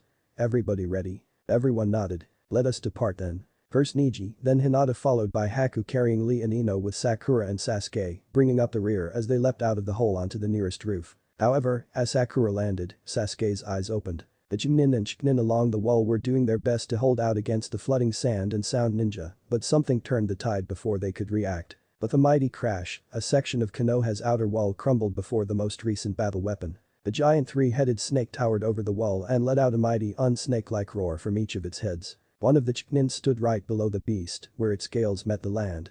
He had only one thought on his mind. "Mommy, somebody get back up."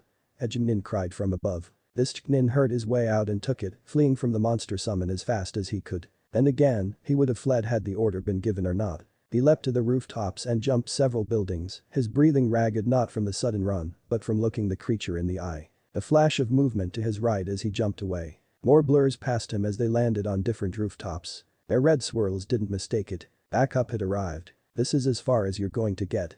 A Chunin leader called out to the boss, performing hand signs as he did. The same signs were copied by his squad as simultaneous balls of fire shot from their mouths, trying to engulf the snakes. The flames danced around their scales. Their heads, the target and apparent weak spot, reared back out of the way before slamming into the shinobi-occupied buildings, all but a few fireball sources extinguished. Release. Another pair of civilians awoke.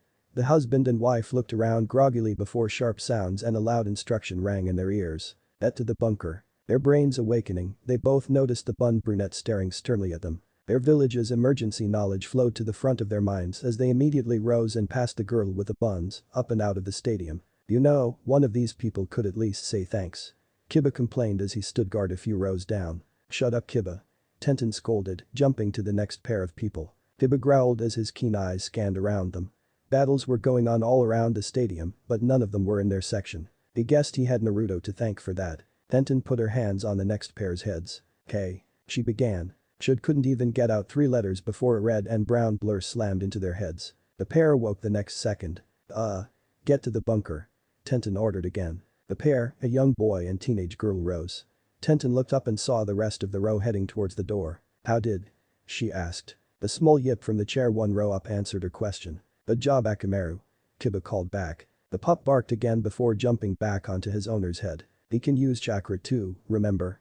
Kiba turned and winked at Tenten. Her eyes widened however, as a figure leapt over the edge of the arena towards Kiba. She couldn't reach her kunai in time as the sound ninja readied him for the killing blow. Dynamic entry. Her heart slowed as not a second later, the sound of the ninja's head met with the arena guard bars with a sickening crunch before he toppled back over the edge. The two genin stood shocked as the new figure turned toward them. "Don't let your guard down," he said before his left eye closed in a wink, his teeth letting off an audible ping and his left hand raised itself into a thumbs up. "Ai-sensei." Tenten smiled, her thanks for her teacher outweighing the impulse to yell at him. "Are you two alright?" he asked. They both nodded. "Good. The civilians should be escaping through the secret passage to get to the bunker." "Good work."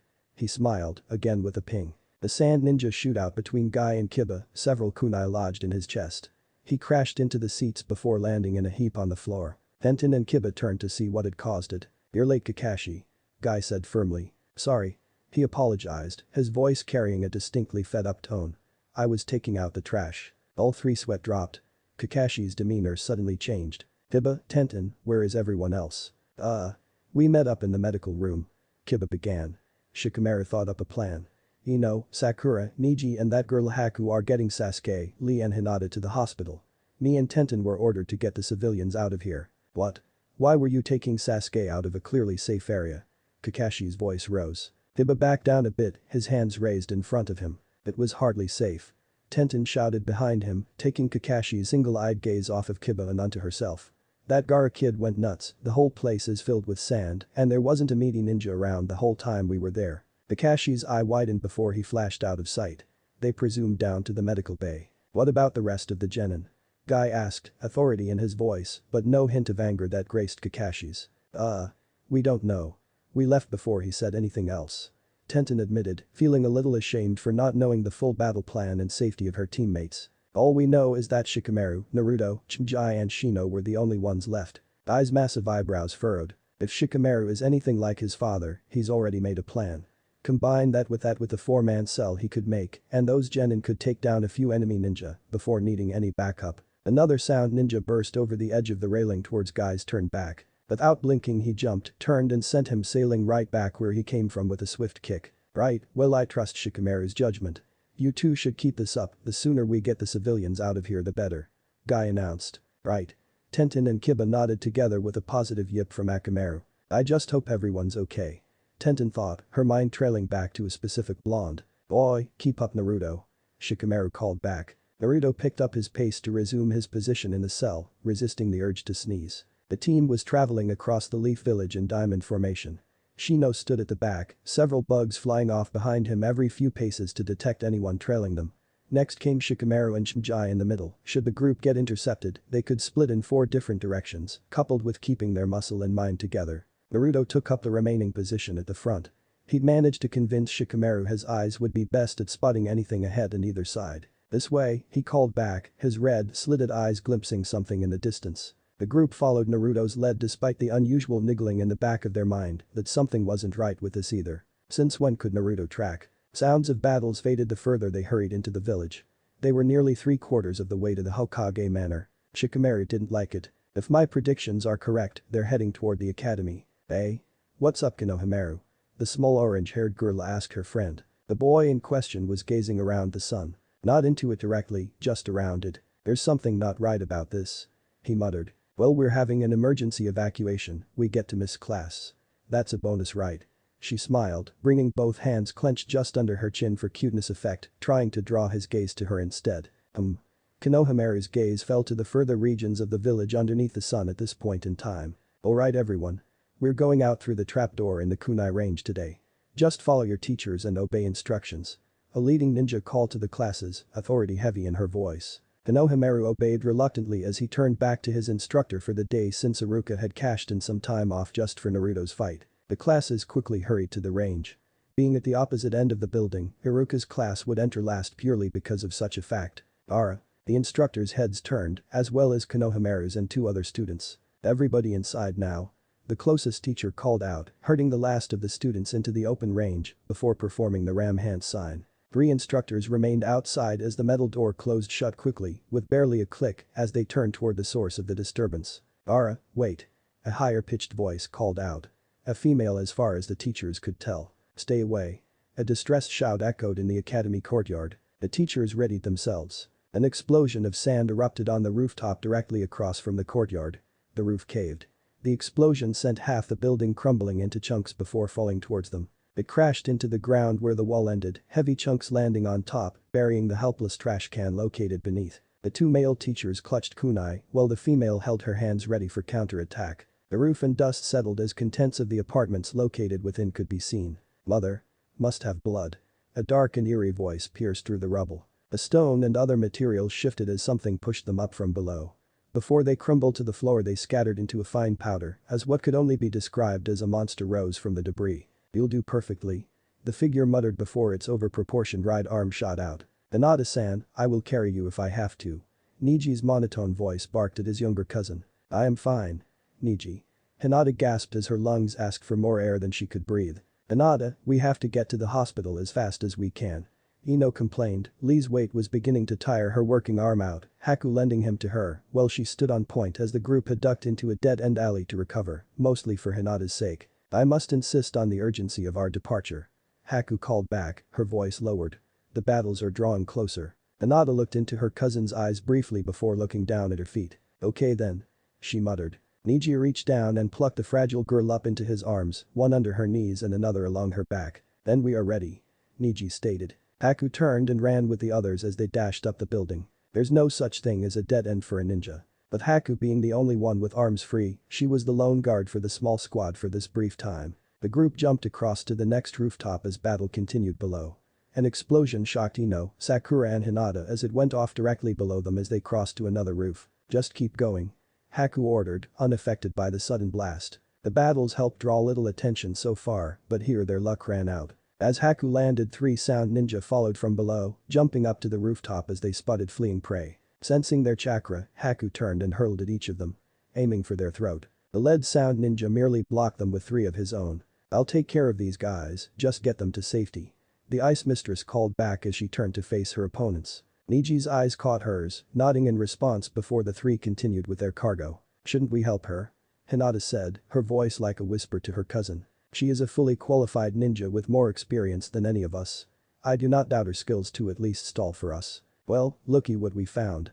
The voice rang in the genin's ears. Niji turned to see another trio of ninja standing on the opposite roof, all smirking confidently. "If I'm not mistaken, there's a pair of eyes for each of us there." The leader continued. "Hinata, can you stand?" Niji whispered to his cousin. "Yes." She replied as he lowered her legs to the ground. "It is my duty to protect you. Get everyone else out of here." "But go." Hinata gulped nervously before the remaining girls began moving towards the edge of the roof as Niji stepped forward, settling into his gentle fist stance after a blink and muttering Byakugan. Like we let you escape that easily." The sand leader laughed, leaping over the gap with his teammates. Niji intercepted him, striking him thrice on his left arm as it rose to block, followed by a kick to the gut. His teammate, flanking on the left, struck as Niji's attack ended, aiming to bring his arm down on Niji's leg. Niji twirled on his remaining leg before planting the other out of the way, turning into a spin. "Rotation." He shouted as a blue swirl of chakra caught his foe's arm, grinding it against the pure chakra before yanking him along with the spin, hurling him along the roof before his head caught the slight rise at the edge, knocking him out. Niji stopped spinning as he rounded on the third foe. His spinning had either thrown his timing off or the sand ninja was faster. Hinata had frozen the moment the sand ninja had moved, her eyes wide as the last sand ninja drew and raised his kunai. "That's not very nice." The sand ninja's eyes widened as a dark red pair with 2 Tama 1 and 3 in the other stared back into his. Before he could react, a leather-bound fist slammed into his face, sending him sprawling. "Sasuke!" Ino cheered. The boy didn't react as he turned toward her, now looking her in the eyes. Niji's attention was split between the new fighter and the sand leader that was attacking him again. He ducked, turning as he did, narrowly dodging a kunai. He brought his arms up, striking him in several places along his undamaged arm before slamming his elbow back into the ninja's ribs, robbing him of his breath as he curled up on the floor. Niji delivered a swift kick to the temple to knock him out as his eyes showed him Ino, holding Lee, dropped to the floor. "Sasuke. What are you doing?" Niji shouted at his fellow leaf ninja. Black flames traveled along his left arm and face before he turned to the Haiku prodigy. "You're holding me back," he said simply before flashing out of sight. Only Niji's duty to Hinata tied him to the spot as his sight saw the Uchiha already several houses away, heading towards the gate where the bulk of the invasion was taking place. "Niji?" Hinata called to her cousin as she knelt by Ino's side. "What did he do to them?" Niji turned and saw Sakura on the floor too. Both hers and Ino's chakra were flowing incorrectly. "They are both mild," he reported, kneeling by Sakura's side as they both released the 2 girls raised themselves up slowly. "What's going on?" a familiar voice shouted. The group turned to see Haku land, followed by Zabuza. "Sasuke woke up," Niji reported. "We can worry about details later, right now our main goal is the hospital." The group rose with Zabuza helping leap back onto Haku's back. Poor boy had taken even more bumps just by traveling. Sakura just sat, unnoticed by those around her as she looked out at her surroundings. "Sasuke?" Several buildings were reduced to rubble and splinters as a scaled tail slid through them.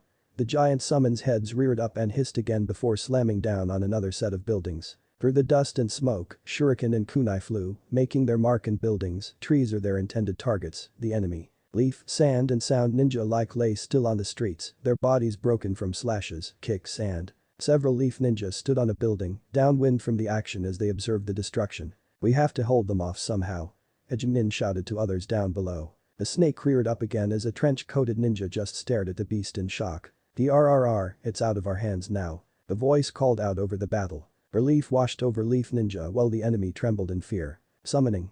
Bring down the house jutsu." A huge burst of smoke appeared in the sky briefly before a large shadow cast itself on the floor. The air split and the ground shook as a giant green toad burst into existence, 2 katanas strapped around its back by a pink belt and slammed down, right onto a snake's head. Its neck, if you can call it that, was crushed beneath the giant toad as it let out one last feeble hiss.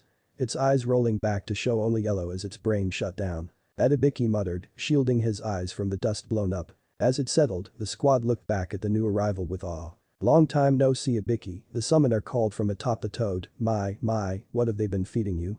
You used to be such a little squirt." "Master Jiraiya, finally joining us are you?" Ibiki smirked. Jiraiya like the one of the less experienced Jonin asked in disbelief. Alright you baby chicks, open wide those beady, little eyes of yours, watch closely.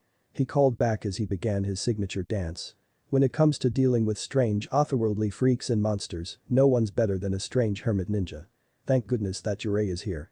The other snakes stopped smashing up the city and focused on the mad hermit. Now unless you want to make this frolic really mad, you'll never bother us again. His thoughts turned serious. So that pain in the neck, Orochimaru, has finally started. Ibiki landed next to him atop Gamma Hero. Where's Hokage? Jiraiya asked. The battle arena. I see. Don't die on us old man. Several ninja close by had stopped to watch the spectacle as one of their giant opponents was crushed in an instant. Many sounds and sand were shocked and afraid and had now joined the battle against them. This was not what Orochimaru or the Kazuki had trained them for. Several lower-ranked ninja backed up closer to the wall they breached, while others continued the attack, afraid but determined. Leaf Ninja saw this as an opportunity to push back and did so with gusto. That's it. Don't give them an inch. A Jonin commander shouted as he planted a kunai into another San's heart. His 3 squad mates joined him as they pushed them back across buildings and streets. It seemed too easy at first. Now. A sand ninja called out, jumping back into building wreckage. The Leaf Jonin looked down at a loosely covered paper tag as it began smoking. Several explosions filled the crossroads. Yaha. Now that's how you take Leafs come out. Sand shouted, trying to boost his team's morale. On the other side of the street, 3 figures shot out of the smoke with minor damage, including the commander. Ioha. He shouted, trying to call out to the only Chunin not to emerge. Looking for someone? The squad turned to see a Sharingan-wielding genin holding up said teammate by the scruff of his neck. You? The Jonin commander gasped. Yay, me.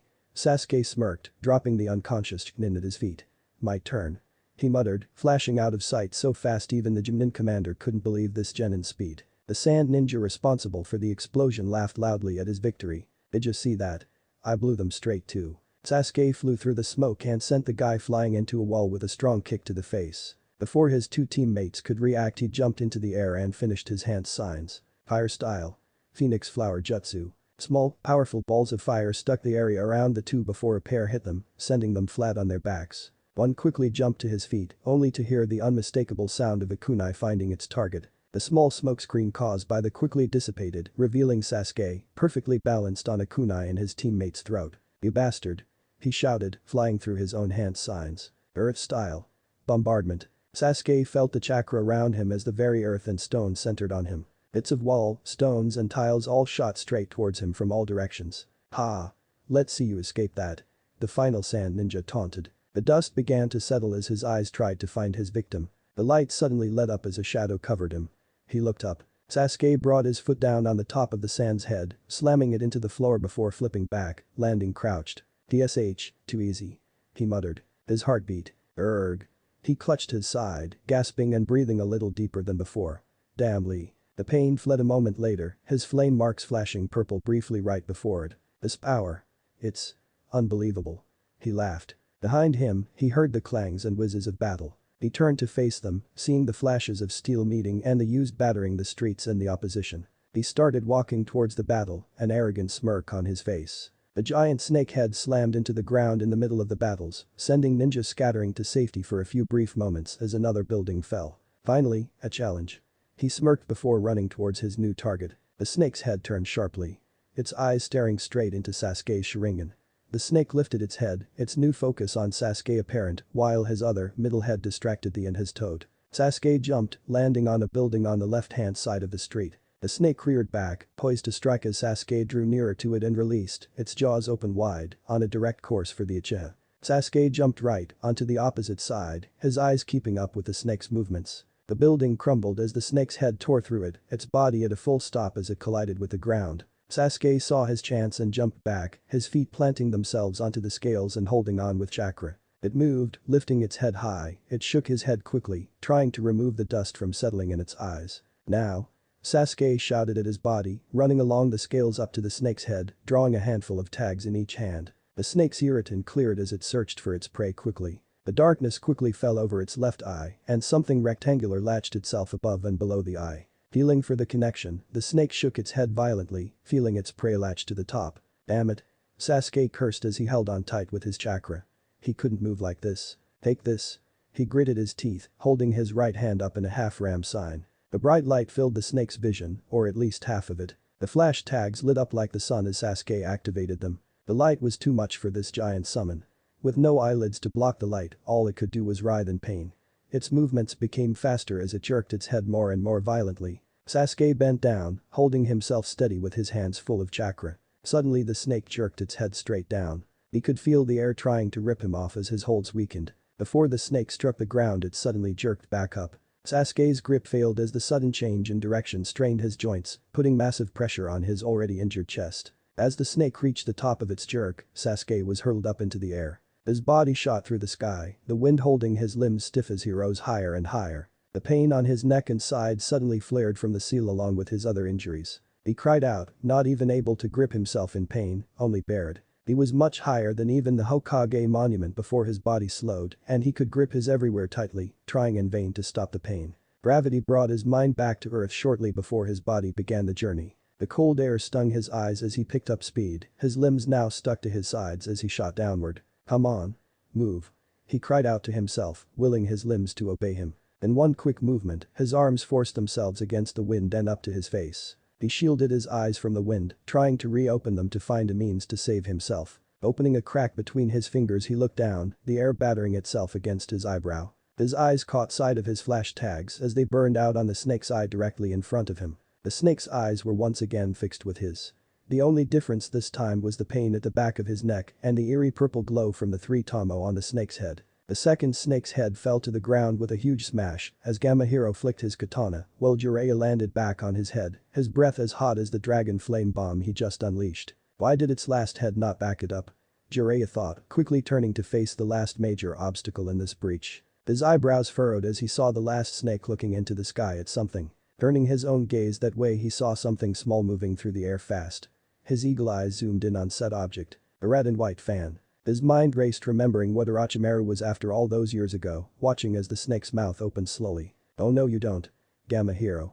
Jiraiya shouted to the toad, his partner knowing immediately what to do. Sasuke shot closer towards the fangs as its mouth opened wider. The air pressure dropped as he regained control of his limbs. His mind shocked into slow mode while his body worked on autopilot, reaching for anything from his pouch. In the corner of his eye he saw a giant green blur shoot towards his destination. Sasuke's hand gripped a kunai as his frontal vision filled with snake mouth. "No." Jiraiya shouted, leaping from his position, willing the snake's jaws not to close. Sasuke's head turned and his eyes met Jiraiya's. An explosion of sand flared up in front of the leaf cell. Naruto, Shikamaru, Chimjai and Shino jumped out of the way onto a building edge as the sand fell back to earth. "Ara, what are you doing?" A familiar voice met the leaf's ears. They turned to see the sand puppet user and the fan wielder just down the row of buildings they were on, shouting towards whatever the group had just dodged. The sand settled as a deep triumphant laugh rang out across the clearing. "Hey guys." Chimjai started, confusion and fear present in his voice. "Wasn't the academy here yesterday?" The group looked around, all noting the buildings they all recognized as they entered the academy each morning not even a year ago, except for the academy itself. Brahahaha. The group looked down into the clearing, exactly where their old classroom used to stand. The one they knew as Gaara looked like he was fading away as sand consumed him from his right side to his left. His gourd had disappeared or possibly now covered his back and formed the sand tail behind him. His right arm was covered in the same stuff and was at least 5 times too big to fit his body. Dark blue veins covered the sand from every point, all the way up to his half-transformed face. Exactly half his face was covered with the stuff. The white of his covered eye is now black with a yellow iris. It held a black 4-point star with a pupil surrounded by 4 black dots. Overbed by his siblings, Temari was holding her head in her hands, while Kankram looked sternly at his brother. "Temari, there's no stopping him now." He comforted, placing a hand on her shoulder. "We need to get out of here before he takes us out along with this place." "But Kansas, our mission is done in Temari," he said, downcast. "We'll get him later." Temari nodded before jumping away in the direction of the Hokage monument. Before Kankram jumped away he muttered to himself, "Out if we can." Shikamaru watched as the 2 Suna ninja jumped away, leaving the score 4-1. The small group backed up, away from visibility from the monstrous genin. "Right you guys, we need to," Shikamaru began, trying to get the most effective plan sorted in his head. Naruto, however, cut in. "Leave him to me," he said firmly, just looking down into the destroyed academy ground, his eyes catching sight of something he wished he hadn't seen, a pair of green goggles. They looked at him like a madman, though Shino just looked the same only with raised eyebrows. "Well, we can't do that, Naruto, you have no idea what we're up against." He could, Shikamaru argued, but once again, Naruto interrupted. He's the container for the one-tailed beast, Shukaku. Naruto replied. Boo, how do you think you can beat him on your own? Then the nine tails nearly razed this village to the ground. Why do you think you can take down the one tails? Shikamaru shouted harshly, worried for his comrade. Don't forget that Jiraiya trained me to use his secret awesome techniques while we were out hunting. You three go and get the other two. Shikamaru was beside himself by now. His mind was drawing a blank as to what he could do and how this battle could work out in their favor. Shikamaru, Chimjai, you two go after the others. I will remain and assist Naruto. If possible, I will also get Jiraiya here as fast as possible using my bugs. Shino said in his monotone voice. Shikamaru didn't like this one bit. If you guys are sure, then we've got no choice. Chimjai sighed in defeat. Come on, Shikamaru. Grabbing his friend's collar and yanking him away. It didn't take them long to flash out of sight. That's when Shino spoke to Naruto. I hope you know what you're doing. I will try to assist in any way possible. Naruto nodded as Shino backed up to another building, releasing some of his bugs to find Jiraiya. Naruto walked back to the edge, looking down at Gaara. Naruto's anger rose as he saw definite fresh blood patches on pieces of debris that remained. How dare you? He shouted out down at the sand Jinchuriki. The grotesque, incomplete-tailed genin turned and glared at its fellow Jinchuriki, his sharp teeth evident with saliva coating his lower jaw. It's you. You. He babbled, his voice rising with each successive word. I've been looking forward to this. Mother will be pleased. Naruto gritted his teeth. You'll pay for everyone you hurt. He yelled back, reaching inside himself and feeling for Kikbi's chakra. The form that was Gaara just burst out laughing evilly. Do you think you can kill me? He roared. You will not wipe out my existence. Their eyes locked, Naruto's blood-red eyes burning into Gaara's own. You invaded my village and attacked my friends. You will pay for every person you've killed. Naruto raged. Naruto. A booming voice shouted from inside his head. Kikbi, control your emotions. If you do not think clearly, he will destroy you. The nine-tailed fox shouted. Naruto slowed his breathing down, taking a few deep breaths. Closing his eyes for maximum effect. Bad move. A scratchy voice yelled. His eyes shot open as a sandy-veined hand shot out towards him, slamming into the ledge beneath his feet. Shino watched from behind as Naruto was bathed in dust before jumping back. The small section off the roof he was on crumbling to the ground below. Both genin watched as the sandy hand gripped the new ledge it had made. Naruto's ears picked up a straining in the sand. His hands flashed in and out of his pouch before hurling the drawn items. Shino watched as the twin kunai just missed the hand. Two thuds followed as they embed themselves into Gaara's right shoulder when he jumped up to the building. Time slowed as a bright light briefly illuminated the battlefield and an explosion erupted from the kunai's hilt. Gaara was consumed in flames and smoke as the tagged kunai exploded. Shino's eyebrows raised again as Naruto remained focused. The smoke soon cleared, revealing Gaara's giant arm held in front of his face. You'll have to do better than that. He shouted. As soon as he finished, two orange blurs shot out of his sand wrist. The kunai were fired so fast, the friction from the air made them burn. Naruto's eyes widened as they flew too fast for him to dodge. The first slammed into his stomach, making him reel over in the split second he had before bursting into smoke, the second flying through the smoke where his head used to be, tearing a big hole in the rooftop access behind him. Gaara started, angrily confused. Shino quickly scanned the area for Naruto. Your turn. Gaara shouted, suddenly turning towards Shino. The bug user summoned his bugs as Gaara jumped with huge force, his hand outstretched towards his new target. Naruto style. Whip. As Gaara crossed a gap between buildings mid-jump, a mass of black and orange slammed into his exposed side. Shino watched as a line of Naruto rose up from the alley, the topmost one just reaching above the edge, before they slammed into Gaara, bursting into smoke in the process. Gaara shot through the air, receiving the full whiplash of the blow, crashing into and through an apartment building. The real Naruto jumped back up to the roof, landing on Shino's side as the dust rose. Pretty sneaky, using me as bait. Shino spoke, his voice a little deeper than usual. Sorry Shino, but I needed the distraction to make some more clones. For that sneak attack. Naruto nodded. If his sand gets a hold of you, you're dead. I needed the clones. I've been looking forward to this. The two turned and saw Gaara, now standing on the other building's roof just above the hole he'd crashed in the wall. This. Pain. What a thrill it will be to crush such an opponent capable of wounding me. Such a victory will make me feel alive. Gaara's voice rang out across the small battleground and into the surrounding area, making Naruto and Shino shiver. From his back, Naruto reached up and drew his sword. The metal rang until Naruto held it out, pointing the end at Gaara. You'll never win. Not so long as I'm around. He shouted back, once again pulling on Kikbi's chakra. Gaara laughed deeply. Do you think your existence is greater than mine? He shot forward. You're wrong. Naruto crouched quickly before shooting forward himself, his sword raised, its silver blade tinting red. Faster than Shino could track, the pair clashed. Naruto's blade sliced along Gaara's outstretched arm, cleaving it down the middle. Before he could finish his swing, Gaara's tail rose and slammed into him, carrying his body before it flicked at the end of its swing, sending him shooting into the wreckage that was the academy. Naruto felt debris pile on top of him as he slid under it, the jagged edges cutting everything they could reach. He slowed as the force dissipated. Taking a deep breath, Naruto willed his arms to move. Releasing his sword, he brought his hands in front of his body, forming a single hand sign. Shadow Clone Jutsu. A huge burst of smoke surrounded him. Arms replaced debris as dozens grabbed his jacket, hoisting him, what he could only assume was up. His lungs quickly drew in fresh air as the many clones untangled themselves from the mass. Naruto quickly looked around. He couldn't spot Gaara. "Boy, boss." A clone called out. "Look over here." The real Naruto turned to see several clones pushing aside building stone and wood around a small hand. Naruto could only watch as his clones lifted the last bits away, revealing Konohamaru, his body shielded from the destruction by a chalkboard and desk. "He's got a pulse."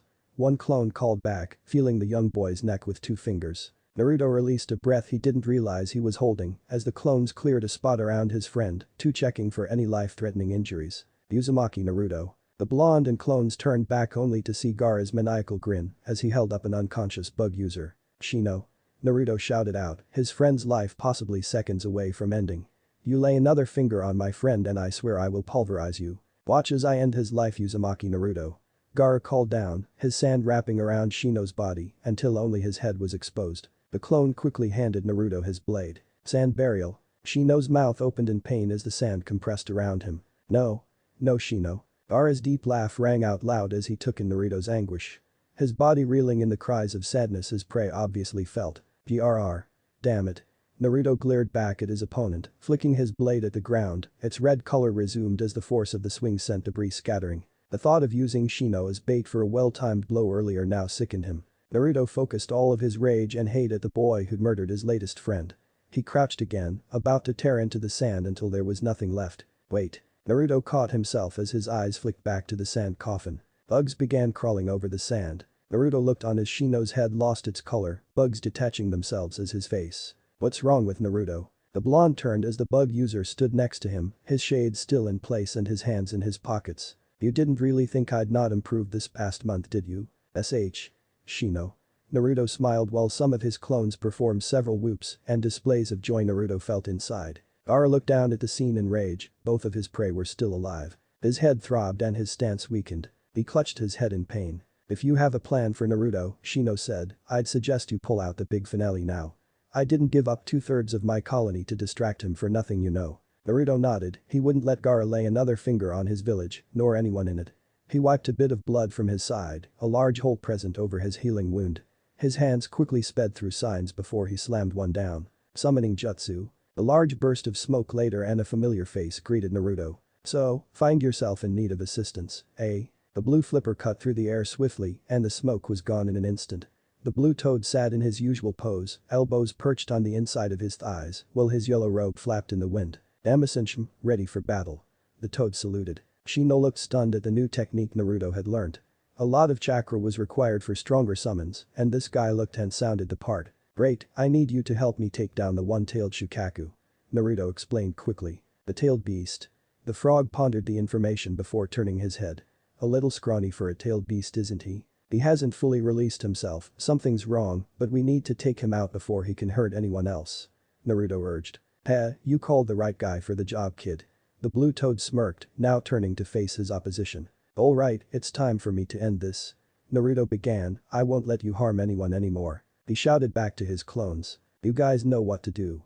To which they replied with a simultaneous nod. The pain built inside Gaara's head. He threw his head back before letting out a deep howl, sending a small shockwave throughout the area. His left arm jerked weirdly before sand crawled along it, its shape morphing to match his other arm. The howl died down as Gaara's eyes returned to the fight at hand, his face and torso now completely covered in sand, with eyes of black and yellow, topped off with jagged teeth, though his red hair and tattoo were still visible. "You will all die," he yelled out, his voice now deeper with hints of something else wanting to be heard. Formation 7. Damasenshim called as he and Naruto jumped apart, each darting into the 2 alleys below the building, while the clones split between jumping straight at Gaara and running up the wall. Gaara's arms shot out, extending far beyond anyone's normal reach, slamming into the clones before bringing his arms down, crushing the others against the wall. Naruto and Gamasunshin leapt up on opposite sides behind the beast. "Here we go."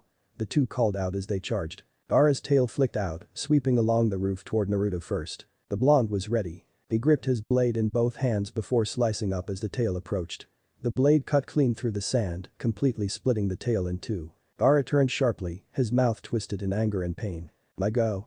The Shaolin master closed in on Gaara. He brought his right arm back and launched it forward to its limit. Its limit was just before Gaara's face. His flipper stopped a few inches away. A second later, Gaara shot back clean over the academy ruins toward a clean set of buildings. Wasting no time, the duo leapt after him, channeling chakra to their feet for extra speed. Gaara slammed into the side of a shop, bouncing off before landing in a ball in the street. The sand fell away from its ball form until Gaara was once again standing without a mark. In a flash, the boy and his toad were at the end of the street, shooting towards him. "I won't let you." Gaara cried out, his arms reaching up and gripping the two opposing building alley entrances in front of him before suspending him in midair, his tail pointing straight back. "Naruto." The toad jumped in front of his summoner before raising his arms to block. Gaara's hand strained, the tension building. "Take this." His body shot and rolled forward as his tail arsed high, its width expanding. "Get ready." Gamasunshin cautioned, holding one arm behind his back as Naruto gripped his sword tighter. The sandy appendage slammed down through the air before impacting on the pair. Underneath, the toad was straining with the effort and pain of holding a small section up. "Now." He brought his left fist forward as Naruto sliced up. From the outside, one would see a bright red X appear on the sand before it exploded outward. In the middle of the explosion, Naruto and Gamasunshin rose, the latter grabbing the former's legs. Naruto held his sword to the side while the toad hurled him forward. No sooner was he outside the toad's reach did Naruto bring his sword above his head, gripping with both hands as his body rolled through the air, mimicking a saw blade. Gaara's eyes widened as the boy drew closer. He was exposed. He released his grip on the buildings as brought his arms together, attempting to crush the ball of death approaching. His arms clapped in another wave of sand with Naruto sandwiched between them. Naruto felt the pressure spike as the sand worked against him, cutting up his outfit even more, but not crushing him completely or slowing him to a stop. With nothing left to hold him up, Gaara dropped to the floor in an attempt to dodge the blow, but Naruto was too close before his retaliation. The blonde spinning slowed, but his blade glowed brighter. A second later, a burst of red light cut through the sand as Naruto's sword's reach extended. The sand along the arms fled back to its host as fast as possible to form a shield around him. Enough made it for a moderate frontal shield before Naruto stuck. His spinning had slowed to a stop, the sand pressure had let up, and he could see clearly as he brought the sword down in a final heavy swing, the red chakra slicing clean through the shield. The cloud of dust jumped up as the blade hit the ground. Gamasunshin looked on, Shino joining him on his right holding Konohamaru in his arms. The dust settled slowly as Naruto panted, still in position from his last sword swing. "Did I get him?" The dust and sand in front of him cleared, revealing Gaara's unconscious body nowhere to be seen. "What?" Naruto shouted, jumping back away from the small pile of sand. No sooner than he had done the ground fell away where both he and Gaara stood moments ago. The collapsing ground followed Naruto as he jumped back several steps, cracking every time he set his foot down. Taking the hint, he jumped up to the rooftops, joining Gamasunshin and Shino. "He must have gone underground," Shino stated calmly. That's not good considering what I've seen of this kid's powers." Gamasunshin spoke up. Naruto focused his gaze on the floor, looking for any sign of movement. Gaara wasn't beaten yet. That chakra. Why does it feel so familiar? How? How can he be so strong? He won't beat me. He can't beat me. We have visitors. Shino said calmly as a bug landed on his shoulder. Uzumaki. The odd trio turned. Approaching down the street with surprisingly quiet feet was a giant Shimza Akimichi with Shikaku Nara and Inoichi Yamanaka resting on opposite shoulders. The smaller pair jumped off of their teammates' limbs as they approached, landing in front of the two genin and summoning. "Mr. Yamanaka, Mr. Nara, and Mr. Akimichi. How nice of you to join us." Shino bowed slightly, his manners not leaving him despite the current state of things. "What are you guys doing here?" Naruto asked, trying to keep a street in the corner of his eye. "Lord Jiraiya sent us when Shino's insects made contact with him. He's working on a snake problem right now," Shimza explained. "Incidentally, we were informed that Shikamaru and Shinji were with you too. Where are they?" Shikaku asked, glancing around for his son. "They went off to capture the two Suna genin that were with Gaara," Shino informed me. "They were heading toward the Hokage monument when we last saw them." Shikaku nodded before turning to his giant friend. "Shimza, find them and make sure they're okay, we'll handle things here." "Got it." Shimza boomed, a grin present as he carefully began his short journey to the mountain. "What's the situation here?" Inoichi asked, knowing Shikaku would come up with a great plan the more details he knew. Naruto and the Toad Shino began. Gamma-senshin. The Toad cut in. Right. Naruto and Gamma-senshin here engage the Tsunagenin Gaara, who contains the one-tailed beast known as Shukaku inside of him and has partially transformed into the beast. He has survived Naruto's last strike by retreating underground. Shino finished, Naruto and Gamma-senshin nodding along to his information. And the honorable grandson. Inoichi pointed to the boy currently held in Shino's arms. The survivor of Gaara's attack on the academy. Right. I think I have everything. Shukaku announced. He opened his mouth to speak when the group all felt the building shake. The ground around them cracked. Sections began rising while others fell, some crumbling away into the earth below. The sound of several loud thuds greeted the group's ears. Before any of them could react, 5 spikes of sand blew out the top floor roof. Everybody back. Shukaku roared. The entire roof broke free of its support before the 5 darker tipped spikes bent and closed in, like a fist. The sand exploded from the sheer force of the motion. Shukaku and Shino with Konohamaru flew high through the air, the Jonin landing crouched on a building a few streets away, while the bug user's back met with its wall. He clutched his package close as he fell to the hard ground with a thud on his back, protecting the honorable grandson. Shukaku watched as the building fell apart, the giant sand fist now retreating back into the ground. Shit. He spat, he didn't see the others jump anywhere. The pressure returned to Naruto's body, feeling it compress him tighter than ever. Even with his new reflexes, he was too slow. The sand had gotten him again and this time it wasn't letting go. This time, it really was the end. He couldn't avenge Mogi, Yuden or even the deadly headmistress of the academy. Blind style. Air wall. The sand cleared from his vision, Naruto could see it whipping around him. Wow. He turned his head, spotting Gamma-senshin sitting in midair with his legs folded over one another and his arms held out perfectly straight at his sides. Inoichi was on the opposite side of the Toad, looking just as confused as he did. A drop of sweat rolled down Gamma-senshin's head as his lips curled in frustration. Blind style. Ram. He called out, his legs reaching out to Inoichi and Naruto, wrapping over their backs and pulling them into his chest. His hands flashed in front of him for barely a second before they shot forward. The air dome that briefly surrounded them fell for just a moment before a huge blast of air crashed into the sand before them. Gamma-senshin's back hit the sand behind him. He held his arms rigid as the wind forced him back. Naruto could physically feel them moving, the tiny grains were definitely parting past him. Gamma-senshin finally reached the end as the group burst out of the sand. Naruto's eyes took in everything they could as soon as more light returned. Dark rock surrounded the area, making up the walls and ceiling as far as he could tell, with light shining down through holes and cracks as deep as they were. Gamma-senshin landed hard. His back taking the brunt of the fall as the trio slid along the hard rock, Naruto and Inoichi being released as they did. A deep voice rang out, this time without any presence of another. It seems I underestimated you. Naruto looked up and around, locating the source of the voice from where they had just been. You are very good at amusing me, Uzumaki Naruto. I never thought you would bring this out of me. Naruto's eyes widened sharply as he stared into the face of the one-tailed Shukaku, its right arm held up with a toad-sized hole in the back of the hand. Sand quickly replaced that loss. Erg. Gamma-senshin stirred, putting all his effort into rolling over. Naruto turned and saw his back. Blood dripped down his side as his yellow robe fell to the floor. Gamma-senshin's back had been completely torn apart. Erg. The cold air hurts my spine. He complained. Naruto gasped as he heard the sickening crack of bones popping as a tiny bit of white could be seen under the dripping blood and flesh. Gamma-senshin.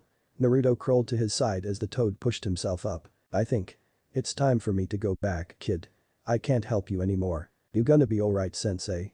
Naruto asked, concerned for his summon and teacher. You just focus on beating that guy. I know you can do it. Gamma-senshin said weakly, his eyes misting over in unconsciousness before he burst into smoke, returning to his home.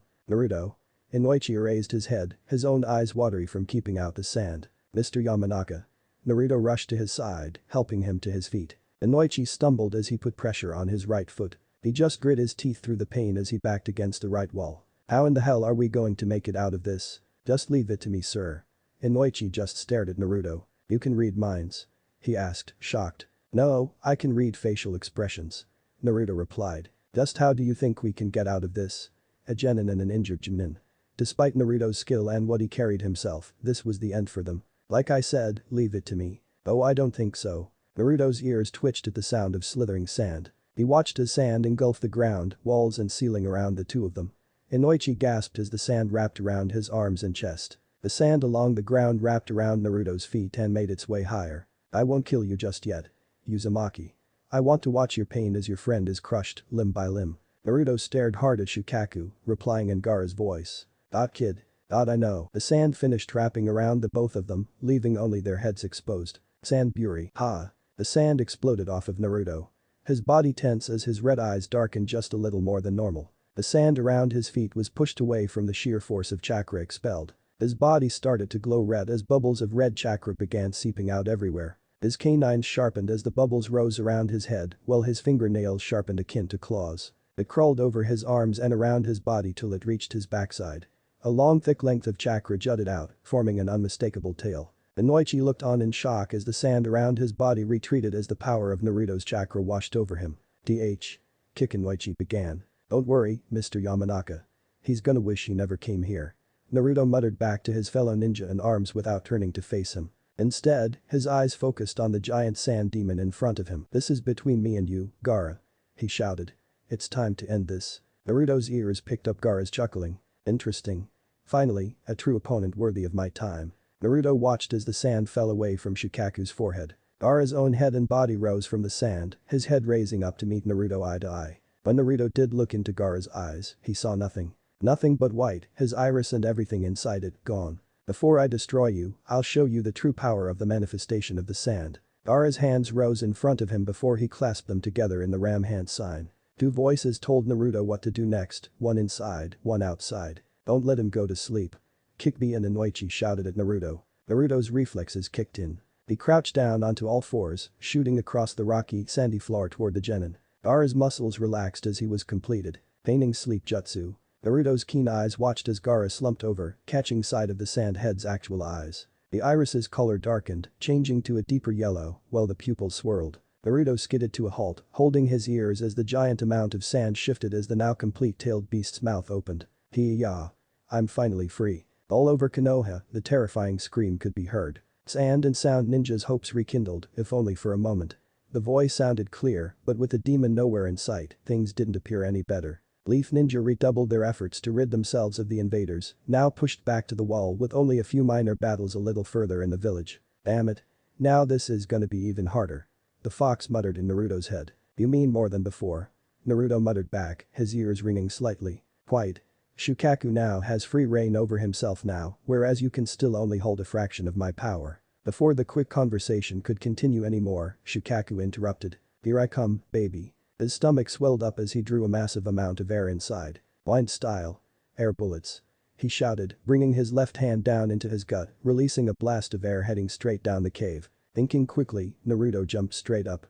Just before he reached the middle of the cave, he rolled in midair. As the wind bullet approached, Naruto flicked his tail around, sending a blast of air right towards the much larger one. The smaller gust pierced the larger one in the center, cancelling a majority of the power. The wind bullet was upon Naruto. Instead of blasting him to shreds, the wind pulled him forward, toward Shukaku. To Naruto, it felt like being pulled through a mouse hole head first. The squeezing stopped as Naruto emerged the other side, the blast mostly dissipating behind him as it collapsed in on itself. Inoichi shuffled behind a large rock at the end of the cave as the air surrounded him, pelting the wall with loose rubble. Naruto fell towards the ground, ready for his next move when Shukaku's right arm shot out toward him. You're mine. Naruto rolled forward, his chakra arms getting longer. Before Shukaku's arm could reach him, Naruto completed his roll, his chakra arms and claws landing in the sand at the wrist. The blonde Jinchuriki retracted his chakra cloak's arms, shooting between Shukaku's fingers, before his hand closed in tight where he was a second ago. Naruto landed on the sand and felt the chakra running through his arm, holding the sand together. Using his claws to hold on, Naruto ran along Shukaku's arm, keeping his red eyes on Shukaku's golden. Shukaku's left arm had other ideas. Naruto instinctively jumped as Shukaku's left fist slammed into his right forearm, taking a chunk out of it before slamming into the wall. Naruto hit the ceiling on all fours, hanging on with chakra. Hi-ya. I'll get you. Sand rushed along the wall toward Naruto, the force smoothing out the rock underneath. Before it could reach him, Naruto pounced again, aiming directly at the other genin. Underneath the red chakra cloak, Naruto's claws both glowed red, ready to strike a deadly blow. He soared towards Gaara, but before he could strike out, blind style. Airstream. Shukaku's mouth opened in front of Naruto. Before he could react, a burst of air hit him dead on, sending him crashing back against the wall. The air didn't let up this time. The cloak shielded Naruto's eyes enough for him to just keep them open and watch as Shukaku pulled back his left arm again. It's over. Shukaku yelled, striking forward. Mind freeze jutsu. The air holding Naruto in place stopped. Naruto watched as Shukaku's head just remained in place, frozen. Shukaku's arm never stopped moving though. His fist hit the wall, hard. "Naruto." Inoichi called out, his hand still in the boar seal he finished with as stalactites rained down from the ceiling. Shukaku's hand, no longer guided by force, flopped to the ground, revealing a large hole in the wall. Erg. Inoichi tried to pierce through the dust, but he couldn't stop the attack in time. Thanks old man. Naruto's deeper voice called across the cave. Inoichi couldn't see him, but Naruto was at the back of the hole, his clothes even worse for wear and his body bloody. His arms and legs were crossed defensively in front of him, hiding his head and most of his torso, protecting them from the majority of the blow. If he hadn't stopped that, I would have been hit full force. He thought, flexing his back to push him to the floor of the new hole. He landed on his front, his limbs trying to help cushion the blow. What the hell was that? Shukaku roared, its mind returning from the confusion. Inoichi flinched. The one-tails broke me that fast he had less time than he thought. You? Shukaku spotted him. Now it's your turn. It shouted with glee, its right arm shooting out toward the Junin. I said. Four red lines sliced across Shukaku's extending arm. The outstretched limb dropped in height as its pieces crashed to the cave floor. Shukaku felt the pain moments later, yelling out as its arm sand hit the floor. Inoichi braced himself as the hand neared, only to see the fingers and palm hit the ground, skidding across the earth before stopping just in front of him. He watched as the sand melted off of itself before forming a giant, shapeless line across the cave. Shukaku looked across to where the start of the line began. Just in front of it stood Naruto, red chakra bubbling angrily around him. This is between me and you. Naruto finished, his voice rising as he said the last of the sentence. Shukaku glared angrily down at the boy who took off one of his arms single-handedly. You think I'm done yet? Think again. It shouted back proudly, its eyes narrowing even more. Naruto felt the strain on his body. He couldn't hold this for much longer. Any more damage and he could really be down. Boy fox, I'm going up a level. The giant nine-tailed fox inside Naruto actually flinched at this news. You know you won't be able to handle that. It yelled angrily at him. I have to. To protect everyone. Naruto thought back at his tenant tiredly. If he was struggling to speak in his mind, then his outside definitely had some problems. Well, where did this come from? Just. Something Haku said to me. A while back now. Naruto's memory briefly flicked back to the land of waves. I can't let this guy get anywhere near anyone else. I will protect them with everything I have. His mind now flicks back to his friends. Iruka, the third, Sakura, Kakashi, Tenten, Shino, Hinata, Shikamaru, Chimjai, Zabuza, Haku and all the other friends he'd made since becoming a genin. The fox pondered deeply for a moment before letting darker chakra flow out from between the bars. If you kill us, there'll be hell to pay. Don't worry. Naruto smiled, I won't lose. Shukaku's eyes widened as the chakra around Naruto gained strength, blowing away a large chunk of what used to be his arm sand. The chakra around Naruto grew shallower, closing in on his body before darkening, turning a deeper red and even black as the chakra rushed over and around his body. All that looked like Naruto was lost into an outline of himself, his spiky hair the only thing that gave him away. Shukaku regained its focus as the shock vanished from his mind. Die. He shouted, his left good arm swinging down where Naruto stood. Naruto crouched once again. Before the sand fist had even reached halfway between its beginning and destination, Naruto pounced, shooting up at the fist himself. Shukaku could only watch as a forward-rolling Naruto slammed head-on with his fist. The sand exploded as Shukaku roared in pain again. His entire left hand was now flying in the air as billions of sand particles. Naruto had flown straight at his hand and released a powerful burst of wind chakra at the last second, blasting straight through the sand before releasing another wave of wind all around him, essentially blowing up the appendage. How the hell can he do this? Shukaku roared. He suddenly spotted a red and black figure on the move again, bouncing off the ceiling straight towards him. With a great deal of effort and chakra, Shukaku repositioned his tail from his back to his head, using the momentum to strike down at the same time. His tail raked the roof before intercepting the figure. It was a hit. His sand tail continued downwards before slamming into the ground. That's it. Game over for you, baby. He yelled triumphantly. Inoichi had shifted his position, away from the fallen arm, to see the ground explode from the force of the blow. He watched in disbelief as the dust settled to see a tailed black and red figure underneath the tail standing upright, holding the tail back with both hands. Nah. Naruto. With the momentum gone, Naruto pulled back his left hand with a bright red ball glowing in his palm. Shukaku looked down, feeling his tail still gripped by something. Naruto crouched, pulling the tail down with his remaining hand and pushing up with the other. The glowing ball met the tail, sinking into it for a brief second before it exploded. What was directly above the ball within a 5-foot radius exploded, sending half the tail crumbling to the ground. Shukaku could only look down in shock as the black and red figure crouched once again, growling deeply. No. You can't send me. Naruto shot up once again, this time, aiming directly for Gaara. Shukaku's head sand rose up to defend his medium, but to no avail. Naruto shot past Shukaku's face, his fist pulled back before it slammed into Gaara's chest. The boy's mouth opened in pain, his pupil-less eyes wide. Shukaku roared in horror, letting out one final line. "Raya. No. I just got here." His eyes dimmed to a weaker yellow as Gaara's own light green returned. All seemed slow for a moment as Gaara's lower torso and legs became visible, rising out of the sand, his face stuck between shock and pain. Shukaku's entire body cracked the moment his eyes dulled, and the more Gaara's body rose out from him, the more cracks appeared in the sand, until both his feet left the barely held together tailed beast, and the huge mound of sand collapsed. Naruto's rising punch had a huge amount of momentum. The punch slowed him down, but ultimately took Gaara with him. With Gaara free, the pair shot up into the air, soaring straight through a long tall crack in the ceiling, until light and fresh air covered them as they soared out into the street and clear across Konoha. Naruto winced in pain, he curled into a ball, his tail wrapping around him while Gaara flew beside him. Pain.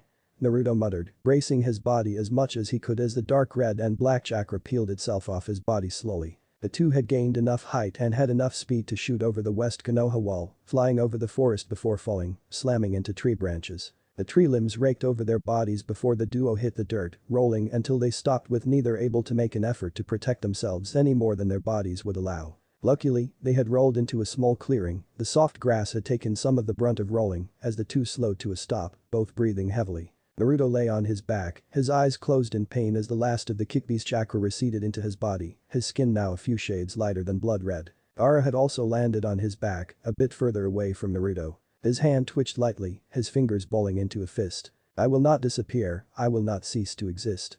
I want." Both his and Naruto's need for air proved greater than their lungs could handle, and both began a short coughing fit. When Naruto finished, his breathing a little more regular, he turned his head towards Gaara as did Gaara's towards his. Naruto's deep blue eyes gazed into Gaara's light green. Naruto closed his eyes, forcing the extra energy into his limbs. His hand twitched before his other body parts began to move. "No. Stay away." Gaara groaned out, trying to move his own body with less success. Naruto's body rolled over onto his side before onto his stomach, his breathing deeper again. "You know. It's funny." Naruto muttered. Gaara's brain set aside its distress for intrigue at that moment. "You and I were the same." Gaara's eyes widened. "You have the same eyes. I had." Naruto lifted his head, putting his hand on the floor next to his face to raise his body up a little, despite the pain from the contact. The blonde Jinchuriki looked over at the red-haired Jinchuriki once again, his blue eyes sparkling with a bloody smile on his face. "My village hated me. And I couldn't understand why." Naruto continued, his other hand joining the first and holding him up. Gaara's mind cast itself back to when he was younger, when he had the exact same feelings. "I was alone. Nobody wanted me. That is. Until Iruka-sensei." The redhead watched as Naruto's foot struggled to gain ground. "He. And the friends I made. Helped me. They saved me. Helping me through the dark. Lonely times." Gaara's mind flashed back to Yashimaru, the only person he'd truly liked before. "They stuck by me. Helped me see the joy in life. Why I should exist." Naruto's final word brought Gaara back to the present. "Because of them. I had friends. For the first time in my life. I was truly happy." Naruto's other foot now sought its ground, making him look ready to pounce. Gaara flinched at Naruto's words and actions, watching his movements carefully. "It's because of those friends. That I work hard. To defend my village. From people like you." Naruto finished his words strong, pushing up with his arms until he was standing upright. Gaara's distress now returning, his opponent could move and he was defenseless. "For what my friends have done. I would give every breath in my body. To defend them at any cost." Naruto finished, his words appeared to physically strike Gaara hard. "Is this what makes him so strong? Is this what love really is?" Naruto's body wobbled, his strength was fading. 3 days and nights my rear. He thought. Naruto's foot moved back instinctively, his body moving with it until his back was against a tree. His strength gave out as his body slipped down into a loose sitting position, his eyes still on Gaara. "I won't let anyone harm my friends." He muttered, a warm feeling rushing through him, and not just from using too much chakra. The pair just sat and lay there for a few moments. Just watching each other. "Gaara." A pair of voices called out, landing in front of him. Naruto watched as a battle-worn Temari and Kankurum knelt beside their brother, both without their signature weapons. "That's enough. It's over." Gaara breathed out. "Gaara, are you okay?" Kankurum asked quietly, an emotion born of fear and worry flowing through the puppet master. "I will be." He muttered again, "once I found some friends." Both Tamari and Kankram looked at each other in surprise, wondering if he even knew what the word meant. Confirming their brother alive, their instincts told them another was near. Naruto chuckled at the sight before him, his eyes growing heavy. You. Kankram looked over at Naruto, torn between being grateful for his past actions and aggressive because of the mission. What? Tamari turned, reaching for her non-existent fan. The hand gripped her wrist loosely. Her eyes widened as she looked back and down at her little brother. No more. He muttered, looking her in the eyes. Confusion clouded Tamari's mind. That wasn't the same pair of eyes he had before. These were warmer. We're pulling back. Gaara muttered again. Kankram looked down at his brother, confused. They alright, Gaara? Kankram resigned, carefully lifting his brother up, propping an arm around his shoulders. Just before he and his sister jumped away, Gaara spoke again. Thank you. Naruto Uzumaki. Said Blondinch Kriki just raised a weary, battle-worn arm in salute. A few seconds later, the trio had vanished, jumping up into the trees and away from the village. Naruto's eyes followed them as they left, a small smile present on his face. His eyes soon closed as all his strength left him, his last thought was of the familiar sound of wooden sandals approaching. The Konoha ninja voiced their cheer when the invading forces were all pushed completely out of the village. Many were watching as the invaders fled, the giant summon defeated by the legendary Jiraiya, others sported smiles as they quickly worked to heal or help the injured, while few looked down at the fallen warriors with sadness. While so many were looking outward, a few noticed the small ground of ninja jumping through a hole and out into the surrounding forest. 5 in total were in said group, 2 members were holding up a third, his hair and face ragged, and his arms a deep gray with a hint of purple. The frail-looking figure muttered something as he passed outside the wall and into the forest that only his group would hear. Damn you, Sarutobi. Word spread quickly and any cheers around the village were quickly put out. The death toll wasn't what silenced the Leaf Ninja, it was that a certain person hadn't survived the battle. The third Hokage was dead. Thanks for listening. I do hope you enjoy it. If you want the next part of this video, turn on that bell notification. Like, subscribe and comment down below. And also check out the others' videos I have created and enjoyed it. See you guys next video.